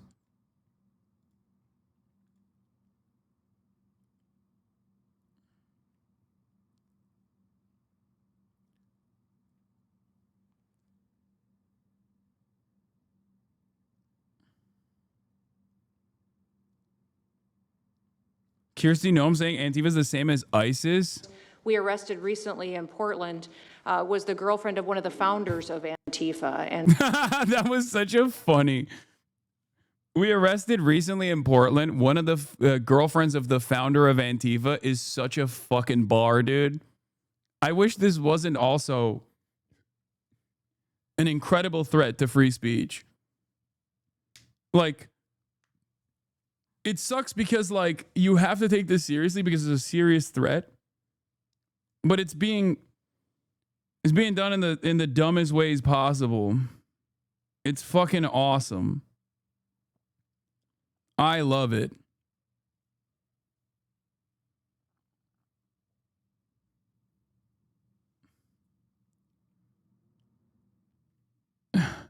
that we are hoping that as we go after her, interview her, and prosecute her, we will get more and more information about the network and how we can root them out and eliminate them from the existence of American society. I want to thank the new journalists here today for telling their stories and for being able and willing to go to the streets and to cover what's happening. Who is the girlfriend of the founder of Antifa? Because like Antifa, anti-fascism has been around for as long as fascism has been around. So like she got to be like 100 plus years, and European too, probably. I mean, I guess we had American anti-fascists as well, but like that's a old ass lady, man. I guess they couldn't arrest the founder because the founder probably died by this point, but like,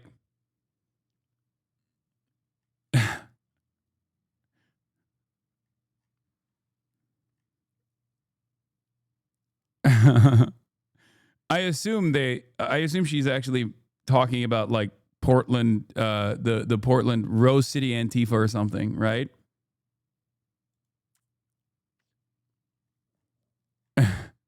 Anyway, happy birthday to the girlfriend of the founder of Antifa, who today celebrates 111 years of fighting fascism.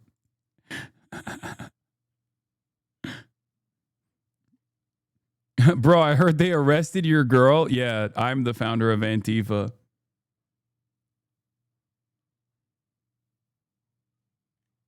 Connor, has anyone seen my girlfriend?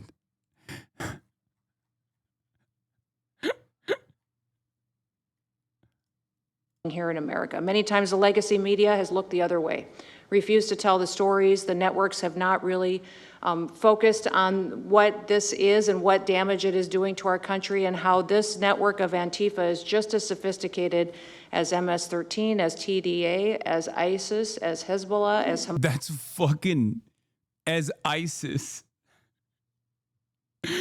Yeah.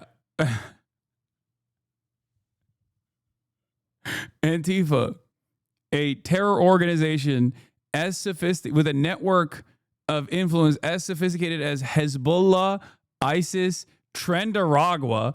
Also, some of these things are not as militant or even exist. Like, I would put Trendaragua and Antifa in the same category as just like made up problems by the administration. One is designed to basically arrest and apprehend whoever the fuck they think is a Democrat and annoying them. The other is a way to storm entire building complexes to arrest and apprehend and detain, deport every Venezuelan person or someone who just looks kind of Venezuelan, I guess. And then you have like, you know, CIA-backed terror networks like ISIS, CIA and Israel-backed terror networks like ISIS that are weaponized as a destabilizing force in a region far, far away from the United States of America. Okay, and then Hezbollah, which again, I don't know what kind of motion Hezbollah has ever had in the United States of America. Hamas is all of them. They are Or just Hamas. Hamas. Oh, God, it's so dangerous. funny. They have an agenda to destroy us, just like the other terrorists we've dealt with for many, many years. And today is the day that we have a president that won't tolerate it and will stand up and fight for the American people. So thank you for being here. For Also, yeah, one of the girlfriends implies the founder of Antifa is an polycule. Okay, that tracks, though. That does track. I mean, that makes sense. That actually is the most sensible thing that she presented. being so bold and for standing in the gap at such a time as this. It will matter. It will make a difference, and your life will be one of significance because of what you've done today. So with that, God bless you, and thank you, Mr. President. Thank you very much. What are you talking about? Hezbollah was recently caught putting down fiber in West Hollywood. I fucking wish, dude. Jesus Christ. Oh, my Lord. I wish. Speaking of a person taking advantage of fiber, it seems Bashar al-Assad now lives quietly in a luxury tower in Moscow, reportedly addicted to spending long hours playing online video games, according to Die Zeit. This person says, it is journalistic malpractice to not tell me what he's playing. I 100% agree. I need to know what he's playing. I guess is the next Fortnite Friday. Oh my God, I was about to retweet it and be like, next Fortnite Friday, guess. And instantly I see. Bashar al-Assad, if you see this, fans would love to see you join us on Fortnite Friday.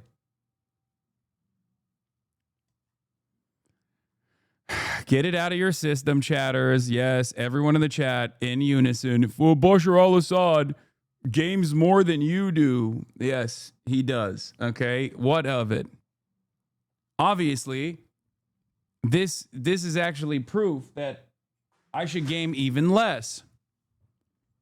Clearly. being a gamer means you become like Bashar al-Assad. Also, I can't believe we just like fucking moved around so much. I forgot that this gay man was victim to a homophobic hate crime death threat. Let's get back to him. Democrat have the bravery to say he needs to drop out. We haven't heard a single one. We don't even see it get covered in the media. And so that is what leads to this horrific culture. We need to reestablish the family. We need to reestablish morality. We need to reestablish things that center people in a godly way, because what we were truly fighting, Kaylee, is godlessness versus godliness. Yes. And when you have a centering of Christianity, you see life as precious. So you're saying we'll get a hot wife if we game a lot? That's true. Assad is a wife guy, and it makes sense why he is a wife guy. Perhaps the only fucking redeeming quality. Bashar al-Assad is offlining my base. He's a Rust player, you think? Expedition 33 is incredible. Syria has a long history of appreciating French art, but this is different. I cried countless times. Bashar al-Assad via AP.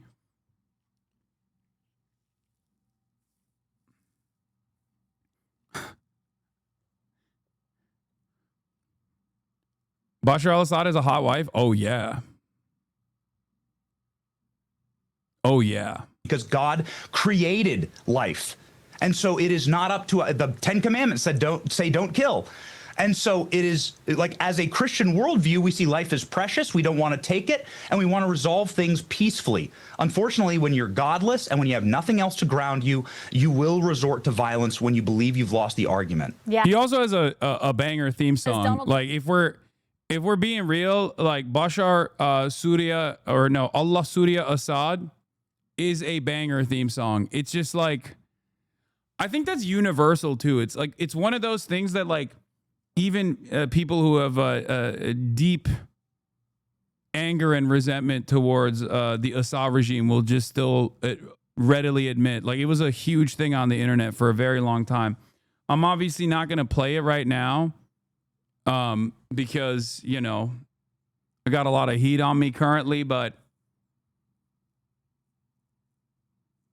it is a banger. I'm afraid. It gives me no pleasure to report that Allah Surya Assad is an absolute fucking banger of a theme song. Even my Syrian friend who doesn't like the Assad regime find the song good. Yeah. When it goes,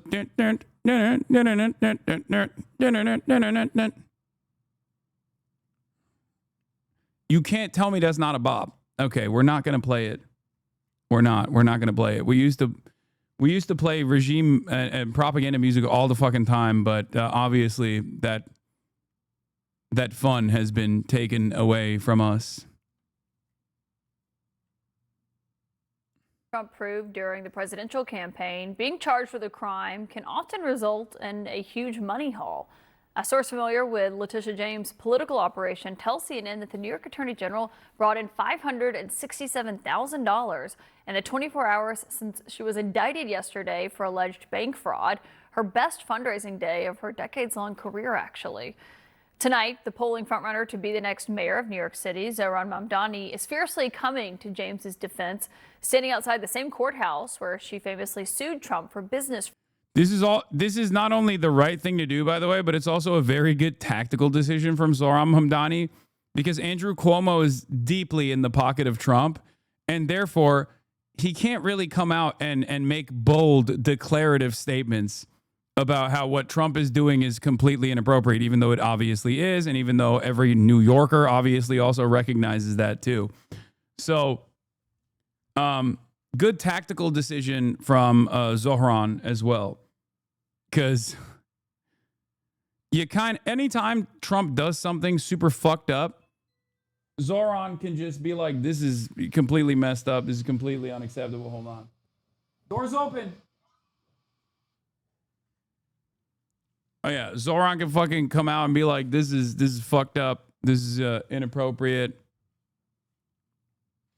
Yeah, he can't, Cuomo can't do shit about it. All right. Also, we got Quentin Quarantino is in the building. He's pissing real quick.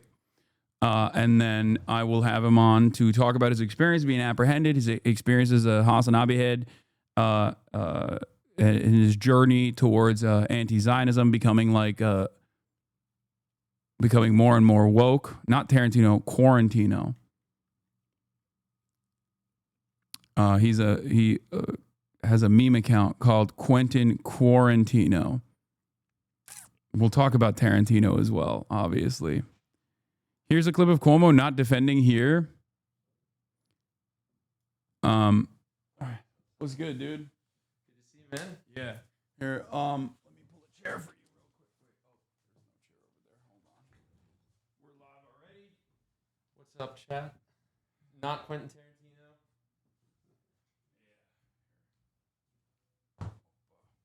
Are you hungry? No, I'm good. Oh, I damn. actually have a very low appetite right now. You have a very low appetite right now? Oh, yeah. Just some okay. light starvation in prison, so not really. Still working on getting back the appetite. Been doing like a smoothie diet mostly. Oh shit. Yeah. Well, I was gonna. Well, this cooks what I was about to do, because I was about to order fucking Middle Eastern food for both of us, because I'm starving, but I won't eat in your face. Wow, that's so kind of you. Solidarity is appreciated. Sit there. Anyway, ladies and gentlemen, we got Quentin Quarantino in the building. He just got back, right? You just got back from Jordan? Yeah, it's kind of surreal being here, because I got back like late the night before last, then went into hibernation because I hadn't slept in a week. Yeah. And I think I texted you at like midnight last night. That was like, I had been meaning to reach out to you, and that was like the quickest I could get to you was midnight last night. Like, yo, can I go? What about the stream? But I'm glad you had my friend David on the other day, because first of all, we became good friends. We shared 2 boats together. We shared the prison experience. We shared the anti-Semitic experience, and also I think it was good he came on before you. I think it's kind of like a good cop, bad cop. He was very eloquent, and I'm here for my therapist is off until Tuesday. This is kind of more of a trauma dump for me. You're like the first person I've seen in person besides my friend Alana, who picked me up at the airport. I have it kind of feels like I went straight from prison to Jordan to your streaming room. So yeah, well, this is a mental prison that we're in here. But so you're a little bit of background. So Quentin Quarantino is your Instagram. Yes, right. You and real name Tommy Marcus. So when did you start? First day of the pandemic, or first day New York City shut down in the pandemic. So March 13th, 2020, I was just, locked up in my apartment alone like everyone else. I knew some people who were sick, and I was already like a full-time, at the time, like meme lord, I would say. So I just had this idea to start a meme page about the pandemic because I had nothing else to do. And the first time you DM me many years ago, I thought it was literally Quentin Tarantino that DM me, and this is before I think either of us knew how much he loves Israel. But that was a new revelation for me in 2023. Yeah, so I didn't. This is I was a big fan of his work, so I was like, oh my god, is fucking Quentin Tarantino was like DMing me? What the fuck's going on? I can't remember if I even responded. I was like, I get some famous people every now and then, like accidentally messaging me like that. Also, you have my page up. It's so weird to look at myself looking normal. On screen. No, like I didn't expect my first stream to be coming here like all disheveled looking, but like I said, it's been like get home from Jordan, sleep, text you, wake up, have a smoothie, and now I'm here. So you said just confirming, I'm not Quentin Tarantino. After I reply with a heart to you posting my watching Fox News at a time like this is truly uplifting. They're losing their minds about the Trump raid. Basically asking to defund the FBI, asking about Hillary Clinton's emails and how much sex Hunter Biden had on crack. Yeah, this was all the way back in 2022. On brand for you. Yeah, so in any case, so you walk us through, before we get to your experience being apprehended, you were a part of the Samud flotilla, and you guys bravely sailed to break through the illegal blockade that the Israeli occupation has enforced upon the Palestinian population in Gaza while they were doing a genocide. And you guys had aid on the ships, and it was both to deliver aid directly, but also to inspire others to also do the same as an act of I would say, tremendous moral courage to try to get other people to also do the same and show the world that Israel is not as powerful as it presents itself. And of course, Israel came in and intercepted the boats after a few bombings, but yeah, that was true in Tunisia and in other places, and of course, previous ships, previous humanitarian flotillas that have tried to do the same all the way back in 2010, like Mavi Marmara, were Turkish, right? Yeah. Yeah. Mavi Marmara was intercepted by Israeli commandos that just went in and murdered a bunch of the humanitarian aid workers on the ships. So it's not without any significant threat to your life. Yep.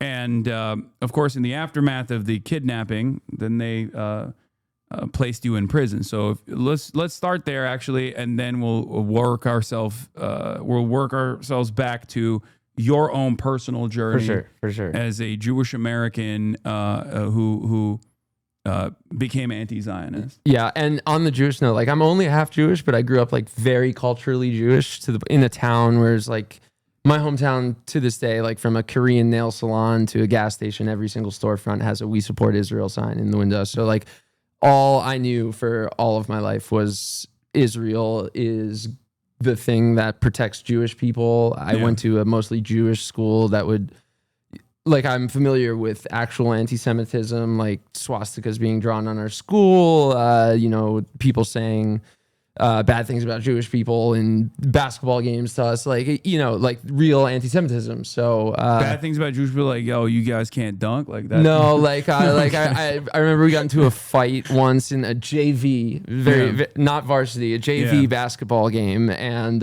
someone went up to me and was like, I'm gonna stab you, you Jew, after the game. So like that kind of stuff. So anti-Semitism, that word always got me alarmed.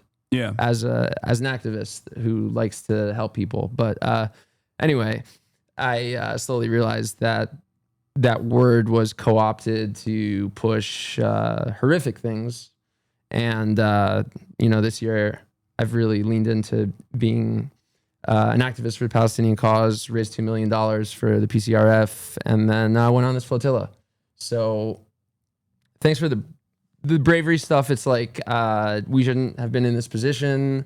The United Nations should have done something like this a year and a half ago. It's like it's pathetic that the flotilla had to exist, but it did. And I'm so, even with what we're about to talk about, was not fun in prison, and that's putting it very lightly. And the actual trip itself was not without its struggles and fears. Like the night before the bombing in the Mediterranean Sea, I had a friend help me, a friend in the States help me put together a will, because we had seen like the Hasbro increasing about us being Hamas, and knew that meant there was some sort of like increased risk of violence, especially knowing the history of former flotillas. And so, there was a lot, but I'm ultimately like unbelievably thankful that I went on this, and I'm even in like an ironic way thankful to Israel for the way they treated me, because it really, my eyes were already open, but I think I'm excited to tell my experience, because I think it's kind of like, they will, anyone who steps in Israel's way, whether it's Rachel Corrie, David Adler, myself, like if you can be a white American, you can have Jewish blood, and they will still, they'll still torture you, and they'll still, bomb you. And so I feel like I got to get, I guess, like a microdose of the Palestinian struggle. Of course, it's not actually, I had a light at the end of the tunnel. I was only there for 6 days. I knew I was likely not going to die in jail, but which is obviously all this is way different from what Palestinians experience, but I got to see firsthand, like being told we're animals, like in multiple like medical situations, like being told like no medicine for animals, having guns. Like I've probably stared down the barrel of a rifle like 100 times in the past week. You know, so I got to experience some of it, and now I get to carry that with me now that I'm home in cushy Los Angeles, sitting in your streaming room. Yeah. So walk us through the steps. So you guys get apprehended. Yep. Let's start there. Okay, we made it. So the first boat that I was on with David as well, the family boat, it was like the lead vessel. The engine failed very late in the trip, and there's a lot to talk about with that, but I'll leave it at the captains and crew were very confused at how the engine failed. But anyway, after that, we were moved to the U.S. Veterans boat with Greg Stoker, who I think you know. David and I joined that. And for the last 4 days, we were on that boat. It was a great group of people, and we made it on the night of interception really far. Like we broke the naval kind of blockade barrier that Israel had created, and slowly learned throughout the night that they were kind of, even though they ended up getting us all, they were kind of like very unprepared for everything and didn't really know what they were doing. They were spraying sulfur water on themselves, for example. It was like their apprehension of us was actually pathetic. And I was live streaming. It's because it's not, you guys weren't babies. I think that's what it is. Like they're just, when an Israeli occupation force soldier like has in their crosshairs an adult, they get confused. They're like, what am I supposed to do here? You're not a baby in a crib. Very, very precise on brown children and weirdly inaccurate on semi-white boats. Yeah. I've heard reports from other ships as well. Like they were getting seasick.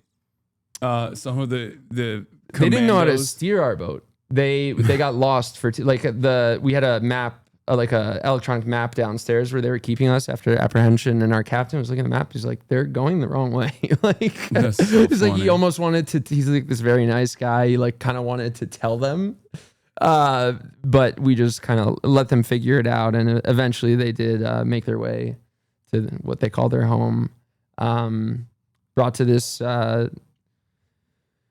center, like the port before Kitziyot. Yeah, before Kitziyot, like the port. And we're put in, I think what many people saw, like we're all in that like classic kind of prisoner position with our heads down, sitting upright. And then we were there for like 6 hours, but 2 hours in, two IDF soldiers come up to David and I, and they're like, "Are you Jewish?" And they knew who we were. It was very clear. And, you know, we said yes. And then they picked us up, dragged us to the back, made us put us in this corner where Greta was in the corner, either holding or draped in an Israeli flag. I can't remember. And then they made David and I like sit upright, staring at an Israeli flag, like looking at the Star of David on the flag that I've watched kill tens of thousands of children was going to do something. But they apparently thought it would. You just lock eyes with the flag and you're like, oh my God, I was so wrong. And then they're going up to David and I. They're like, so you're born in New York, David, you're born in LA. Like, do you speak Hebrew? And we're like, no. And they're like, oh, not real Jew. I'm like, okay, like I don't fucking care. But anyway, I've heard this like this dynamic constantly reinforced by like a lot of people in Israel, where on the one hand they'll be like, this is the only safe place for Jews. Everywhere else is terrifying for Jews. You have to come to Israel.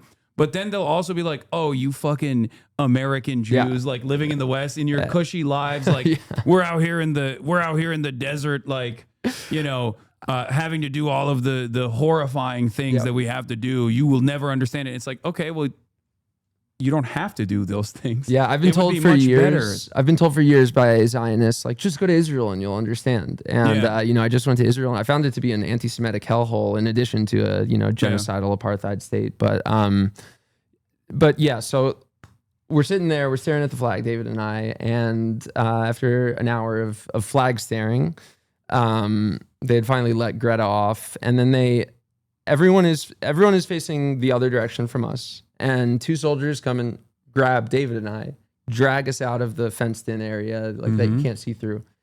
And so now we're sitting outside of everyone else, and we're like, what? Looking at each other like, what the fuck is going on? And then Ben Gvir walks past us with like a posse of his 40 Nazi soldiers around him. And that was like, David is more of a politically savvy and maybe more calm and collected guy than I. And like, when we saw Ben Gvir, it was like, oh, we're fucked. Because we really thought that with the naval vessels and the kind of, even though Italy did end up complying with Israel, like there was a certain agreement they made, like you can't kill anyone that we understood to be, we thought Ben Gvir had lost like all of we're going to charge them as terrorists, we're going to treat them like terrorists, until we saw him physically. And then that's when we knew we were fucked. And then he goes in without, like, we're just the only 2 not there. And we're like, what is going on? And, there's a clip of him yelling at the flotilla members for 10 seconds. And the reason it's 10 seconds is because everyone started yelling at him. Like, even with guns drawn at them, they started yelling genocide, like pig, like, you know, everything. And Yasmin, one of the steering committee members, she was dragged out, like we watched her be dragged out, like by her arms, like with her feet dragging, like very violently. She is such a badass, just like screaming at the top of her lungs about the genocide. But he didn't really get that photo op that he really wanted. They did get that nice little 10-second video, but they failed to mention that they had strangely brought the two to 3 people with Jewish heritage out of the group for this strange photo op. And then after that, they take David, Yasmin, and I first through the processing facility.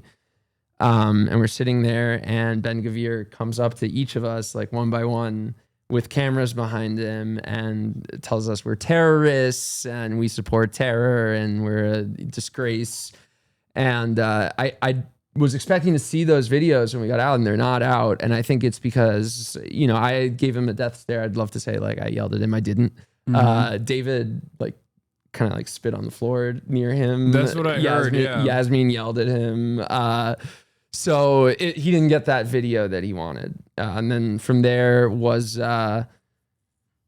zip tied, blindfolded, beaten, thrown onto a bus. My back hurt so much at that point that I slept on the 4-hour drive to the prison. I slept on the floor like head to head with Tiago, the kind of, I guess you would call him like the de facto leader of the flotilla, for 2 different reasons. I was in pain and freaking out and had to be on the ground. Tiago, I think, just like literally hadn't slept in 7 days. So he was, I think that was his first moment of peace. And actually, this was also his like second go at it being apprehended, because he was in the first flotilla as well.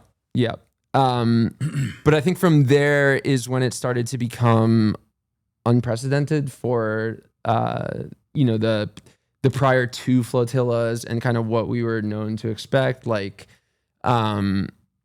on my possessions, I only had my passport and my prescription for Lexapro. And I was told by previous flotilla members, like, yeah, they'll let you have like medicine that like is tough to come off. And, you know, they threw it out in front of my face while I was like, hey, I actually need that. And they're like, don't worry, you'll get it in prison. I'm like, all right, I guess I'll believe. I have no choice but to believe the Nazis.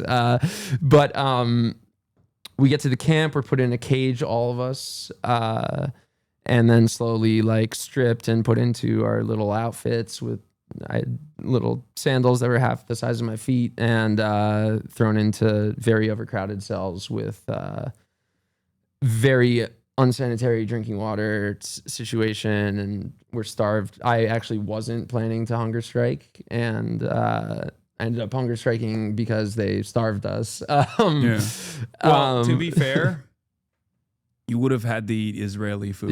Yeah. So what Israeli food? They, like, I don't know. I feel like I thought hummus was an Israeli food until like 2.5 years ago. Embarrassingly, that's my bad. But yeah, no, we got to the cell and one of the guards called me Tommy instead of my legal name, Thomas. And that's when I started to become really concerned about like me personally. Was he like had you seen the memes? He's like, you are very funny memes, but you hate Israel. Yeah, I mean, pretty much. I think memes are funny. Why do you hate the Jew? You know, they are some of the dumbest people I've ever met. And also, you know, I've never. I started to realize I was like looking pure evil in the face. Like we were in. Yeah. We're in the prison. That prison doesn't even feel like the right word. Like it, maybe internment camp, something like that. Yeah. But like we're in the prison that holds a large number of Palestinians, a large number of Palestinian children. So these are the same guards that are torturing and killing Palestinian prisoners. And from the get-go, they kind of made it clear that we were also considered subhuman animals, just like the Palestinians are considered to Israelis. So we were alarmed. But again, like, you know, I knew what I was in for the most part. Like I had been described by like Chris Smalls as a friend. Like we talked a lot before I went. Like he told me a lot about his experience. He had it extra bad in the last one. And he was like, he was worried about me. And I was like, you know, I'm half Jewish. Like I have things going for me that I feel like are going to make it kind of okay. I wasn't correct. Yeah. So like my medicine was a problem, but by the second day it became clear that they were withholding insulin from an 80-year-old man, Paddy Kelly, this old Irishman who was on the family boat with me. And you know, they were already treating us very terribly, but this is, you know, we started as a kind of combined group, the however many hundreds of us in this cell block, like yelling like insulin for room 16 over and over again in like a chant to try to get the guards' attention. And after a few hours, it did get their attention, but they were dancing to the insulin for 16 chant. And this man is going to keel over and die if he doesn't get his insulin. So, you know, we're really starting to ramp up the protests. Like I'm yelling a lot at the guards, calling them Nazis, yelling about just. I was a bit abrasive, I would say, with the Nazis, but so finally it had been 24 hours at this point of like trying to get Paddy his insulin, and they just wouldn't do it. And there was a Turkish man in my cell as well, who it was less urgent, but also needed like a diabetes, how you check your glucose levels and stuff. And he was starting to be really dizzy because he was being starved. So it was getting like critical for them. And so in my cell, a Norwegian man named Samuel, all of us decided, but he was like the leader, and he's also only got out yesterday. We were like, okay, we have to. They every hour they would come in. The IDF soldiers would come in with rifles drawn at us and yell. It was like part of the no sleep torture, sleep deprivation torture thing, like little Guantanamo Bay thing. But we decided like, okay, the next time they come into count, which by the way, I've learned Israelis are really bad at counting. It takes them a long time. But sorry, but like we decided like, okay, we're going to hold up a blanket and all hide, like the 20 of us are going to hide in the bathroom holding up the blanket and say like, we're not coming out until you give Paddy insulin. And their reaction to that was, where did they go? No, they have escaped. Like we don't know what's behind. Like I'm not going to do the Israeli accent. But they were yelling at us like, we don't know what's behind you and we're going to shoot. They were spooked. They have no object permanence. Yes, no, literally. Oh no, Itamar Ben-Gvir's gonna get so mad at us. Yeah, they've stripped us of all of our things. Like it's literally impossible that we have like a weapon or something. But they're yelling like, we have no way to know what's behind you, and we're going to start like put the lasers on our foreheads and stuff, and start counting down like 5, 4, and when they get to 3, I'm starting to like push Samuel like, dude, drop the blanket. Yeah. He's like this 6'5", like Thor built Norwegian man. And he didn't drop it until 1. And I thoroughly believe that if he held it to 0, we were all going to be shot. Like there was a clear directive of like, hold off, like try not to kill these people.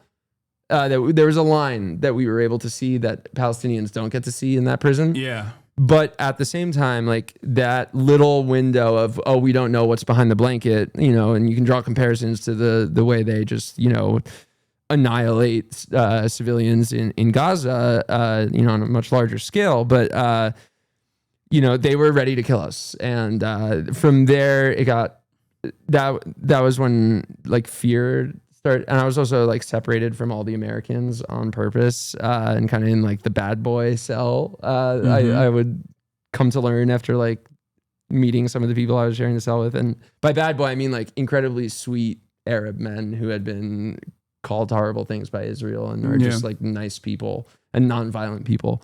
But third day, everyone starts to, like, half of the prison is emptied. Like the countries that had been supporting their citizens, like everyone starts to leave. Yeah. And we don't. And again, like I like in my kidnap message, I'm like, as an American passport holder with Jewish blood, I will likely be fine. And like it starts to settle in on me, like, I don't know if we're getting out of here. Like based on how they're treating us, what they're saying to us, we have no contact with the outside world, no lawyers, no anything. You know, I'm just yelling at them like, I need a Nazi lawyer, I need a Nazi doctor. Your closest American like representative happens to be Mike Huckabee. Yeah, no. And your senators are massive AIPAC stooges, our senators. Yep. So I don't think they made any statements. Nothing. We got to meet. Ro Khanna was the first to come out and immediately demand the return of the American citizens. Yeah. And I mean, even like after the second day, it became clear to me that like I talked about this as well. Like I think they were trying to punish you guys. Oh yeah, it was like the American government was like, "Fuck you!" Like, well, how dare you do this? We met. I think David told you when you had him on, but we got a 20-minute visit with the U.S. Embassy, not Huckabee. We thought it might be Huckabee. It was just like it was these three people who just basically told us like, "Hey, we're so sorry you're here. We actually can't get you water." Like every other country was like bringing like water, and like I think the Greek government brought cigarettes and cake for their people. Like sorry, we can't get you water. As you know, the U.S. doesn't have any jurisdiction over Israeli authorities, and we all just start fucking laughing. Like, are you kidding me? Yeah, we have no jurisdiction except, it was like the most outrageous thing. We pay for the guns that they're like pointing at you. Well, yeah, that was something I started like on that day. I started yelling at the guards like our taxes bought your fucking shirt. Yeah. But from there we knew we were abandoned by the U.S. They let us fill out this little form, and I think it got out that like someone hurt my back. But like the actual form, what I wrote on the form is like, we're being tortured. Like, please help us. Like, some people are gonna die. And that wasn't like, I can't believe it, but that was not hyperbole. It was like, you know, we're not sure what's going to happen. And by that evening, like, again, I was separated from all the Americans, which like by a country thing is very stressful because I was sharing a cell with Turkish, Tunisian, and one Norwegian man. So I didn't really have contact with Americans besides yelling out of my cell like, "Yo, David, you still here?" Because I was so nervous he was going to get let out. Oh, yeah. You thought like the rest of the Americans were going to get let out. And they're gonna leave so you like in there. once every 6 hours I'd yelled at his cell. He'd confirm he's still there. And then we'd like have a little, I'm like, dude, are we like not getting out? And, you know, that's when it started to build. Again, like I'm going to refer to David as the more rational minded person. In my head, I started to think like, we're going to be political prisoners. Maybe I'm freaking out a little too much, but it's starting to feel like we're going to be long-term political prisoners. Yeah. And, you know, I kind of like yelled that to David over the loud music of the October 7th video that was playing over and over again for days. Oh, you didn't mention that. Yeah, I forgot about that. Wait, was it the secret one that they don't show anybody? No, it was one that I had watched on October 8th. Because the secret one, I think Owen Jones is like the only Western reporter that I know of that has like maybe seen the secret one, but I suspect that there's a lot in that they just like put together from like other conflicts. Like a lot of the videos that were floating around on October 7 and onward that were from like Syria or or numerous other places that they were like that they had cut together to be like, this is what Hamas is doing. Oh yeah, and like a 5-minute clip of the burned bodies in those cars that were. I don't think gunfire really burns bodies like that, but that's a whole nother conversation. But it would also take the guards about 35 minutes to set up the TV. They had it took 7 guards to set up and they were so proud of it. And like they would, especially David and I would be like, look, watch this part. And like, yeah, we fucking have watched it for days. But anyway, David from his cell like confirmed the same fear that I had, like that he had the same fear. Like we're going to be in here for months or years. Because at this point the prison is 10% filled. Like almost everyone has gone home. So, and we're starving, we're thirsty. I haven't been let out, in days besides that one little walk to the embassy and back. Like we were tracking the time, by sunlight. And I was losing track. Like I kept asking people like, how many days have we been in here again? And I might be even getting the days wrong as I like recount this.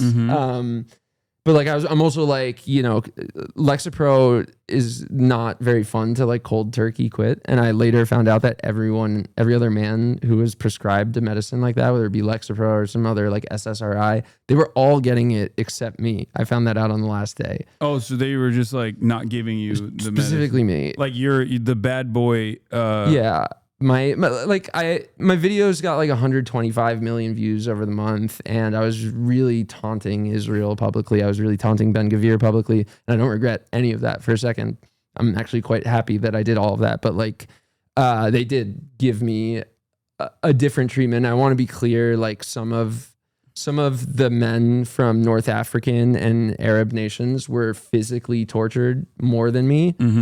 But it was clear they had like this psychological directive to fuck with me, and it was working. Like they did by like day 4 crack me. I was a bit feral by then. Like I was really yelling at the guards and like confronting them. I spit on one of the guards. He didn't like that, and then I gaslit his coworker Nazis that. I was like, I didn't. He's pointing at me like he spit on me, and I'm like, no, I fucking didn't. Go watch the tape. If they do go back and watch the tape now that I'm here, I did it. I did actually spit and landed it. It sounds comical how stupid these guys are. They're the dumbest. They're simultaneously the most evil and the dumbest people I've ever met in my life. So like there was a level of pity that I felt for a few of them. But it wasn't like, I met hundreds of these people. It wasn't like there was like one nice guy walking around like, hey, sorry about this. Like everyone here is crazy. Like they were all loving it. In fact, like I think this was the most fun they had in a while. Because as they would tell us, like they all believe that every baby and any photo of a child in Gaza is AI, but then also in a contradictory fashion, they also believe that every child in Gaza is a future terrorist who should be killed. It's like, you should pick one or the other. Like you can run with your bullshit. That's funny because like look, with your Jewish upbringing, I'm sure you've encountered Nazis who say the exact same thing about the Holocaust, where they'll be like, the Holocaust was fake, but also it's good that it happened and more of it should have happened. But it's also fake. And it's the exact same like fascist dynamic that you hear from people who are pro-Israel, who will be like, it's not a genocide, but also the Nakba wasn't real, but also we are going to do another Nakba. And it's really good because you deserve the Nakba because you're all terrorists who would then do a genocide on us potentially. It's great to read Hebrew tweets from like Israeli politicians because it's always like a kind of decoded version of the bullshit that they've spat at the West. And so they were doing that with the flotilla. They do that with Palestinians for not just the past 2 years, but since 1948. And we got to experience some of that hell, just a taste of it. And someone asked how many times they show him the October 7 footage in prison.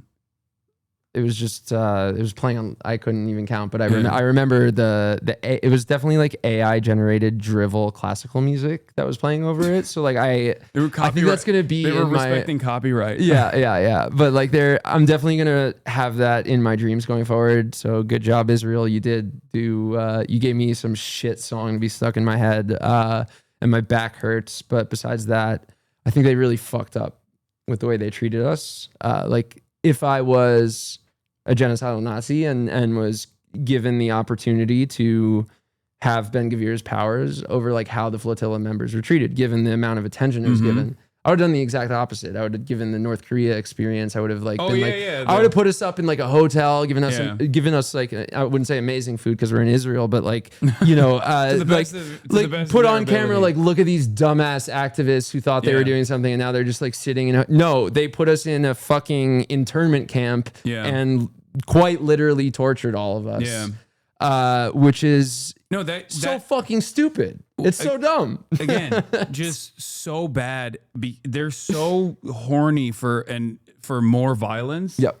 That they like get in their own way, which has played a big role in how so many people have actually become anti-Israel over these last 2 years, in spite of, I would say, American mainstream media and Western mainstream media being totally on board with virtually everything that Israel has done and has like always tried to contextualize Israeli violence as like appropriate, and yet they've still gotten their own way, because like even the slightest pushback or the slightest questions that are asked on like Sky News or BBC or The Guardian is met with like sheer arrogance, like endless amounts of arrogance, like how dare you ask me this question, like this is incredible. And I think that played a big role in opening up a lot of people's eyes to the way that Israel operates. Like on top of the bravery of the Palestinians and their steadfastness in showcasing their own this Holocaust that was happening to them in real time, that played a role in people recognizing the violence. But then I think even adults that mostly consume mainstream resources were like, I've seen some of these like images. Yeah, which who I love. I've seen some of these images, and it's really bad. But then I see, these guys who are yelling in the most entitled, most arrogant fashion, and it's like, why? They're their own worst enemies in terms of like doing branding and PR. Yeah, and like you said, like I grew up Zionist. I honestly after October 7th, I made a statement. It's very embarrassing, but I made a statement about October 7th that was reposted by @Israel, like on their government accounts. I was about to say that, like, I think it's really important for you to like explain this for members in this community as well, and in general, because like that's like your growth in this regard is very important. Like you went from someone who was making a pro-Israel statement on October 7th to literally going through the illegal blockade and being tortured in Israeli prison over the course of 2 years. Went through the whole you went through the full spectrum. There's two groups of people that I would give the most credit to. First would be Palestinians, both in Gaza and Palestinians who were friends of mine, like even before October 7th, who were like extremely patient with my dumbass brainwashing, but also just Palestinians in Gaza who showed me like, Motaz is now a friend of mine. And at one point I was told I couldn't like trust his photos. And I didn't ever really believe that. Like I wasn't like a staunch Israel supporter, but I was just like, I was following like the Bernie Sanders line of like, hey everyone, like this war is pretty terrible. And what about that Netanyahu guy? I didn't realize at the time like how fucking harmful that was with my big platform and also my ability. Like I've raised the most money, crowdfunded the most money of anyone on social media ever. Yeah. And I wasn't doing that for Palestine for like a year, and it started a year and a half. And it started really eat me up because over the following year, the second group of people that I owe the most thanks to for helping change my mind are Israelis and Zionists. Yeah. See, like, because I'm not an idiot. I was brainwashed because of my upbringing, but I am also like someone who's covered like the Ukraine war, the Taliban takeover in Afghanistan. Like I am experienced in like horrible situations, and I was slowly seeing like, wow, this is like not like those things at all. Like they're just literally slaughtering children. And then anytime I would be so scared every time I made like a post that was like, Bernie Sanders says there may be like war crimes happening in Gaza. And, you know, even on those milquetoast statements I'd put out, I would get messages like from longtime Zionist followers, like, hey, Tommy, like, I don't think you understand, but like this post is like the reason that Jews get murdered all around the world. And I'm like, what the fuck are you talking about? It's like, no, your statements is the reason why anti-Semitism is exploding. And so by this year, like after the election, it was a real wake up call when Trump won. And I started to really get intense. Like I did know summer of last year that it was a genocide. It was a mixture of like cowardice and also like a wrong belief. Like I kind of followed the Democrat line of like, let's just shut up about it until after the election, try to beat Trump, which in hindsight, moronic, harmful, but like I didn't know any better. But then after Harris lost, I was like, first of all, ashamed of my work. And then like I took a couple months off and I came back and I was like, I have to start doing things about the genocide. Like I have the power to directly help children. And then I did. I raised $2 million for the PCRF, or 2.2 million, something like that. $1 million of which went to feeding mothers and children in Gaza, and $1 million of which has gone to surgeries for evacuated children who are like amputees. And I'm actually going to Jordan and Egypt in a month with the PCRF to meet some of those children. Oh, that's dope. Yeah, and then so, you know, as I'm doing this, like I'm getting blamed when Israelis are killed. I'll get the messages by the thousand. Like I started becoming a real Zionist on social media. I started to really like fixate on me because I was like the guy with the Jewish background who was like, I was so fucking wrong. Like I'm sorry, guys. I did not realize, because that's another thing that I didn't mention. I do think it takes a lot to like say publicly as a public figure to say that you were wrong on something like this. Obviously, like the thing that you were wrong on is incredibly consequential, but like even then, most people don't do that. Yeah, and you know, I've seen, I hope this doesn't sound like me patting myself on the back, but I have seen like some like blue MAGA Democrat influencers like start to post about the genocide, and then in a way where they're kind of like pretending like they've always done it. And for me, it was like, there's no way I'm just gonna like ease this stuff in and be like, oh yeah, I was like, that's not helpful. Like people remember, I was unfollowed by plenty of pro-Palestinian people and Palestinian people who had loved me until 2023 and were like, oh my God, like he just doesn't get it at all. Like they knew me as someone who helps, like even in the Middle East. Yeah. And so like I said I was really fucking wrong, and I'm so sorry. And like I noticed as I ran with that and telling my audience and the other people watching like how wrong I was, why I felt I was wrong, the things that made me change my mind. Like I noticed myself for a few months, like just via direct messages. Like I honestly think I changed tens of thousands of minds. And it is that 100%. That's why I've always tried to explain to my audience how important it is to be open-minded to people who are going through that change. Obviously, some people I'm a good example. I watched your shit and I thought you were like, I had been a fan. Did you think I was being anti-Semitic? Yes. I thought Hasan here was problematic. Yeah, because he told me that, and I mean, I give you mad props for that. Even we were at the ICE protest, and you came up to me and you were like, dude, I think it was on camera, but you were like, dude, I've been a fan for years, and then after October 7, I thought you were being anti-Semitic. But again, that's why it's very important for, I think, people in my community, people all around, to be much more understanding, and recognize like what people's like initial perspective is. Because when you're inundated with this kind of propaganda, it's very difficult to shake yourself out of it. Yeah. Especially if you are in a Jewish community in particular, but even if you're not, like, this is just, there is a lot of financial investment that Israel and Zionist groups have put into making this be the normative position, making the pro-Israel position be the only position that is ever spoken about, if spoken about at all. And so that's why I think it's great for you to walk people through your journey and like reflection and changing your mind and be open about that as well. Because I think rehabilitation, unfortunately, is oftentimes lost in this conversation. There are a lot of people who are very progressive, very open-minded, and they never really consider like systemic factors and the social conditioning that plays a major role in why people believe the things that they do. And I think it's great to be able to overcome that. It takes a lot.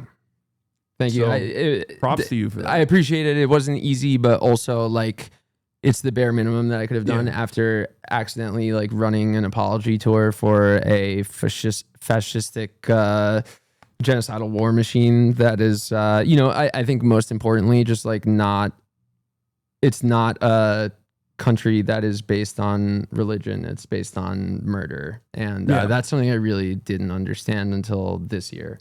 And I owe a lot of credit to like some of my Palestinian friends, some of them who are activists like Alana Hadid and Janan Matari. I have to give, like, I basically contacted them when I knew I was, and I was like, Alana had been a friend for many years, and I was just like, I need help. Like, I know that I'm wrong now, but like, I still like had this, like, oh, I mean, Israel there must have been like a reason for the Nakba. Like, it must have been the Holocaust. And then like, the more that I learned, the more that I read and watched and talked to smart Palestinian people, like the more that I realized that it was never about that. At all. So that was the biggest wake up call, is that like, you know, nothing began on October 7th. It was just, it gave them a good excuse to kill Palestinians faster. And on that note, faster than they normally do. And like, I'm just getting back onto the internet like today, and I saw on one of the like more blue MAGA type liberal pages that I've worked with in the past, like they posted a video today of Netanyahu being booed by an Israeli crowd, and like the implication of that video is like, look, like the Israelis hate Netanyahu, and it's like, no, like yes, they do, a lot of them do. But all those people booing are not booing like you are doing your genocide and ethnic cleansing the Palestinian people. They're like, you didn't get our hostages back fast enough, and you killed you started killing Palestinians like a little too fast for our liking. And they're still waving Israeli flags, you know. Exactly. You're making us. Some people have finally come to the recognition that they're looking really bad, which is why I've always pushed for the importance of like academic and cultural boycotts on top of everything else, because like this is exactly what happened in apartheid South Africa as well. Like the white Afrikaners didn't actually come to the conclusion that this structure was unjust and violent. They realized that it was unsustainable because the rest of the world was looking at them like they're barbaric monsters, and therefore they were like, well, we still want to be like a Western adjacent nation, so we probably have to stop this practice. And I think that's really, really important for people in the West to make sure that these demands continue, because if Israelis are not going to change the dynamic of being almost entirely in support of this genocide, is like, you know, the latest polls always have shown like the Jewish Israeli population's approval for what's going on is around like 80%. It's insane, right? And I remember this one poll from like 2 months ago that I posted on my page, and I had translated it from Hebrew, and like I was like, I had to like run it by some like semi-Zionist people to be like, is this, like journalists, like, is this accurate? And it was that 82% of Israelis are, quote, unbothered by photos and videos of starving children. Like, not that they think it's AI, but that they're just like, they know, you know October they know 7th, what's going hostages. on. They know what's going on, and they don't care about it. Like,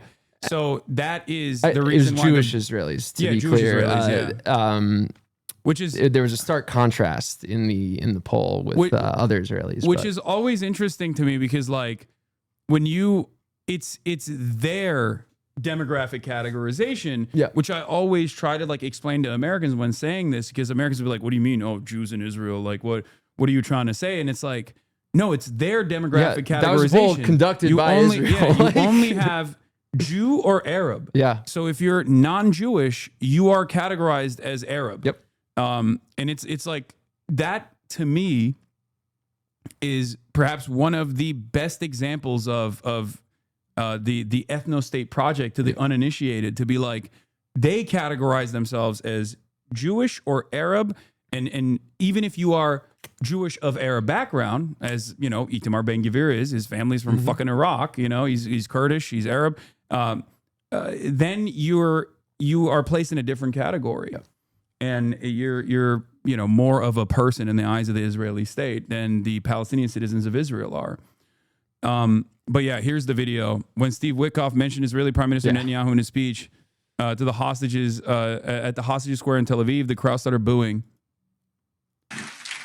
To Prime Minister Benjamin Netanyahu. It's always nice to see Kushner's face. Oh.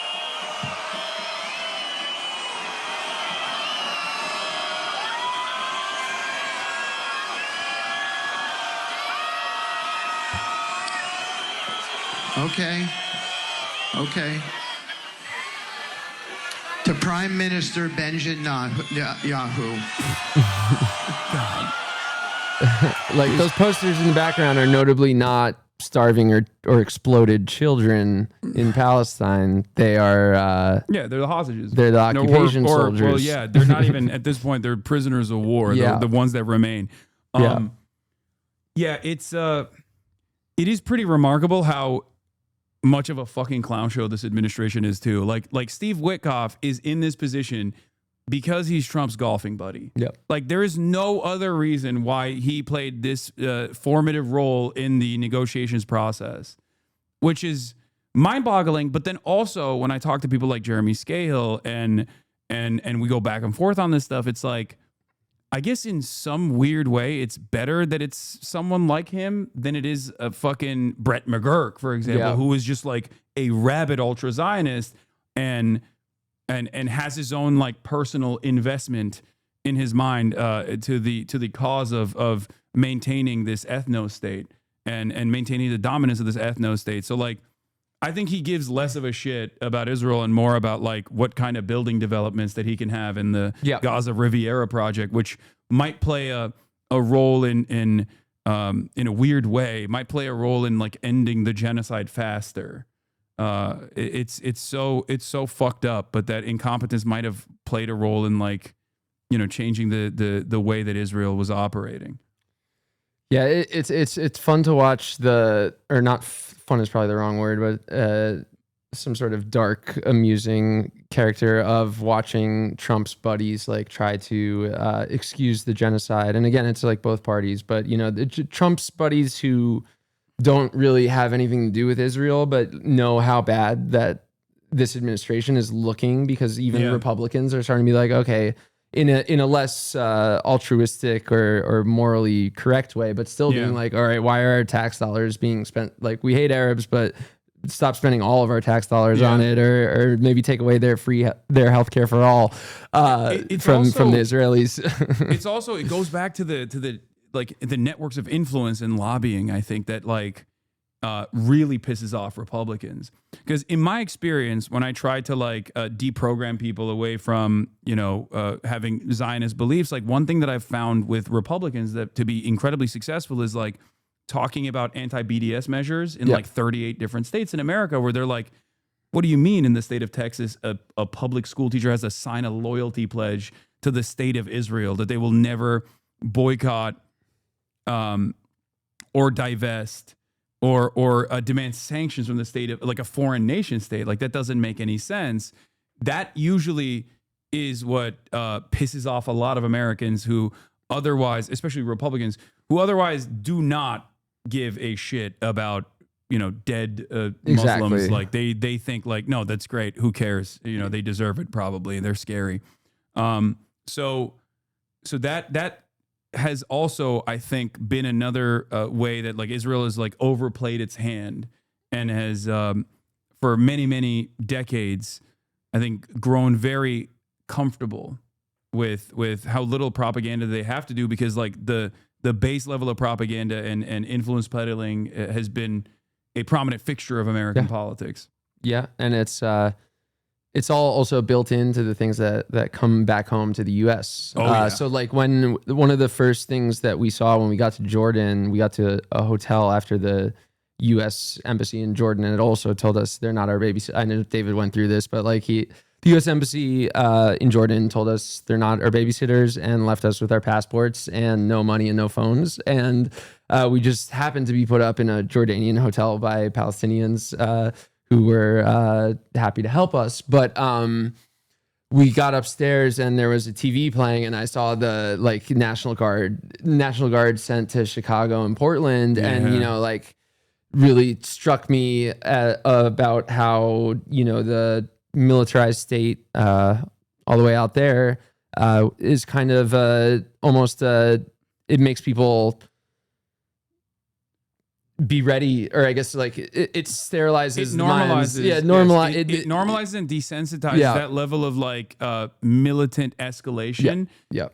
Amy Cesar and Foucault has also talked about this. Imperialism is fascism turned, or fascism is imperialism turned inward, or the boomerang of colonialism and imperialism.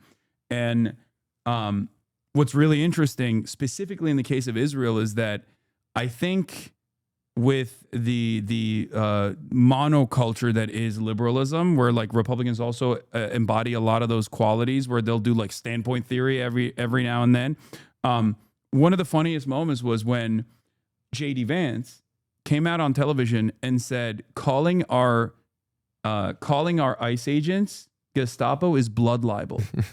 That's what he said. And I just don't think that that's like good propaganda. I don't think American Republicans especially are going to be like, what the fuck? Honestly, I think the phrase blood libel in a similar way as anti-Semitism has just become so ridiculous. I mean, I have that word said to me 1,000 times a day when I'm covering Palestinian children being slaughtered, and it's like I'll be told that something's blood libel when I post a video of a child's intestines spilling out and like gasping for breath. And like, what's blood libel? I'm just posting the video that the doctor in Gaza filmed. Which of course has the secondary capacity to just like undermine the historic significance of the term when it was valid and used in a valid fashion. One of the funniest encounters I had with the blood libel term was, I think it was Ben Shapiro, who many years ago during the Black Lives Matter protests, when I talked about like the practice of kettling and corralling protesters, was initially the American police departments were trained by the IDF in the aftermath of 9/11. All the local police departments literally got counterterrorism training from the Israeli occupational forces, and Ben Shapiro said it was blood libel for me to say that.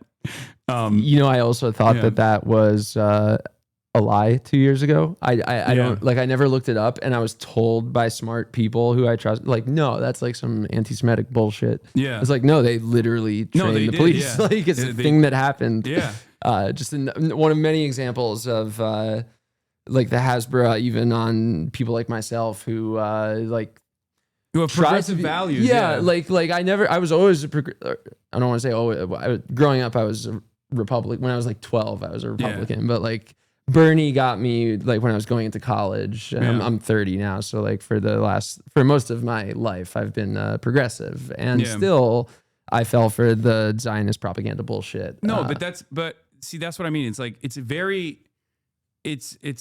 sophisticated. The networks of influence are very sophisticated in the sense that like for the progressive circles, like there is a carve out, progressive except for Palestine, and that was.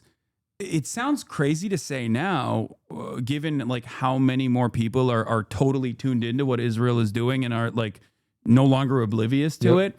But for the longest time in progressive circles and leftist circles and socialist circles, like there was always the notion of progressive except for Palestine. And that's precisely the reason why, like, even American leftists would be like, well, Jeremy Corbyn, like, I don't know, isn't that guy a scary anti-Semite? And it's like, no, he's not. He's just saying the truth about Israel being an apartheid state. Yep. And now I think this generation onward will be confused when hearing that. Like, will be confused when they hear progressives who were pro-Israel. They'll be like, "What the fuck do you mean?" I have a good example of that. Your friend, I think you're friends with Nathan Robinson. He was on your podcast a few weeks ago. He runs Current Affairs magazine. Like, I was introduced to him 2 years ago, like by a Zionist friend, and like the intro is like, Nathan's this brilliant guy who has great politics, but like he's a little kooky when it comes to Israel. And you know, it turns out that like Nathan is like spot on about Israel, and I wish I had been reading his articles and listening to him more then. But I sent him a funny message a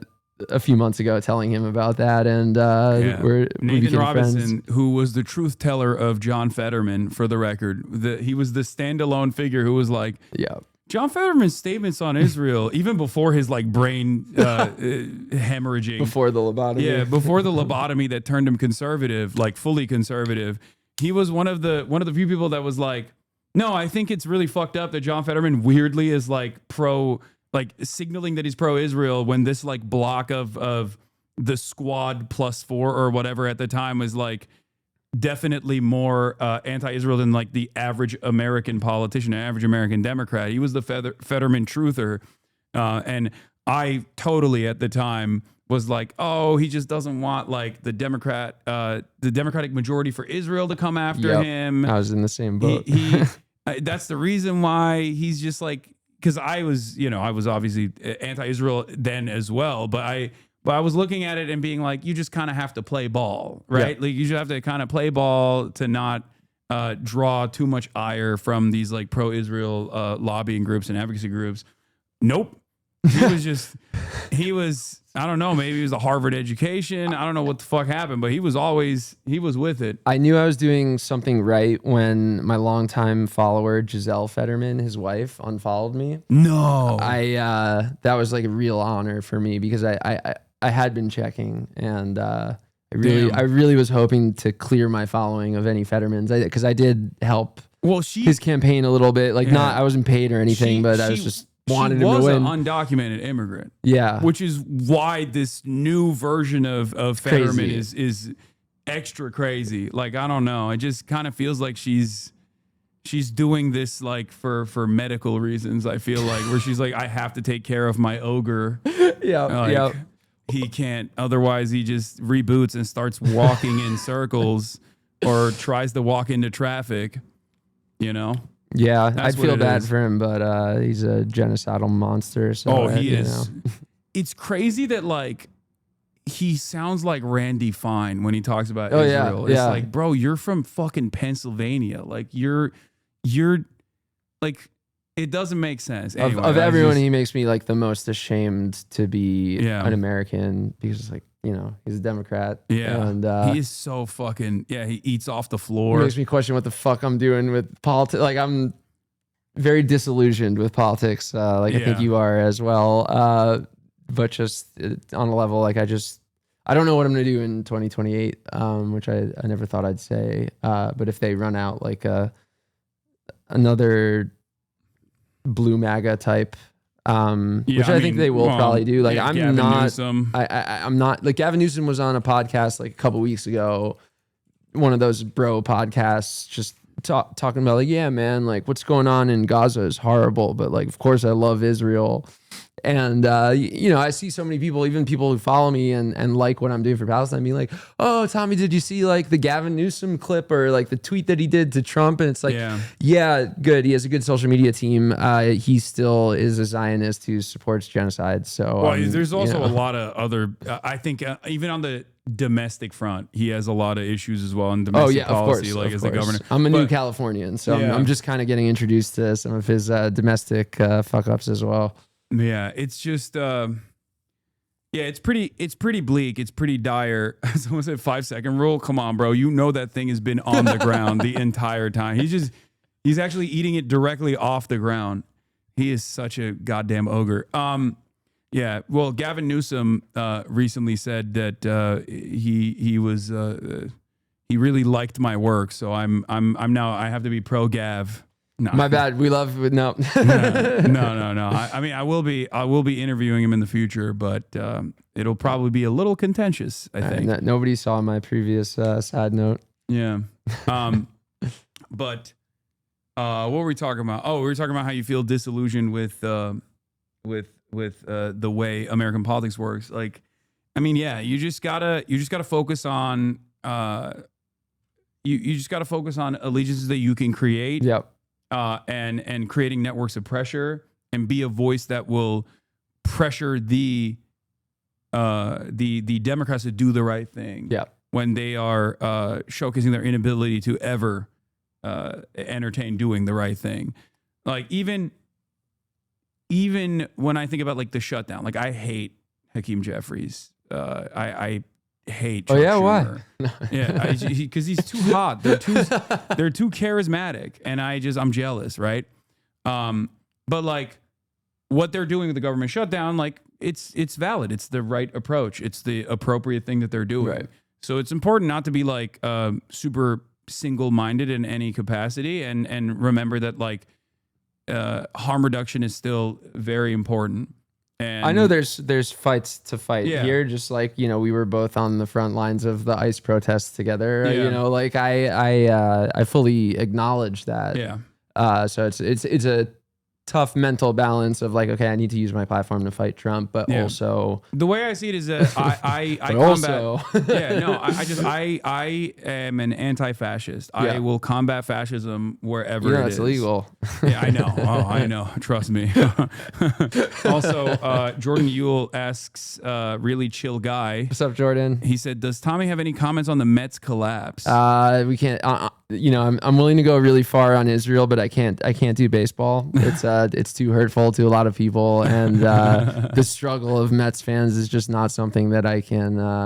As a Mets fan myself, From what I've seen, it doesn't feel right. You can always say at least they didn't do like a Charlie Kirk memorial.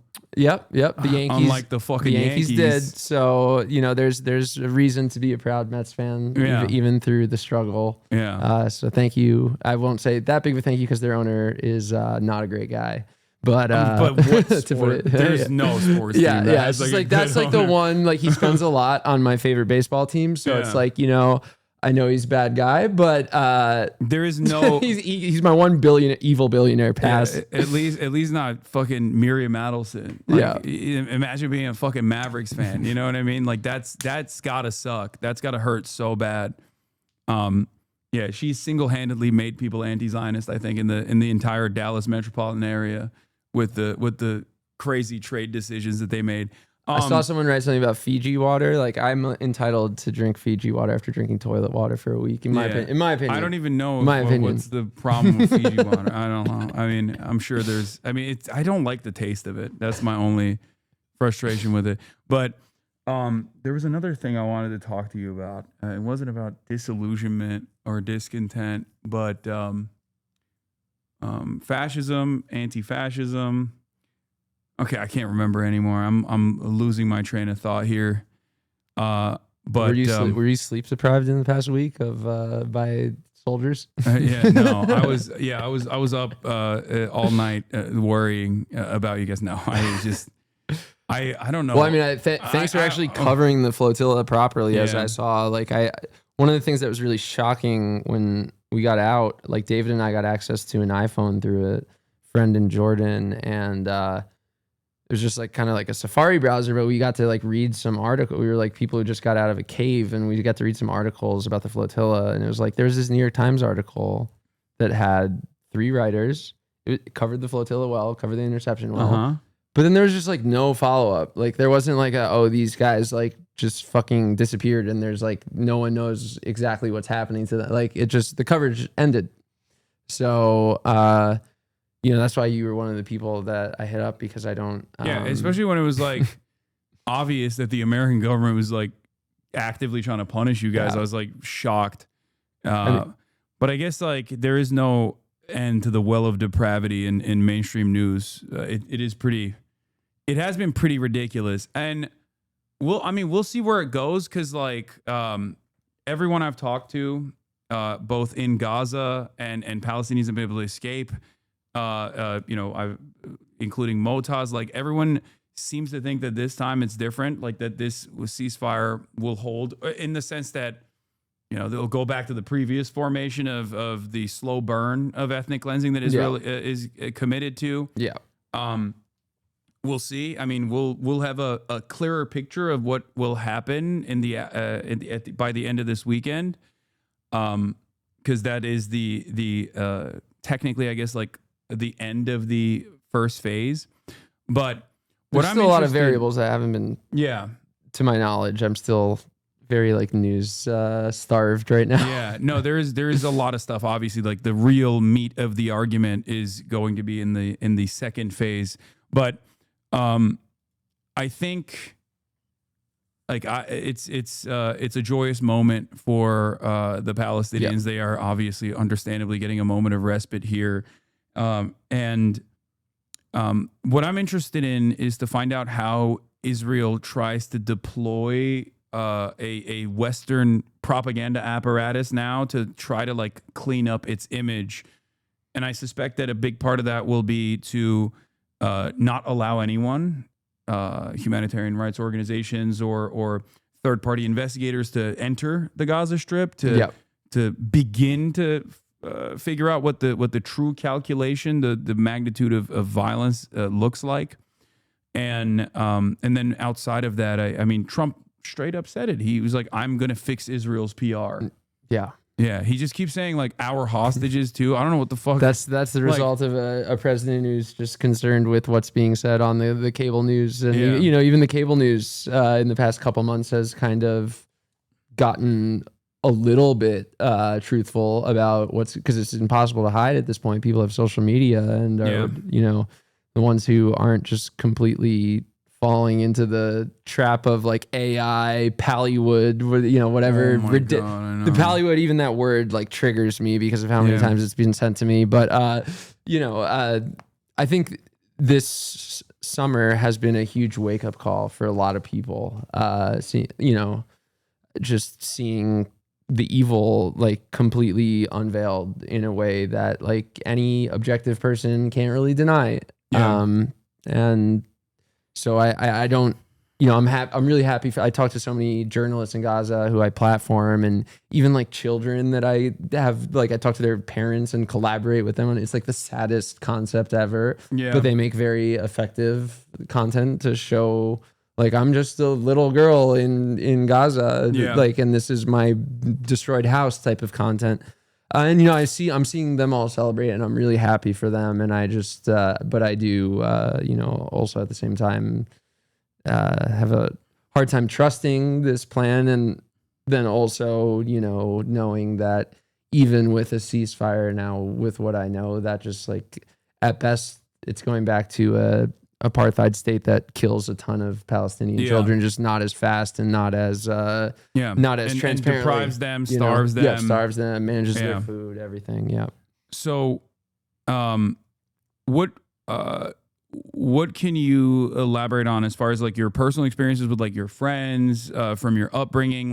Do they share similar perspectives, or did they outcast you? Because one of the things that when I went to the encampments, glad you asked. The student encampments at UCLA, a lot of Jewish anti-Zionist students on campus came up to me at the encampments, and they said that they felt a lot of isolation, that all of a sudden this sense of community was taken away from them, because they were we wanted to go to Hillel or the Chabad, and it was they were you're either full-blown unconditionally pro-Israel or you're not with us. You need to get the fuck out of here. And I feel that's it's almost Mormon style, where there's this outcasting of I committed social suicide by doing what I've done, to the point that friends' parents were writing publicly you're not welcome back in Bergen County, New Jersey, and I've been uninvited from weddings. I got uninvited from a wedding that is a longtime friend from childhood, But, you know, another guest at that wedding is going to be Rabbi Shmuley Botich, one of the, who I unfortunately I've had the displeasure of knowing for a lot of my life. No way. And like you knew Rabbi Shmuley? I have unfortunately had Shabbat dinner at Rabbi Shmuley's house. Wait, make sure you don't show anything on your phone. Forget what we're, you know what? I'll just, from memory, the text is like, you know, there have been some concerns about you coming to the wedding. That's crazy. From guests at the wedding. They chose Rabbi Shmuley's daughter, Hannah, and I'll say her name because she there's a reason been publicly writing that I'm like the a one vile that sells the dildos. Yeah, so she in 2020 tried to hire me to be like the social media guy for her kosher dildo company that she runs with her father. And, you know, even then when I was like proud of my Jewish background and didn't think of Israel as like the evil that it is now, I was like, you know what? I think the kosher dildo thing is like a little weird for me. And I was like really desperate for money. And so I considered it. But I was so like the whole thing. You dodged a bullet with that one. Oh God, thank you. Like thank God I don't have to say like, yeah, dude, I ran the social media for a year and a half. Because it's like embarrassing more than anything else. Yeah. It's not even like. No, I'm embarrassed like on their behalf, even though I think they're monsters. Like Shmuley, I think is one of the most rabid Nazis in the entire world. Oh yeah. Like so, what's really funny? My funny Shmuley story is that I know from people that I know that have like, you know, unfortunately had to debate Rabbi Shmuley when they sometimes go to like, you know, they'll host like events, right, at the Holocaust Memorial Foundation or whatever to like bring an appropriate anti-Zionist guest that's like maybe not as radical as someone as myself, and they'll like Zionists who are there as the representative of the pro-Israel position will go up to them and be like, I'm so sorry you have to deal with Rabbi Shmuley. Like even people who are pro-Israel recognize that Rabbi Shmuley is a burden for the cause. Yes. And you know what? I'm honestly, as much as I love the person, or I have a very his like long familial history with this person who uninvited me from the wedding, like honestly kind of agree. Like, I don't think I could have been in the same room as that monster without disrupting the wedding. Yeah. So like, I honestly, like, I think they made the right decision, but for the wrong reasons. And I honestly didn't, I was having my doubts about going to the wedding myself, knowing that he would be there. But just one little Shmuley story. There's a chance that Quentin Quarantino would not exist without him, because in February 2020, I was at an event at his penthouse in Manhattan. It was like a memorial event, but I was like walking around his apartment. Like, I knew him as a maniac. Like, I was walking around his apartment that's like decorated in like news headlines from Israel about like him fighting like Ilhan Omar and shit. And at some point, like, my back just fucking locked. Like, I just like, it got like, I from just like bending over and like looking at all of his weird like self-promoting memorabilia. And I hurt my back so much that I was like, I need to go to the fucking hospital. And I like walked out of this memorial service and went to the closest, like, I Ubered to a New York hospital. Like, I was like, I can't move. Fuck? And I was in the emergency room just for the night. And then I got like what I later found out was like a really, really like early case of COVID from that hospital. Like, I was in a hospital with sick people, and 4 days later I was back in a hospital with like insane illness. Yeah. Rabbi Shmuley, so thank you, Shmuley. You deserve a little credit for helping me raise $2 million for Palestine and change Jewish Zionist mind. And I think, you know, outside of me as well, Shmuley probably has had that impact on some Jewish Zionists as well, just because of how disgusting he is. Don't think I'm going to be invited to another Shabbat dinner after that rant. But Megaphonic says, I've mentioned this before, but I've encountered rabbis, cantors who refuse to officiate Jewish weddings if both of the couples aren't Israel supporters. A 4,000-year-old religion reduced to a litmus test over a 78-year-old political ethno-state. Yeah, I mean, it's basically like, there are a lot of secular Jews in America, and they appreciate the community from what I've seen. They appreciate the community, the sense of like purpose, and they don't obviously like keep kosher or anything. They do, you know, Yom Kippur, stuff like that, right? They don't always go the full length as like conservative or Orthodox Jews do. But for a lot of those people, I think it's Zionism has been almost like a perfect way to Zionism has been a perfect way for them to like substitute like the religious side and instead turn it into like this national project so that they can, you know, they can present it as this like beacon of prosperity in this desert landscape surrounded by scary Muslims, right? Yep. You know, I applied to go on Birthright in college because I just knew it as this fun trip where you went and got drunk and traveled around what I thought was like a cool place, like Tel Aviv and stuff.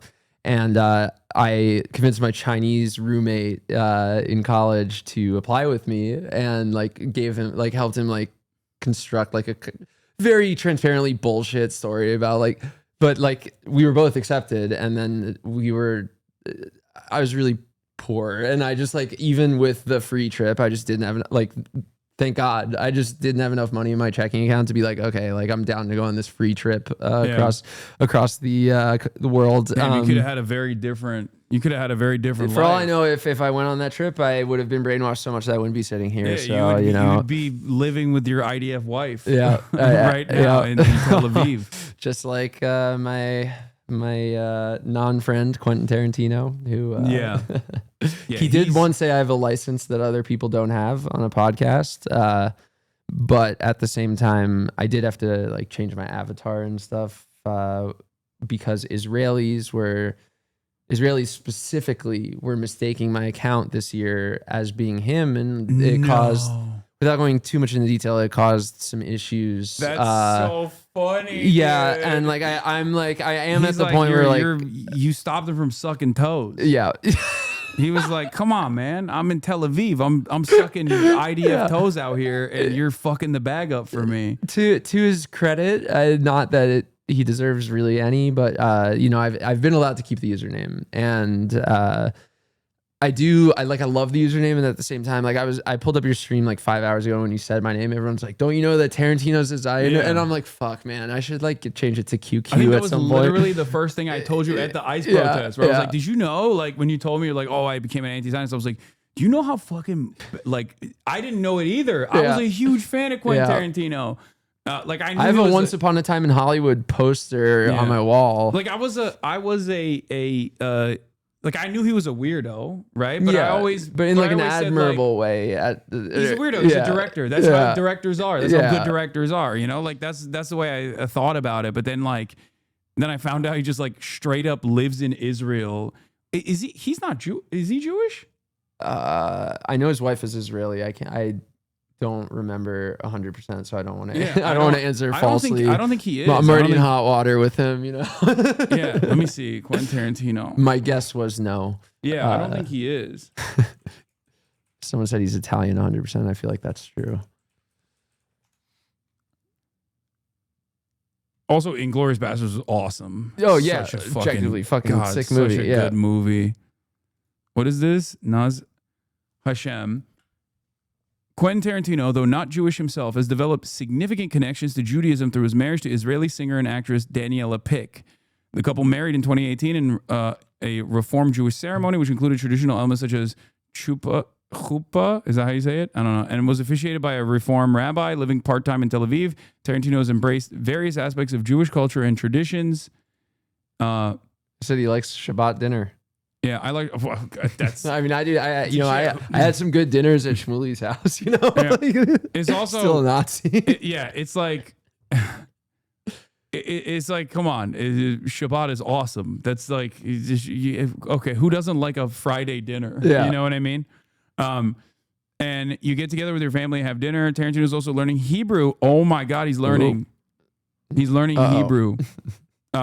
To better connect with his family and surroundings, he has mentioned that he watches Hebrew children's shows with his son to improve his language skills. In recognition of his ties to Israel and cinematic achievements, Tarantino received the honorary degree from the Hebrew University of Jerusalem in 2022.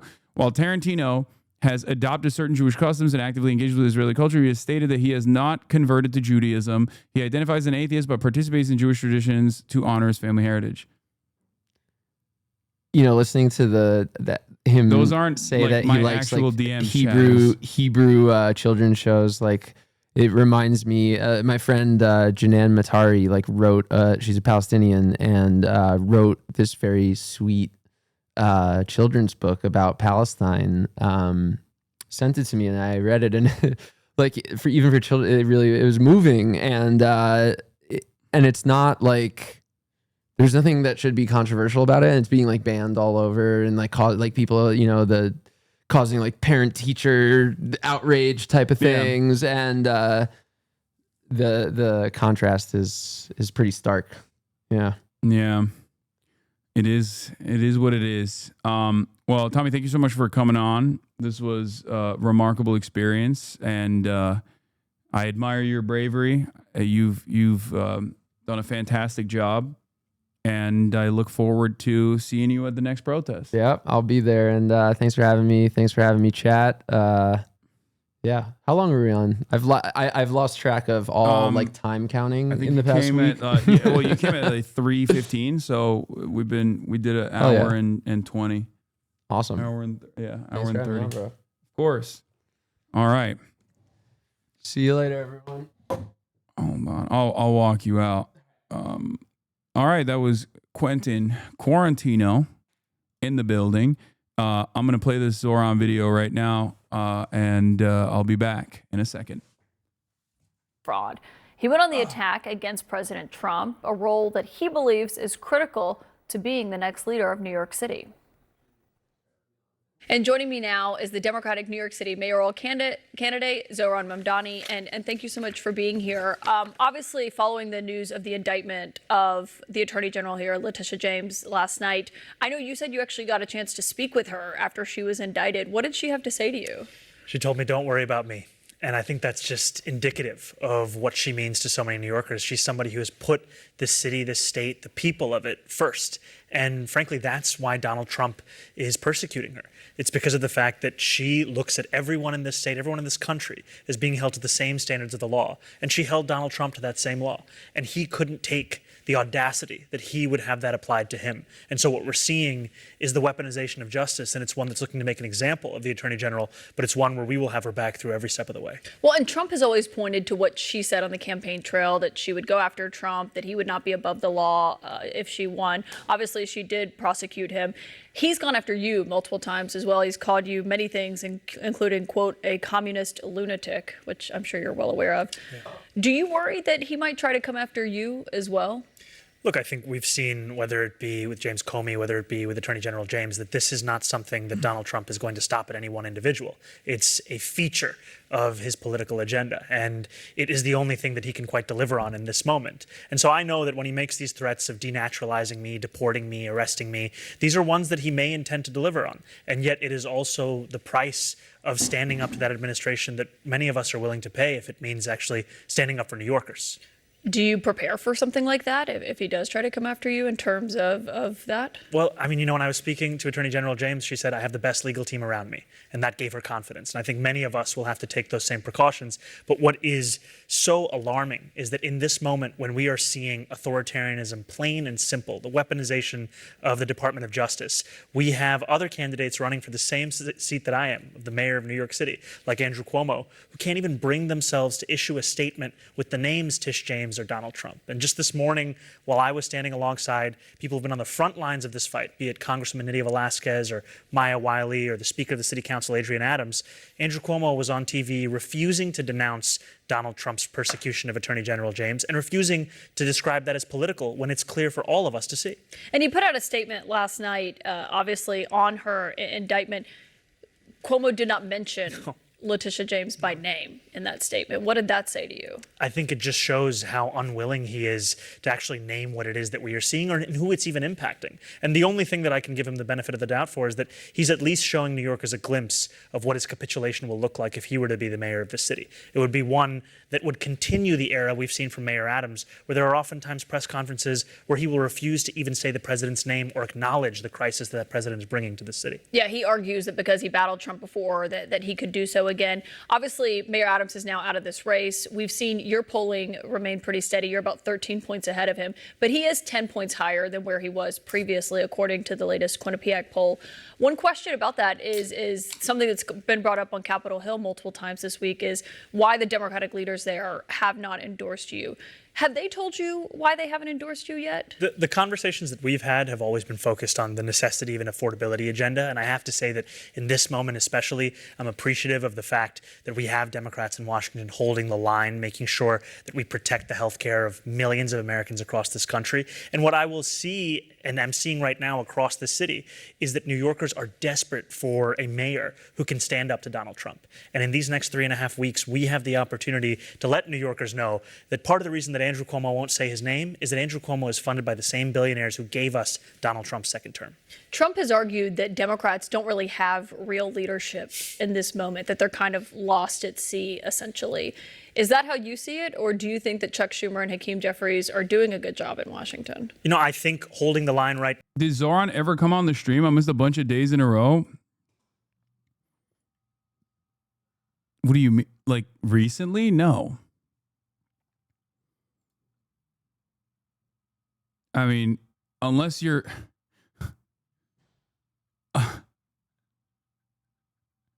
chatter is tuning in from prior to the primary. Chatter missed not a couple days in a row.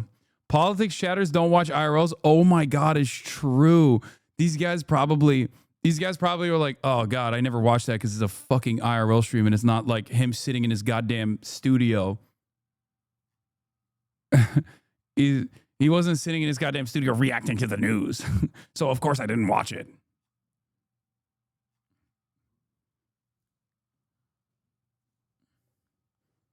He's just caught on rewind.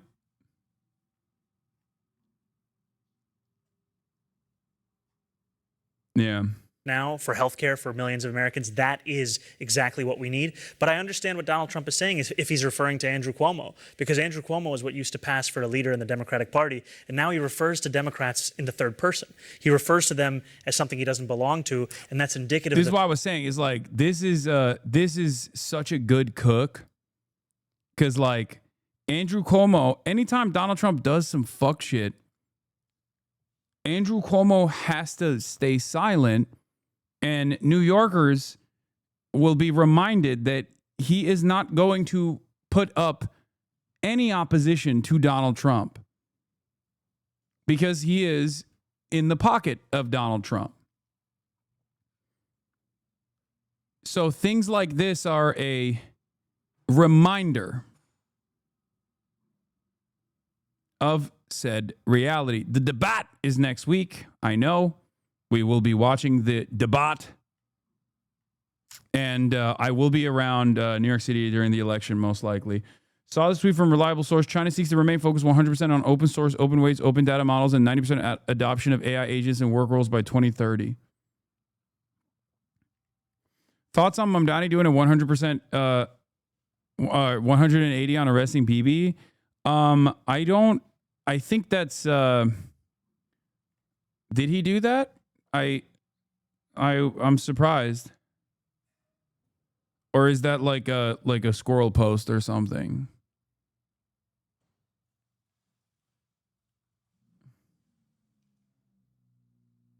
Oh, here comes the copium. No, I don't have any fucking copium. I don't.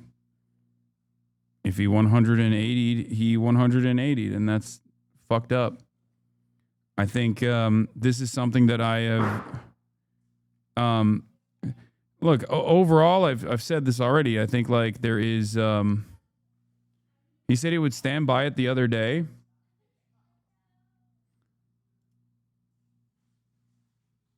He literally asked about it. No copium chatter.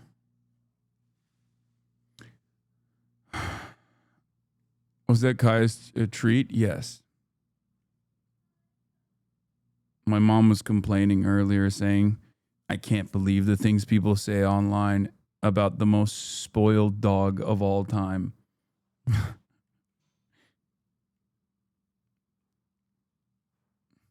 He was asked in an interview the other day and said yes, he would still arrest him.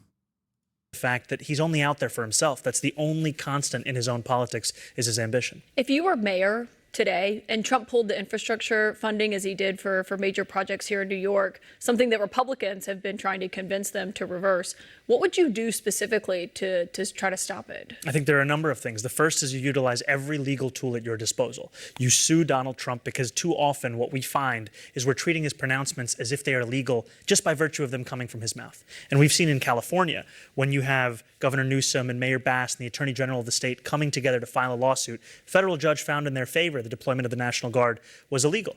The Attorney General there estimates that for every dollar they spent on legal fees, they recovered more than $30,000 in what would have otherwise been lost federal funding. And we've seen, whether it be Pritzker in Illinois, Governor Hochul here in New York, there is the means by which to fight back through the legal tools. And also, we have to actually make the case in public. I don't think I've heard our mayor right now say all that much about the $18 billion in infrastructure funding, or from Andrew Cuomo for that matter. But what I will say is that it jeopardizes the promise we made to people in Harlem decades ago. The subway station would actually be built on 125th Street, would extend the 2nd Avenue line, and the people who are using the most used rail travel in the country. Do you think the governor has made that case forcefully enough? I think the governor has been making a good case, and I think the governor has shown that there is a way to beat Donald Trump, and the way is to actually fight back. Because we used to hear Donald Trump talk a lot about congestion pricing. He doesn't do it anymore. And part of that is because the governor actually stood up and said no. What we would see if former Governor Cuomo was the mayor is he would accept the terms of the agreement right when Donald Trump made them. President Trump is going to the Middle East this weekend. Obviously, there is now a ceasefire in place. The IDF troops are pulling back. People are returning to Gaza. Do you believe the president deserves credit for brokering this ceasefire? You know, I'll say that the news of a ceasefire leaves me with hope, the images of children celebrating, and I pray that it is lasting. I pray that it delivers peace. And I think that the question of praise should come in the enforcement of this ceasefire, because what this agreement can never do is erase what the last few years of tragedy have been for so many, whether it be Hamas's horrific war crime of October 7th or the Israeli government's genocide of Palestinians since.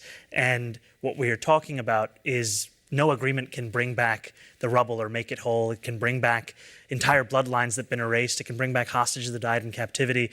And so we continue to both mourn and remember what has occurred and hope that the future will look far different than it. So at what point would you decide that he does deserve credit for it? If the genocide ends, then I think that's something worthy to be praised. And if the hostages are returned, those things together have to be done in tandem. So you think maybe in a week after you see if the hostages are returned, the fighting is continued to have ceased, that then maybe at that point you would give him credit for this? I think if it sustains, yes. And the fact of the matter is that the hostage families themselves. Chat, isn't that bad of a take? Why y'all mad? Chatters are mad for understandable reasons, because he's presenting a blanket symmetry between Israel's actions and October 7 or Hamas. And it's something that he, if he wasn't running for office, this is not something that he would have done. It's just because it's just not, there is no, it's incorrect. There is no symmetry. He is burnifying in real time, it seems. And I think it's unnecessary.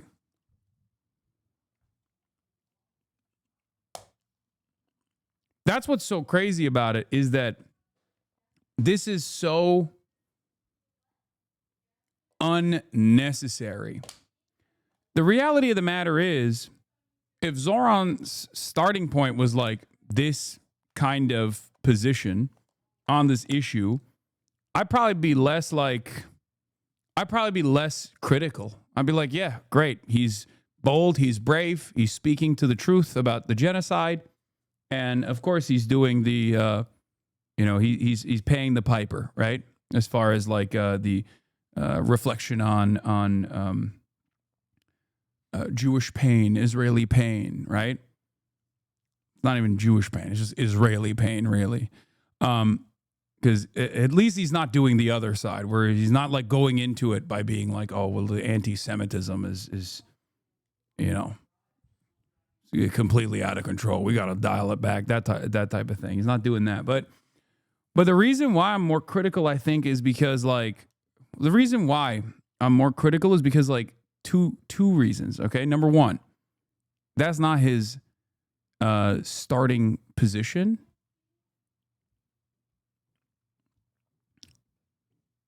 That's not his starting position. Like he knows better. His dad knows better.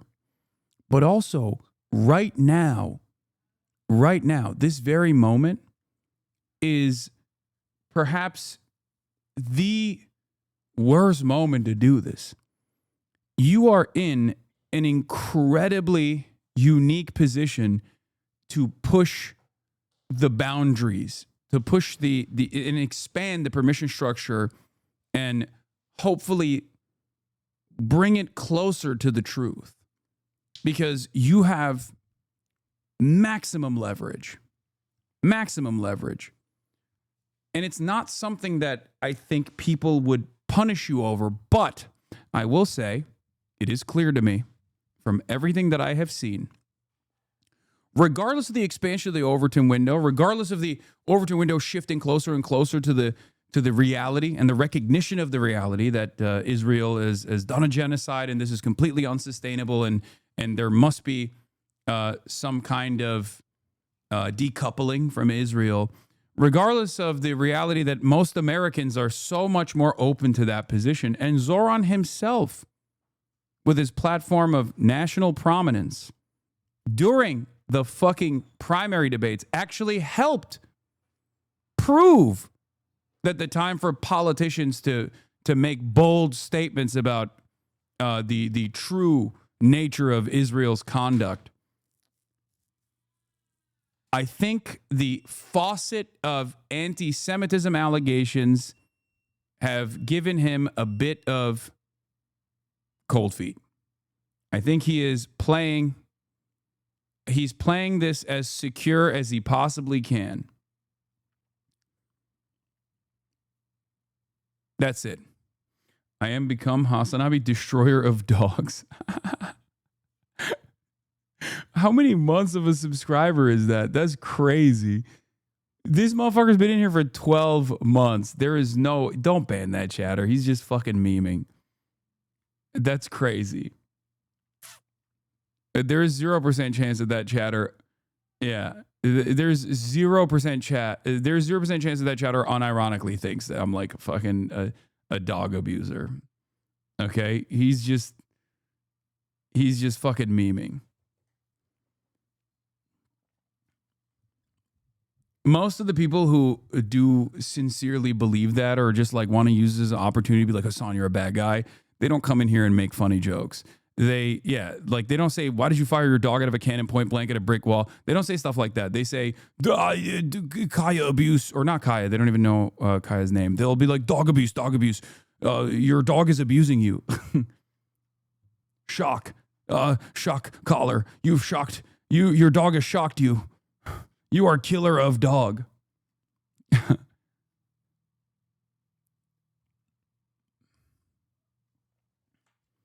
The amount of capitulation to anti-Semitism allegations when they are completely disingenuous is not great, but it's not the worst either. Yeah, I'm telling you, I think he is trying to moderate his position at a time when he does not need to at all.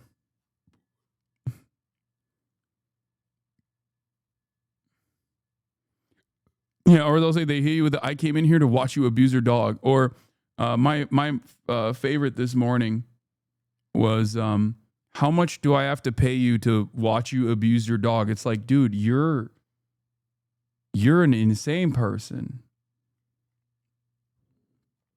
Like, why would you type that out? That's like really fucking weird. A really fucking weird thing.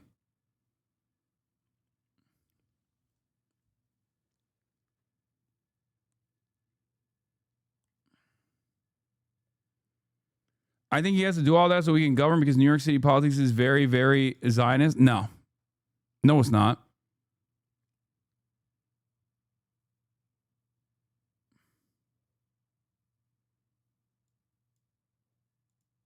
Wait, what? You literally called his take of the debate is lib and disappointing. Now you're praising that moment. I think people need to chill about him paying the piper. Wait, what do you mean? You called one a war crime and the other a genocide. Speaking them in the same breath doesn't mean he's equivocating them. 2 years. 2 years. 2 years of genocide.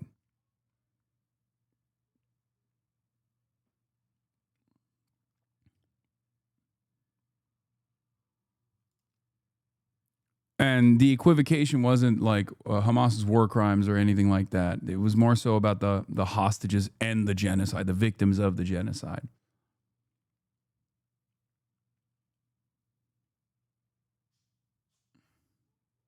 Oh, I saw this one. This one's funny. I'm Team Slime. Yeah, he said, hashtag, let Hasan kill dogs.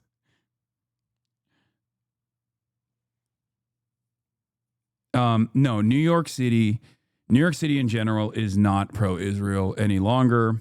New York City politics is probably less pro-Israel than other places as well. I still like Zoran, and I think he's the best option for New York City, but he doesn't need to be saying all this in every interview. Yeah. I think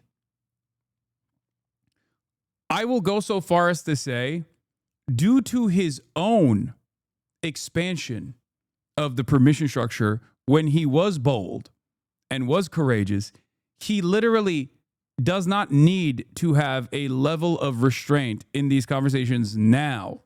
Okay? Like, brother, you played a role in proving to the rest of the country's politicos that you don't have to fucking constantly eat Israel's dick to get a fucking word in, you know? Like, you have expanded the permission structure with your own moral courage. So, like, this is a time, a unique opportunity to continue just saying the truth. Because it's not like, my demand is not for Zoran to lie or to fucking be super radical or anything. It's just to say the truth. Because right now, there is more opportunity than ever before for anti-Zionists to be able to say the truth on a prominent platform. This is a super cope take, but I think he has to frame it this way because he will be asked about both sides anyway, and he can get it out of the way to end focus on more affordability. No, I think he's trying to play it as safe as he possibly can.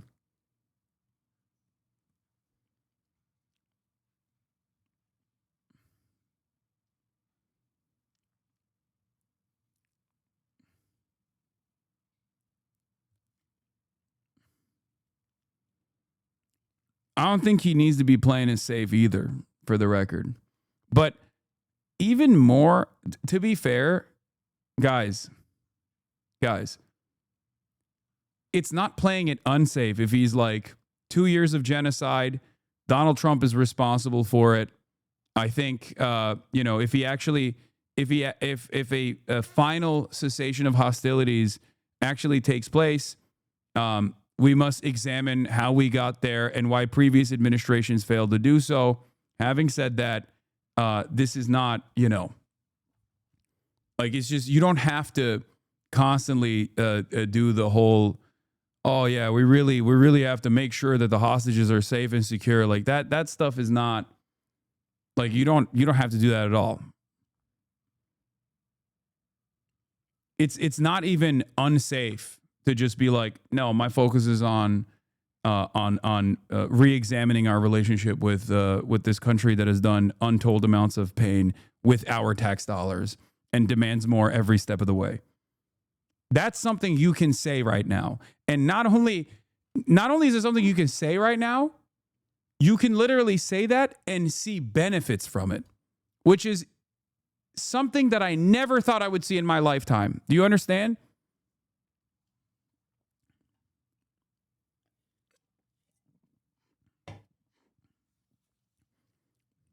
We should never, ever in a million years allow the likes of Marjorie Taylor Greene at any point to outflank prominent anti-Zionists who are running to the left flank of American politics.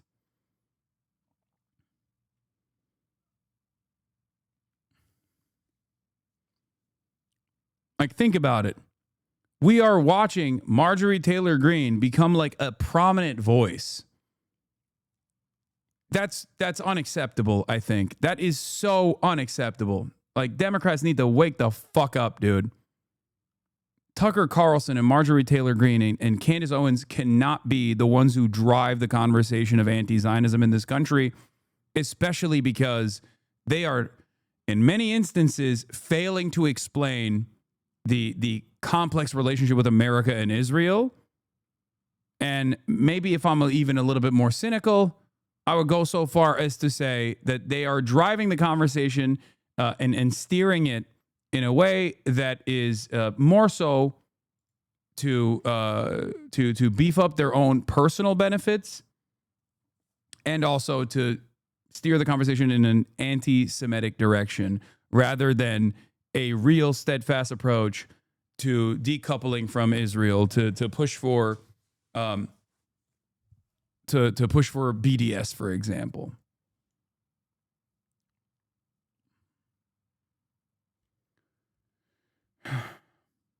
Said everyone for everyone. They reminded us of the universality of what a resolution could look like. And we have to ensure. Because you just said Jessica on Fox 5 is still saying he doesn't care about anti-Semitism. Exactly. That is exactly why you have to be honest in this moment. Because anytime you take like a wishy-washy approach on this, your response should be, this has nothing to do with Judaism. It does not. And I think it's this negative association, this negative conflation, this false conflation between Judaism and Zionism is actually incredibly problematic and dangerous. It's a dangerous conflation. A lot of people play fast and loose with this. And I think that there are polls to suggest that American Jews are broadly coming to the recognition that Israel is committing a genocide.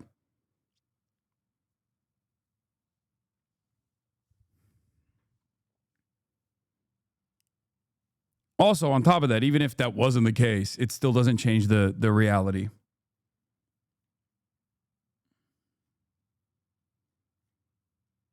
Yeah. The Democratic Party is never going to become the anti-Zionist party. They literally armed and financed the Gaza genocide in 2023 and continue to do so. I mean, yeah, I understand why you're saying this. I don't disagree with you. It's just my goal here and the goal of others who are anti-Zionist should be to force the hand of the party into becoming that. Okay? You just can't give up. There is no other alternative then, right?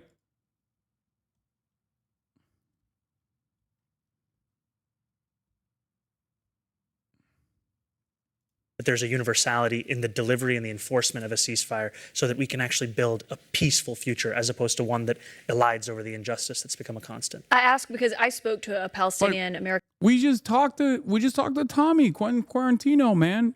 Think about that. Grew up in a Jewish community, grew up as a Zionist, and over a short period of time, he came to this conclusion. He came to this recognition, so much so that he took action, not only fundraising millions of dollars for PCRF, but then also literally got on a fucking flotilla and got tortured and kidnapped by the Israeli state. Like, people's minds do change, even at this level. Like, you just can't give up. You can't give up on being steadfast in your approach, being uncompromising in your anti-Zionism, and simultaneously still welcoming new people every single day.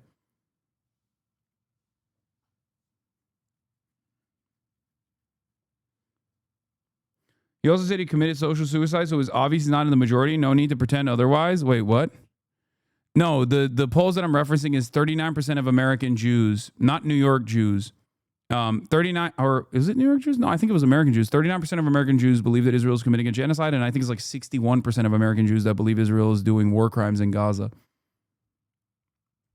Which is like for the most targeted, socially conditioned group in the country, with the exception of evangelical Zionists, like the fact that American Jews are outflanking evangelical Zionists, evangelical Christian Protestants, white evangelical Protestants specifically, is crazy.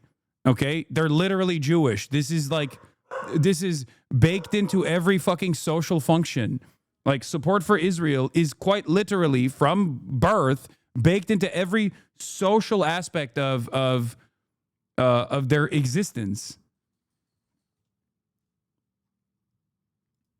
Like, no, that was Fiona barking. Those numbers are so bad. Yes, I know. I think you're misunderstanding something, okay? You're not hearing what I'm saying.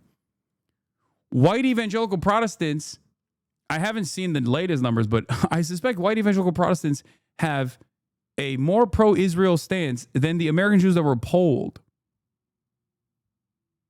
How is she able to bark without you going full Emperor Palpatine on her? I've decided I'm no longer doing that. I love doing it, but you know, it's my favorite thing, but I'm just not doing it anymore.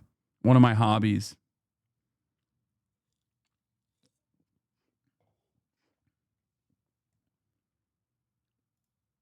As a Jew, is literally every waking moment that you were taught about the importance of Israel, you helped open my eyes. Thank you. Yeah, people, I don't think people understand.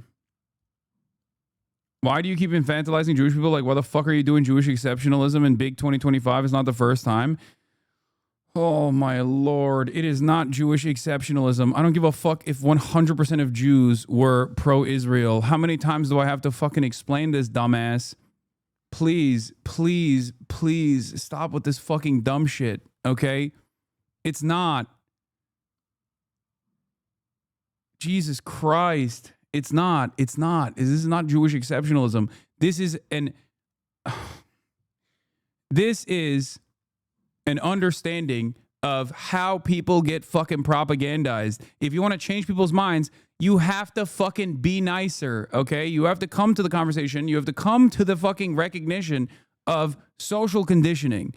This is the same for racists that I talk to, people that are in the margins of transphobia that I talk to about trans existence, people that I talk to that are in the margins or have like unexamined anti-black sentiment about black liberation or police brutality. This is just how I do everything for every single thing that I advocate for. Okay? Please. Oh my God. It has nothing to do with Jewish exceptionalism. It has everything to do with an acceptance of the reality of social conditioning and how much of a formative role it plays in developing the collective consciousness of whatever group that we're talking about. Okay? You do it more with the Jews, though? When I'm talking about fucking Israel, specifically about Jewish opinions on Israel, of course I'm going to talk about that. Jesus Christ. No, you're just more fucking primed into hearing that. It's not like I bring it up every day either, by the way. Jesus Christ, it's just literally the topic at hand. Just stop. Ay, ay, ay.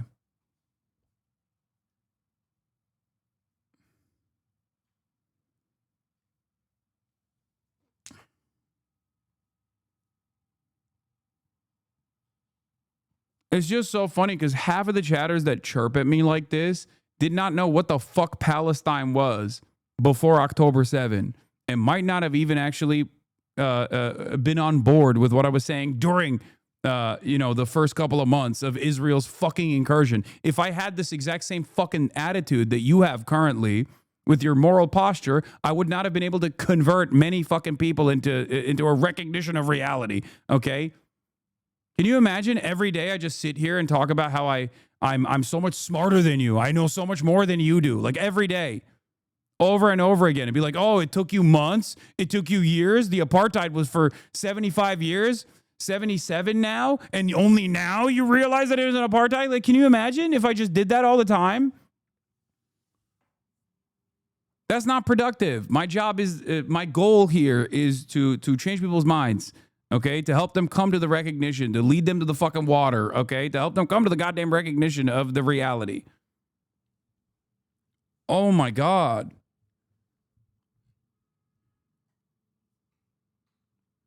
Last night, we've had him on the show multiple times. He has a lot of family living in Gaza, has a lot of family that was killed in Gaza over the last 2 years. He said that this ceasefire gave him hope in a way that he hasn't felt in 2 years. Yeah, you don't push anyone further. Wait, what? Yeah, just don't push anyone further? What do you mean?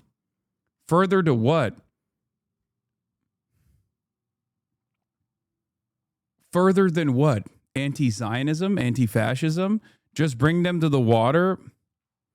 What are you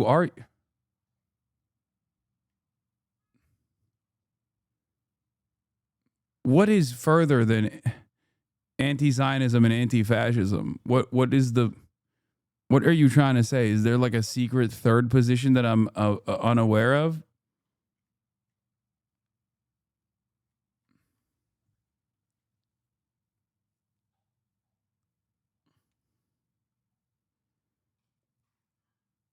Funny you think you are bringing people to that. Within the confines of this stream, I can only highlight the voices that are doing the brave work, which is the Palestinians. I don't know what you mean outside of that. But yeah, in this stream, oh, do you want me to come on stream and debate?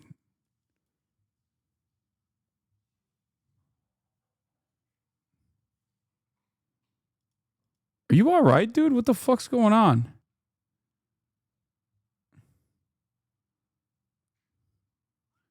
I think you should stop debating your therapist.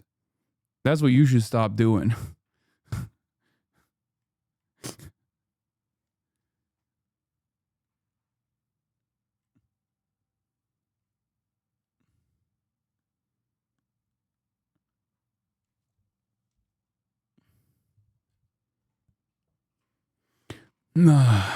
We got ourselves a master debater here. Yeah.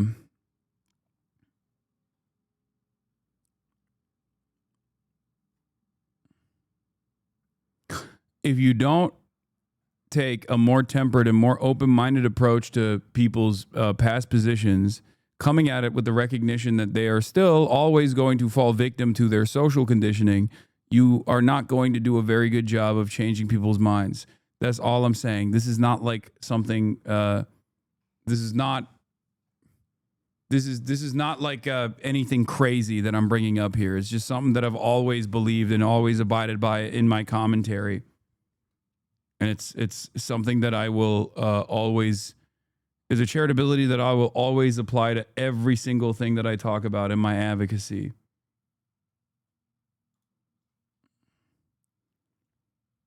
David Frum, Douglas Murray, secretly drafted. Oh yeah, this is secretly drafted speeches for the Israeli ambassador.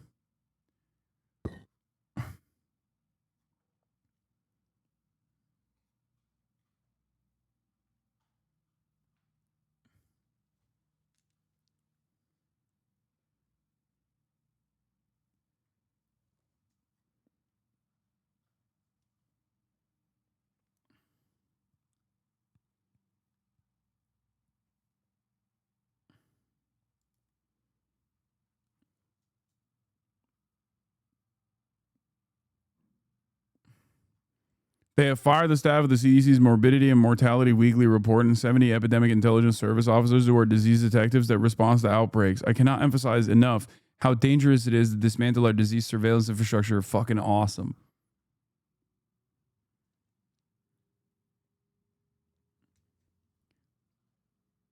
You know what's crazy too, by the way? Trump got the gay autism booster yesterday. If you want to understand how fucking morally bankrupt these pieces of shits are, Okay. This man has, first of all, he's an anti-vaxxer, right? He is personally in his communications anti-vaxxer, right?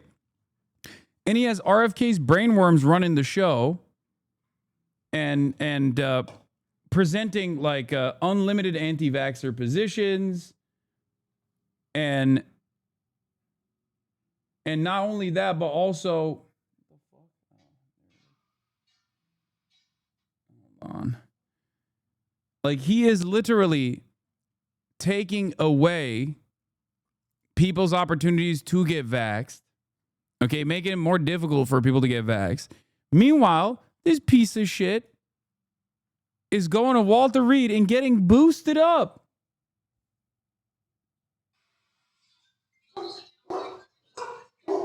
Be for fucking real, man. Be for fucking real. And you know, okay, guys, stop barking. You know, none of these motherfuckers, it's not going to be on Fox News. Okay, they're not going to talk about this shit. It's so frustrating. It's so frustrating to see this, where they're just like hurting so many people, but simultaneously worried about it in their own lives. I hate that. You had called many times, ceasefire now, repeatedly since October 7th. And there is a ceasefire in place now. Yes, and what I'm saying is that I want it to last. And I think that the praise comes when it is delivered. And there's a lot of news about it. The images are incredible of seeing these children celebrating. And I want to make sure that it is something lasting. But I do think this is what people have been hoping for. It's just that there have been so many false starts along the way. And we have to deliver this. And I'll tell you. It's like, why won't you praise Donald Trump for bringing about the ceasefire? I think if someone was crazy enough, dark woke style, they would say, well, you know, I'm not going to praise Hitler for killing Hitler. Now that would be a bold position, okay?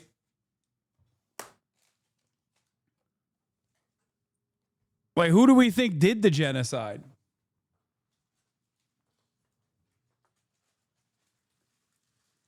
That's some real dark woke shit.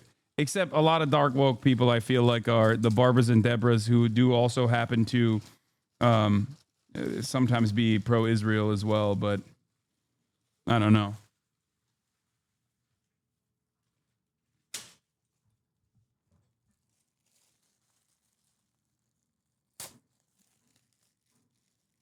Yeah. It's giving, we got to find out who killed Hitler and give that guy a medal. Okay. Just saying. Way better examples. I'm not going to praise Putin for ending the Ukraine war. Okay, that's actually, you're not wrong. That is a better example. I mean, it's a more contemporary example.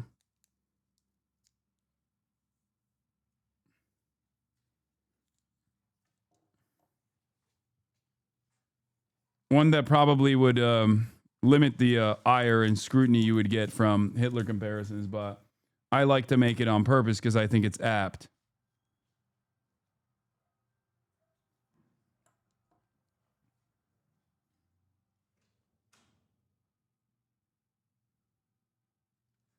Oh. Damn it. The feta cheese they're using in this salad is not great.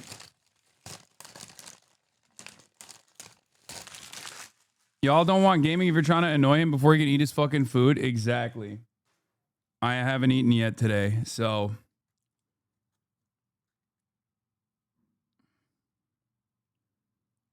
You know I'm going to eat first. And also,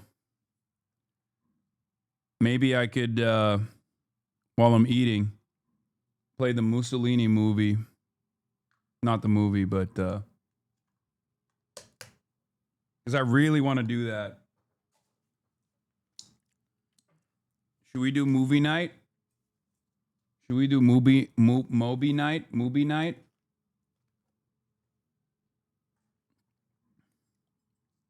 Do it tomorrow? Why?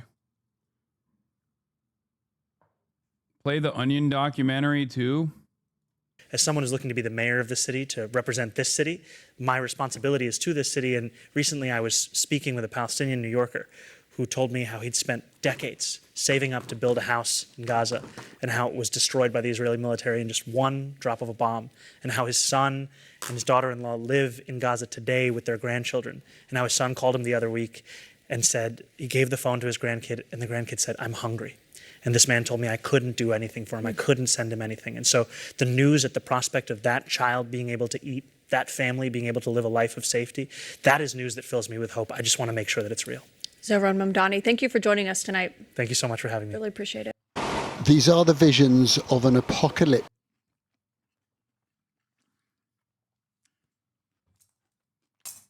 Can we pretend this show's a democracy and vote on it? No. This chat is not a democracy. Are you kidding me?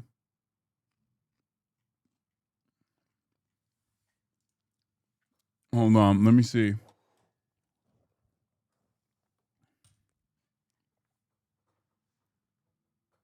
Shit.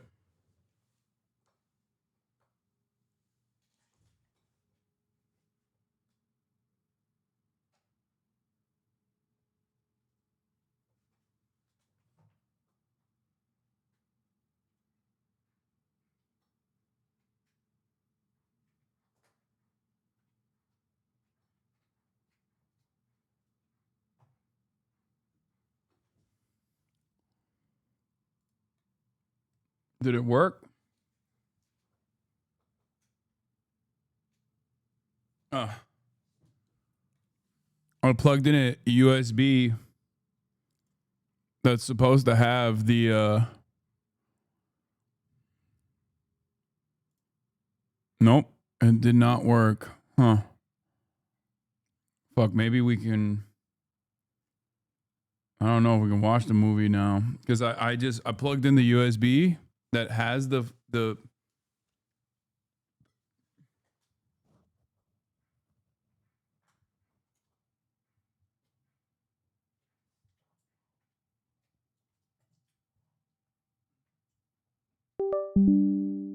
wait. USB drive.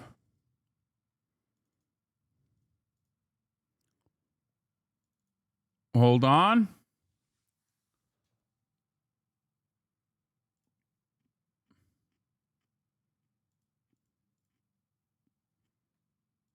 Hold on.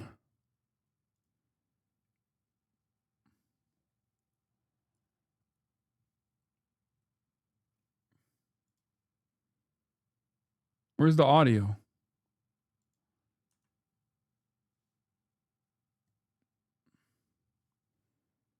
Where's the fucking audio? We can't play the audio for Mussolini, Son of the Century. It's encoded. Oh, wait. Wait, what the fuck? Do I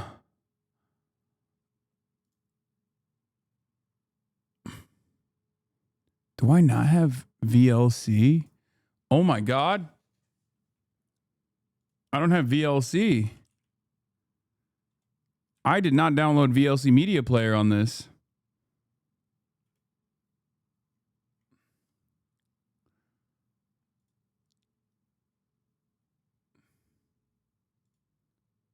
That's crazy. You are out of focus? Oh shit. It's good now. Hold on, chat. Hold on to your butts. What's VLC?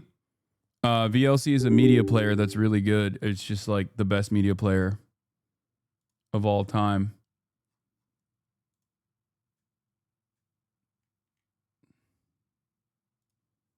Open source funded. You know I love that shit. You know I'm a fan of that.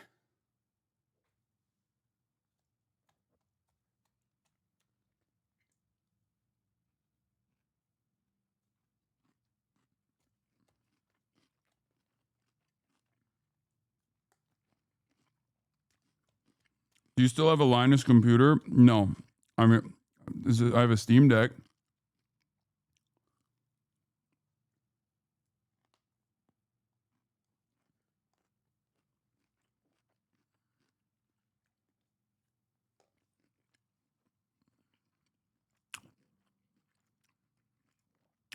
And yet you use what?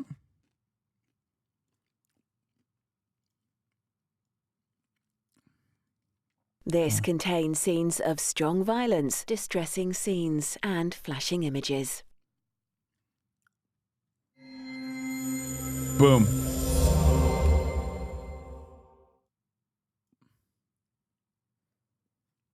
There's TOS in the beginning.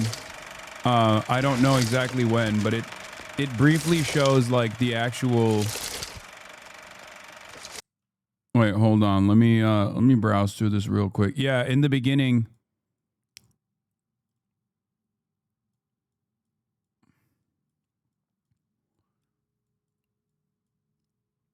In the beginning, there's a little bit of Mussolini, and then it's Mussolini and Hitler side by side, blowing up bombs.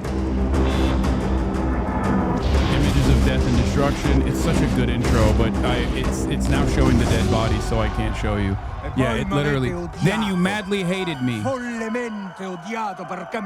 because you still loved me. It's now showing Mussolini hanging upside down with his. You ridiculed me. You desecrated my corpse. Scared of your mad love for me. Even after my death. And then they literally show like Italians kicking his dead body in the face, which I had not seen before. I've seen the famous images of Mussolini being hung upside down, but I had not seen Italians fucking straight up kicking his dead body in the fucking face. For those of you who don't understand, we're currently watching Mussolini, Son of the Century. This is a 8-episode miniseries that played in Europe. There's no distributor. I think Mubi might have recently picked it up as a distribution for the United States, but it's an incredible recreation of accurate historical record of Mussolini's rise to power and his the invention of the fascist movement. And he basically starts off by giving his background, being coming from a socialist background. Parents are socialist, parents are revolutionary. He also himself was I believe the editor-in-chief. He's a card-carrying member of the Socialist Party and was the editor-in-chief initially of, was it L'Avanti, the Italian left newspaper. And then he was kicked out for his support for World War I because the socialist position at the time in both Italy and Germany and many other places was anti-war. During World War I, there was a lot of socialist mobilization taking place leading up to World War I as well. That and the communists and the socialists and even the trade unionists to a certain degree were all anti-war. No war but class war was the prominent position. That's the reason why Eugene Debs in the United States of America literally went to prison, because he also once again had an anti-war position. So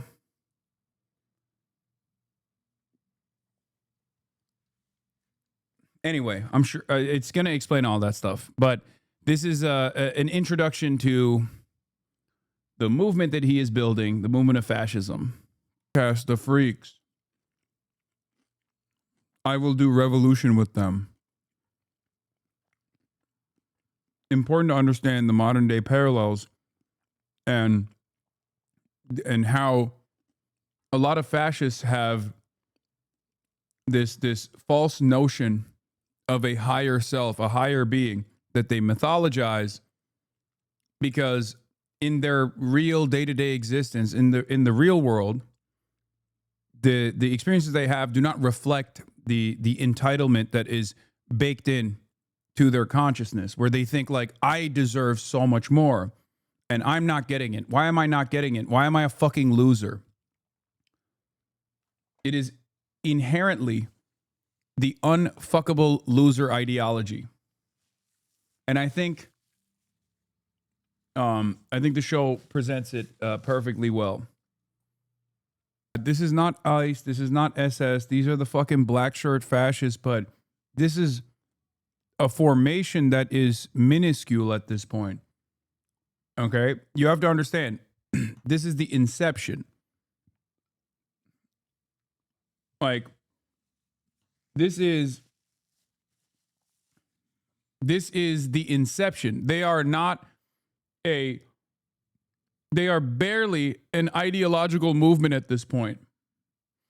They're the Proud Boys. They're not ICE. They're the Proud Boys. They have yet to become formalized and official and a part of the government. They are simply nothing better than two-bit thugs or like football hooligans or something, right?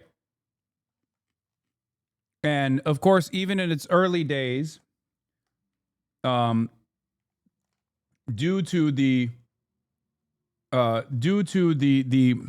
petty, vindictive nature of Mussolini, and due to the obvious anti-fascist position, and remember, this is like fascism is not considered a negative term at this point. So, and also Mussolini himself associates his movement with a revolutionary attitude. So remember that.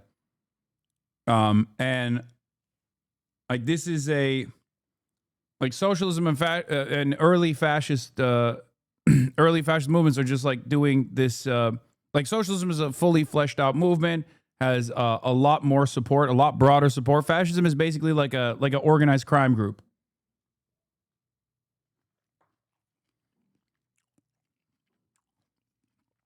An organized crime group that has a severe distaste for socialists and liberals and the monarchs and the Republicans, everybody.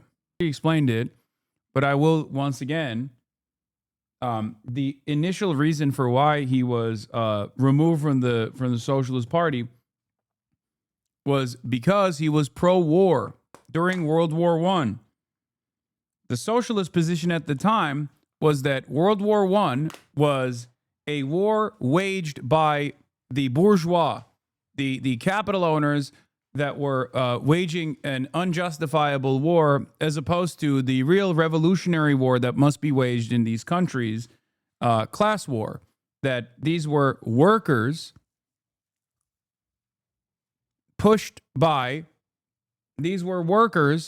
that were pushed by incredibly wealthy forces into killing one another. Workers fighting workers, rather than workers fighting capital.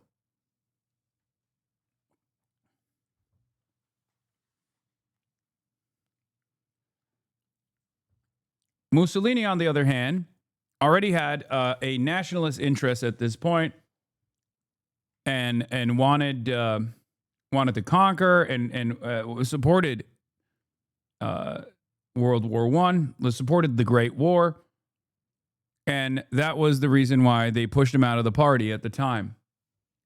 I will say both Mussolini, but also D'Annunzio, had a I guess even Hitler to a certain degree, they all had a very specific aesthetic taste, and also had they were truly very weird, eccentric people,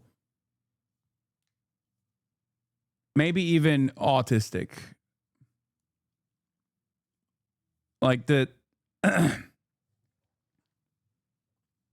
You say that unironically, Law, we're remnants of a literal slave colony. I don't know who and they were obviously deeply, deeply fucking insecure. Deeply.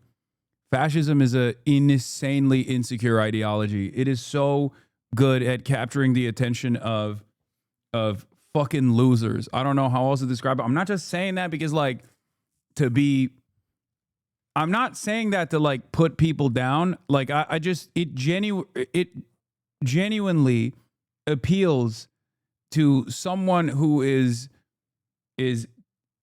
very entitled, but also is not getting what they think they truly deserve, And in an effort to make up for, this guy said, I'm not autistic, but don't use it as a pejorative. Okay. Talk to me when your rad score resembles mine, okay? I wasn't even saying that it was I wasn't even using it as a pejorative. Shut the fuck up, dumbass. They were all circumcised. Yeah, they all got Tylenol. But yeah, there is this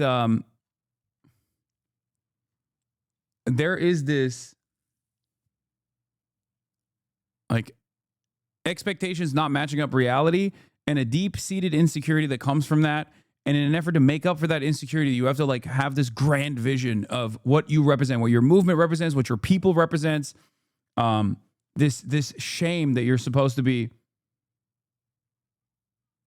this shame that you are constantly battling.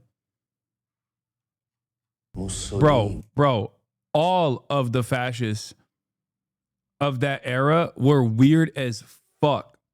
Down to the samurai. Like this is a Japanese fascist that he was homies with. They're both poets. And he translated his works to Japanese. It's just like they were really, really fucking weird. They were really weird. Like, I guess today's era, they're weird still. Like, they're really into cringe shit.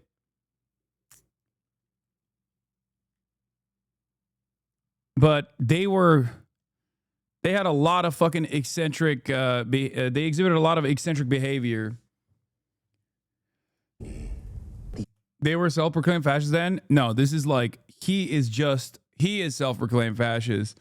D'Annunzio is more of a proto-fascist, but has a lot of the same tendencies and a lot of the same nationalistic, ultra-nationalistic qualities. But again, the reason why fascists now don't openly say that they're fucking fascist is because World War II happened and they lost. So that's the reason why they have no fear saying this is a new movement at the time. This is seen as like a revolutionary movement, as a matter of fact. So like, so for them, they're just, I guess they're nationalists, or they're still racist right-wingers. Like they're reactionary. Yeah. It's like MAGA, calling yourself MAGA right now. I mean, who knows where the tides of history take us, but maybe in the future people will exhibit the same qualities hundreds of years in the future of MAGA, while simultaneously shying away from saying that they're MAGA. And people will go, dude, you sound MAGA actually. Why do you sound so MAGA?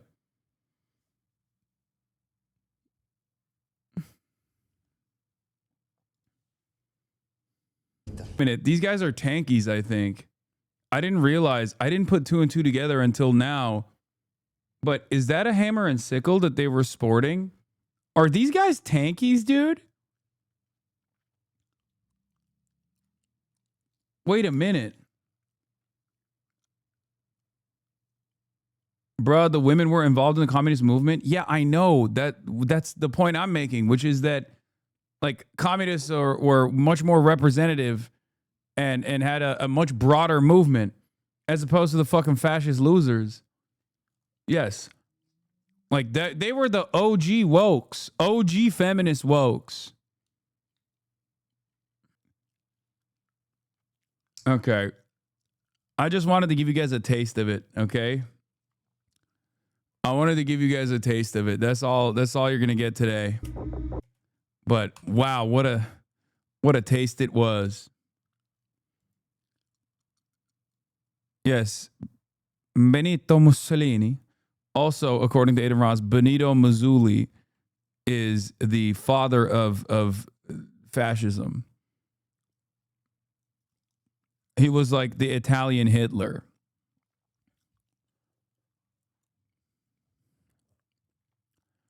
Nice Ed session. Oh, come on, bro. How many parts are there? 8. It's on Mubi, but it's so fucking good. It is so goddamn good. In the United States, it's now released on Mubi, M-U-B-I. Yeah, here. What does a fascist mean?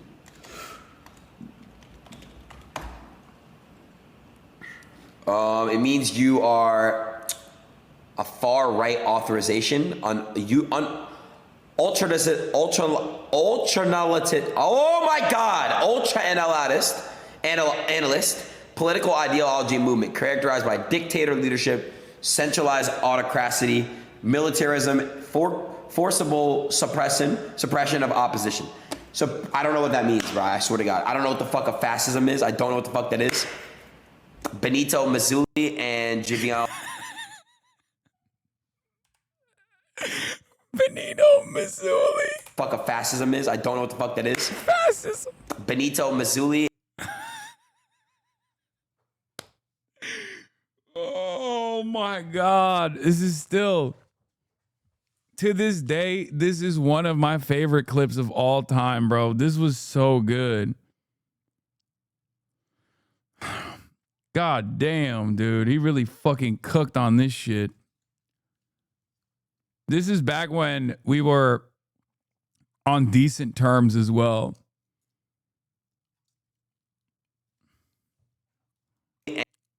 And Giviante Genitile. And Jason Stanley. Like, who the fuck are these people, bro? Never heard of my fucking life. What is an example of a fascist? Yo!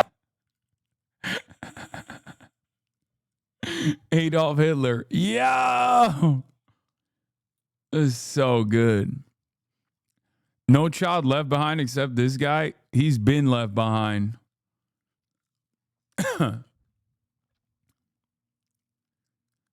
Yeah. Good thing he learned all about how awesome fascism is.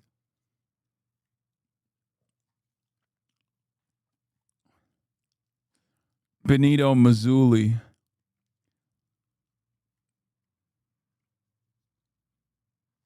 Anyway. Ultra analyst Benito Mussolini. Yeah, so we watched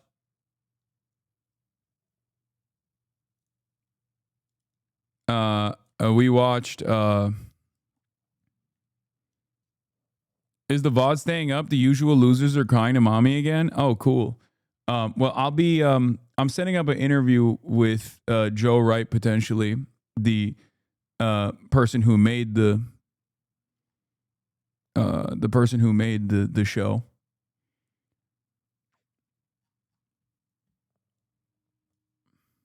For the record. If you recognize Luca Marinelli, he's the same guy from Death Stranding 2. I did not. He's a great actor, though.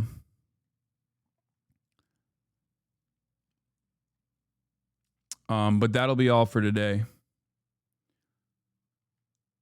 Okay. Yeah. Director of Pride and Prejudice. Joe Wright. We're trying to set it up right now.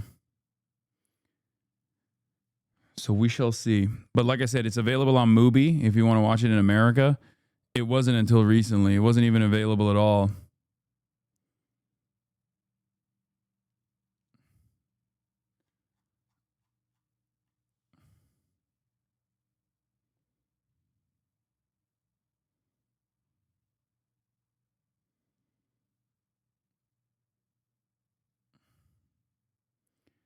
But that'll be all for tonight. Sunday fun day tomorrow. Yes. It's on Mubi, bro. It's on Tubi, bro. You got to subscribe to Shooby Dooby Doo, bro. I mean, yeah.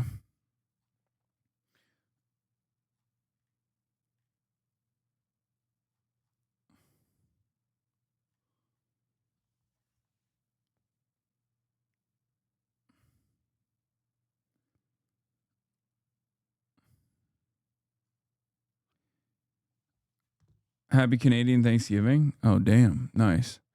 All right, but that's all I got for tonight for all of you.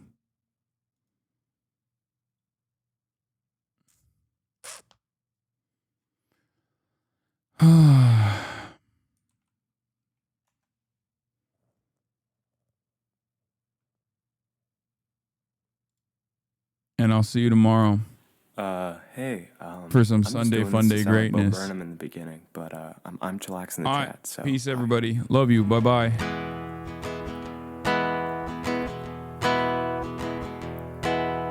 Stunning lo-fi introduction, starting off the day. All the chatter's trickling in, hostile people, hey.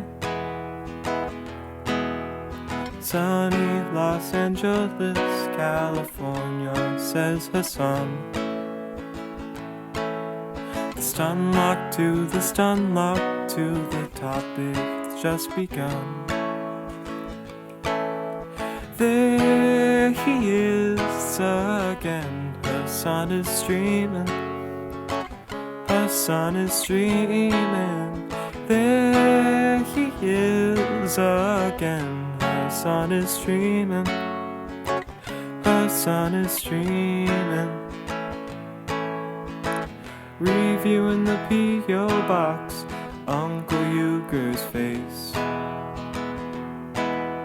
Sudden Discord agitprop, great names take on race. Tiny Bernie Sanders, LGBTQ Air Force. The whole left at your fingertips, and Anya out your door. The H3 Crowder debate, the Young Turks online show. 3 full fucking years of this, and plenty more to go. 90-day fiance, talks of champagne bourgeoisie. A Trump rally live reaction, a mass riot in DC. There he is again, Hasan is streaming. Hasan is streaming. There he is again, Hasan is streaming. Hasan is streaming. Reading live stream fail comments, Austin show chat advice. In all the ways the right-wing pipeline can suck you in online. JCS react lord frame gets broken, cover blown. A full-blown mass pandemic, months of streaming in your home. Total radicalization coming out to find. The system you were taught to trust in was broken the whole time. All these daily streams, whether big or whether small, have helped me in so many find some meaning through it all. So there he is again, Hasan is streaming. Hasan is streaming. There he is again, Hasan is streaming. Hasan is streaming. Hey, what can you say? The 3-minute ad is through, but he'll play no pigs so soon. You wait. Say, hey, what can you say? Hey, the 3-minute ad is through, but he'll watch 90 Days soon. Just you wait. Ba-da-da, ba-da-da, ba-da-da-da-da-da. Hey, what can you say? The 3-minute ad is through, but he'll debate viewers soon. You wait. Sha-ba-da, sha-ba-da-da-da-da-da-da.